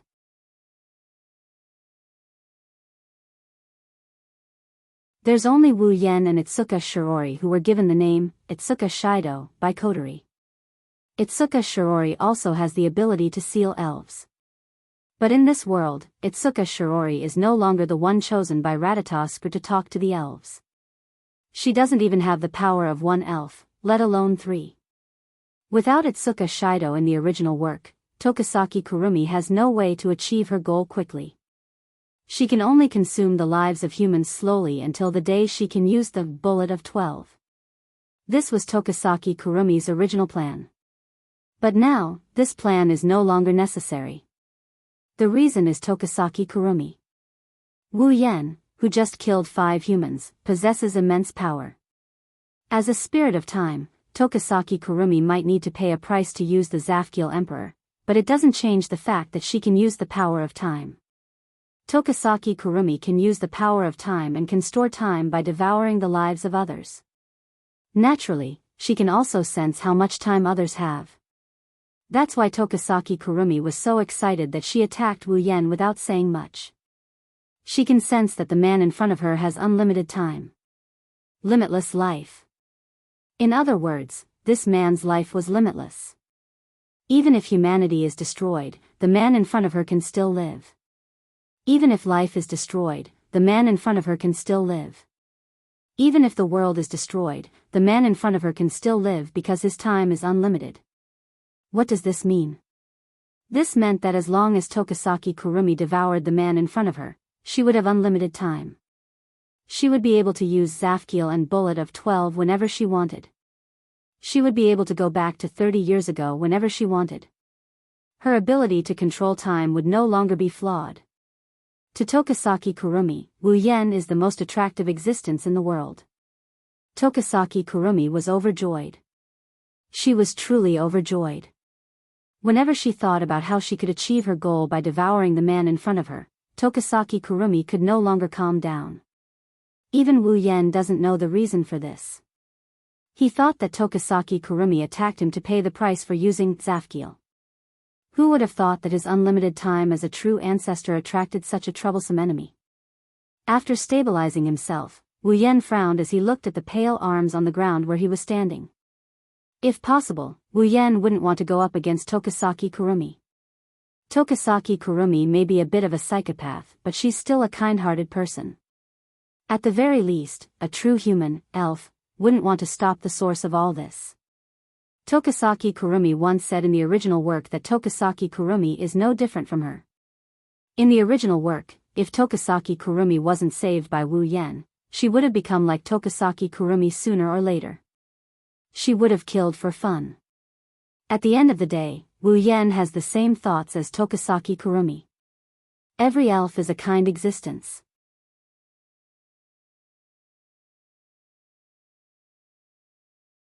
Just the fact that Tokasaki Kurumi likes small animals is enough to prove that she has a kind heart. It's just that the humans have been hostile towards the elves for a long time. That's why Tokasaki Kurumi turned into her current state, treating humans as her food. Tokasaki Kurumi's heart was completely broken. That's why Wu Yen doesn't want to fight Tokasaki Kurumi. Of course, this is because Wu Yen doesn't know how important he is to Tokasaki Kurumi. It's even more important than how much Tokasaki Kurumi covets Tokasaki Kurumi in the original work. Tokasaki Kurumi won't miss out on Wu Yan's unlimited time. Under Wu Yan's gaze, Tokasaki Kurumi slowly raised her hand. Her body shook slightly and a dark purple aura surged out of her body and enveloped her. At the same time, a gloomy aura spread throughout the small alley.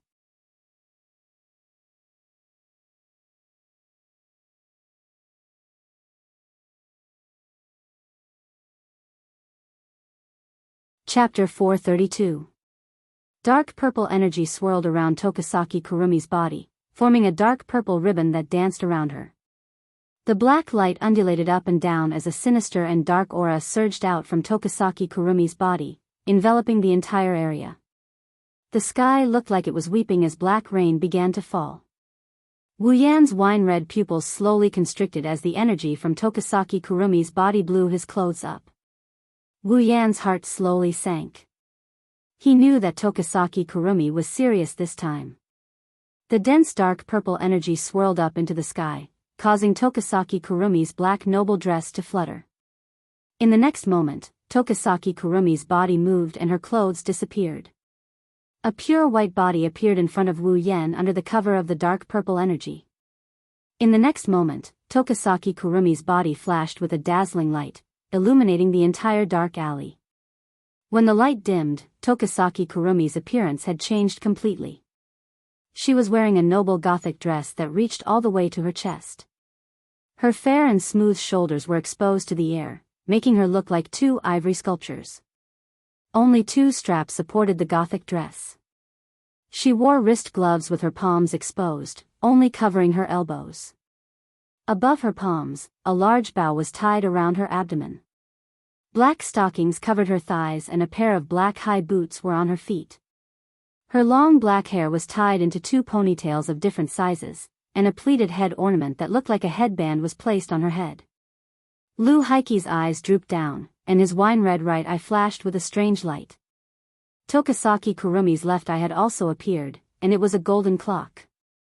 Tokasaki Kurumi, level 75, at this moment, the golden clock in Tokasaki Kurumi's left eye was spinning. It was like a pupil, staring straight at Wu Yan with a trace of impatience. The clock in the left eye represented Tokasaki Kurumi's time. If Tokasaki Kurumi gets her hands on Wu Yan, the time inside the golden eye of the clock will come to a complete stop. Therefore, Tokasaki Kurumi's gaze towards Wu Yen was filled with passion and greed. She was like a hungry wolf looking at the most delicious piece of meat in the world. Wu Yen frowned deeply. His wine-red eyes flashed with dissatisfaction and anger. Wu Yen really didn't like the way she looked at him like he's food. He's also very dissatisfied with that look. Tokasaki Kurumi saw the dissatisfaction in Wu Yan's eyes. Her red and gold eyes flashed with surprise. Tokasaki Kurumi smiled at Wu Yen. Little brother, you don't seem surprised by my transformation and appearance? Tokasaki Kurumi raised both her hands and tilted her head. Could it be that little brother knows about the elves? Wu Yen frowned but didn't say anything. He took a few steps forward and closed the distance between him and Tokasaki Kurumi. Tokasaki Kurumi couldn't help but smile. Tokasaki Kurumi tapped her cheeks.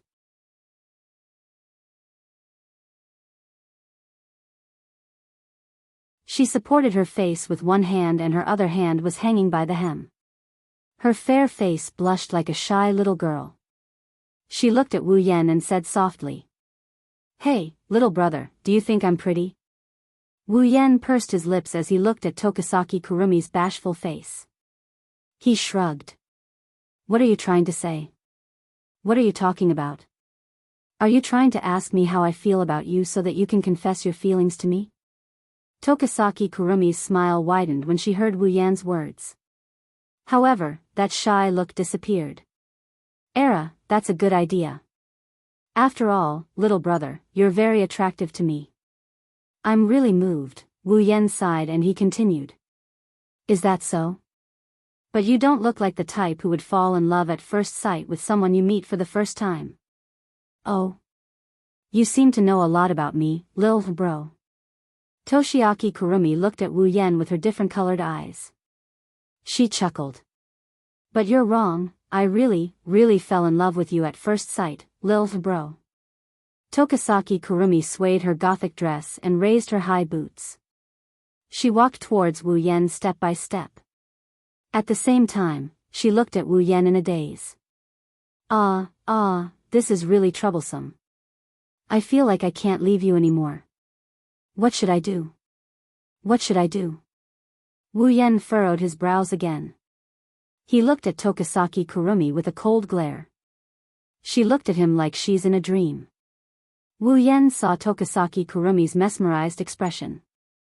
However, Tokasaki Kurumi didn't look like she was in love with a lover. She looked more like a poor beggar looking at a rich missy. She wasn't looking at the missy, she was looking at the word missy in front of her. Tokasaki Kurumi seemed to have noticed the coldness in Wu Yan's eyes. She stopped in her tracks but the dazed look in her eyes didn't weaken. Instead, it became more intense. It was accompanied by a fatal fanaticism. She licked her lips and her smile turned sinister. She looked at Wu Yen and she coquettishly said, "Hey, lil bro, become one with me, we'll never be separated, okay?" Without waiting for Wu Yan's reply, Tokasaki Kurumi chuckled. Little brother, you can't refuse because I'll get angry. Tokasaki Kurumi laughed loudly. Her shoulders shook as she covered her mouth with one hand and muttered softly. I'm actually excited. Tokasaki Kurumi's body flashed with a red and white light. Several streams of light rolled up from her body and danced in the air. They turned into several pale red arms and shot towards Wu Yen like whips. Wu Yen looked relaxed on the surface but he was on high alert. When Tokasaki Kurumi attacked, he made his move in less than a second. Dozens of crimson spatial ripples appeared behind him. As the ripples spread out, streaks of black light shot out from them and collided with the incoming hands. Then, the weak arms were all smashed into smithereens as if they were dried twigs. Tokasaki Kurumi seemed a little surprised.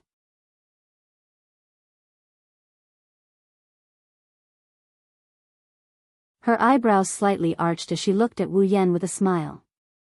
As expected, little brother isn't an ordinary person. You're not an elf and you don't look like a human. Humans don't have such powerful strength. I want to make you my possession more and more, Wu Yen didn't feel happy at all when he heard Tokasaki Kurumi's fanatical words. It's not a good thing that this sickly girl has her eyes on him, it's better to run. Just as this thought surfaced in her mind, Tokasaki Kurumi grinned. With a twist of her hand, an ancient rifle and an ancient pistol appeared in her hands. She waved her hands in front of her, and the two pistols in her hands turned into a dance of spears. She swung them very smoothly. The appearance of the two guns made Wu Yen stop in his tracks. Tokasaki Kurumi grinned and she raised her handgun. An invisible wave gathered at the muzzle of the gun. Bang! The sound of a gunshot reverberated in the alleyway. A bullet with enough force to shatter rocks came out of Tokasaki Kurumi's pistol. She fired at Wu Yen, who narrowed his eyes.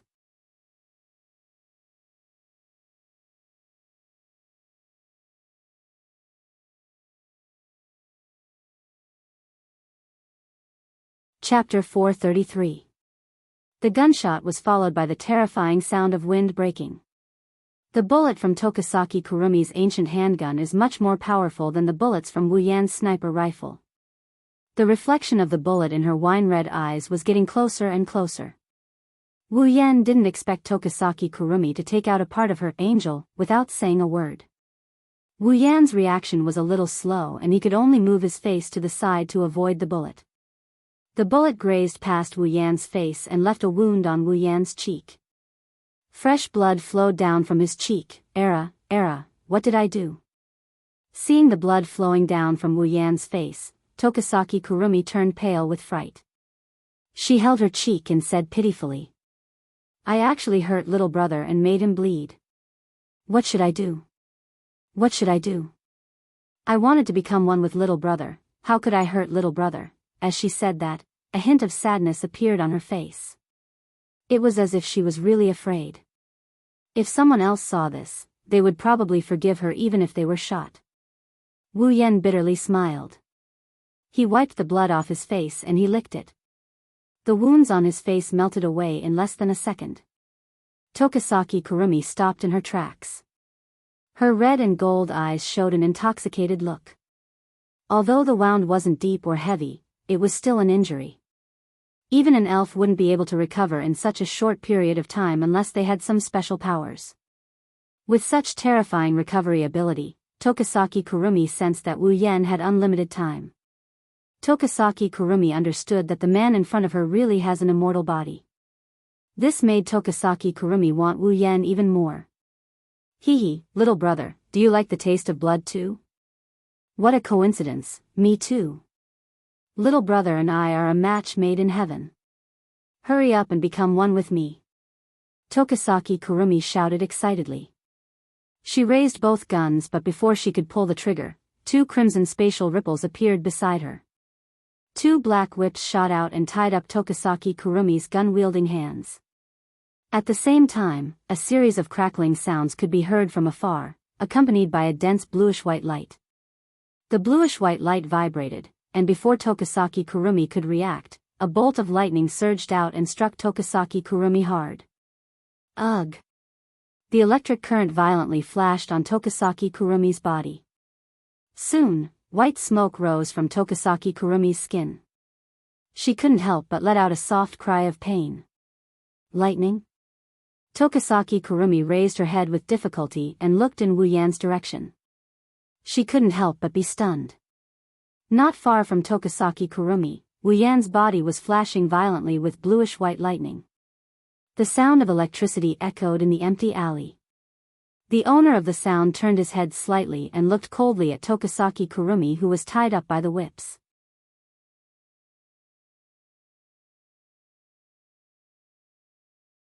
The wine-red color in his eyes disappeared and was replaced by a resplendent golden color. As Wu Yan's eyes turned golden, a pressure unique to a true ancestor rolled out from his body. Under this pressure, Tokasaki Kurumi couldn't help but feel her shoulders sink. She seemed to see a thick blood aura around Wu Yen. He. Tokasaki Kurumi's eyes were filled with excitement. She wasn't afraid of the blood aura that would scare an ordinary person. Instead, she was like a fish in water. Her eyes were filled with satisfaction as she looked at Wu Yen with intoxication. Little brother, you're the best. This blood aura that's like a lake of blood and the pressure of a noble existence. It's really great, really great. Tokasaki Kurumi smiled evilly and said to Wu Yen. I can't wait to become one with you. I can't wait any longer, I can't wait any longer. After saying that, Tokasaki Kurumi pulled at her bound right hand. Under Wu Yan's astonishment, her right hand was torn off. This sudden situation left Wu Yan at a loss. At this time, Tokasaki Kurumi used her broken right hand to smash the iron sand whip in her left hand. The iron sand whip shattered into iron sand and she immediately leaped away. Descend. Emperor of Carving, Zafkiel. Tokasaki Kurumi raised her hand and shouted. Her voice resounded through the sky. Following her voice, a black-red lightning bolt descended from the sky and struck Tokasaki Kurumi's back. However, the black-red lightning didn't cause any damage. Instead, it distorted Tokasaki Kurumi's back. The black-red lightning turned into a black-red light that drew a circle behind Tokasaki Kurumi. When the light dissipated, a huge clock that was twice as tall as Tokasaki Kurumi appeared behind her. Tokasaki Kurumi's angel! Emperor of Carving, Zafkiel. Wu Yan's expression tensed up, he wanted to retreat. He didn't want to fight Tokasaki Kurumi to begin with. Now, Tokasaki Kurumi even used angel. It's clear that she doesn't want to let him go. Wu Yan bitterly laughed inside. What did he do to offend her? Why would she use angel at such a high cost? Even if Tokasaki Kurumi has other people's lives as storage, it's still a waste. She's really willing to sacrifice so much for it. How could she be so generous? Wu Yan didn't know that once he fell into Tokasaki Kurumi's hands, the so-called price would be gone. Naturally, Tokasaki Kurumi didn't care about such a small amount of time. Even if she used it all up, as long as she had Wu Yan, she wouldn't need it. Bullet of 4, Dalit. Tokasaki Kurumi raised her left hand that was holding a pistol. The clock in her left eye suddenly sped up. The number 4 on the huge clock behind Tokasaki Kurumi lit up. A black-red stream of energy floated out and entered Tokasaki Kurumi's pistol. After the black-red stream of energy flowed into the pistol, Tokasaki Kurumi smiled and did something that would make others confused. She raised the pistol but didn't aim it at Wu Yan.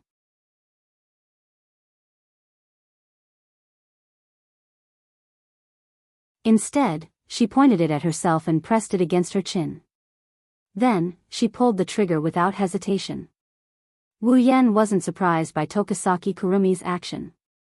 He knew what kind of ability Tokasaki Kurumi's bullet of 4 has. It's the ability to reverse time. The golden pupils turned towards Tokasaki Kurumi's right hand, which was suspended in the air by the iron sand whip. The broken right hand trembled slightly, and the iron sand whip loosened. The right hand didn't fall down, but flew back to Tokasaki Kurumi and reattached itself to her severed arm. Tokasaki Kurumi clenched her right hand and smiled sinisterly at Wu Yan. Let's start again. Wu Yan's body tensed up. His golden pupils turned and he focused all his attention on Tokasaki Kurumi. Tokasaki Kurumi seemed satisfied with Wu Yan's action and raised her pistol again. Bullet of 4, Dalit. This time, the number 1 on the huge clock behind Tokasaki Kurumi lit up. A black-red stream of energy floated out and entered Tokasaki Kurumi's pistol. Tokasaki Kurumi shot it into her head. Then, Wu Yan's expression changed. That was because Tokasaki Kurumi had already disappeared from her original spot and reappeared beside him. You're tuning in to the Romantic Tales YouTube channel. Don't forget to subscribe and join us on this journey to catch the most captivating stories.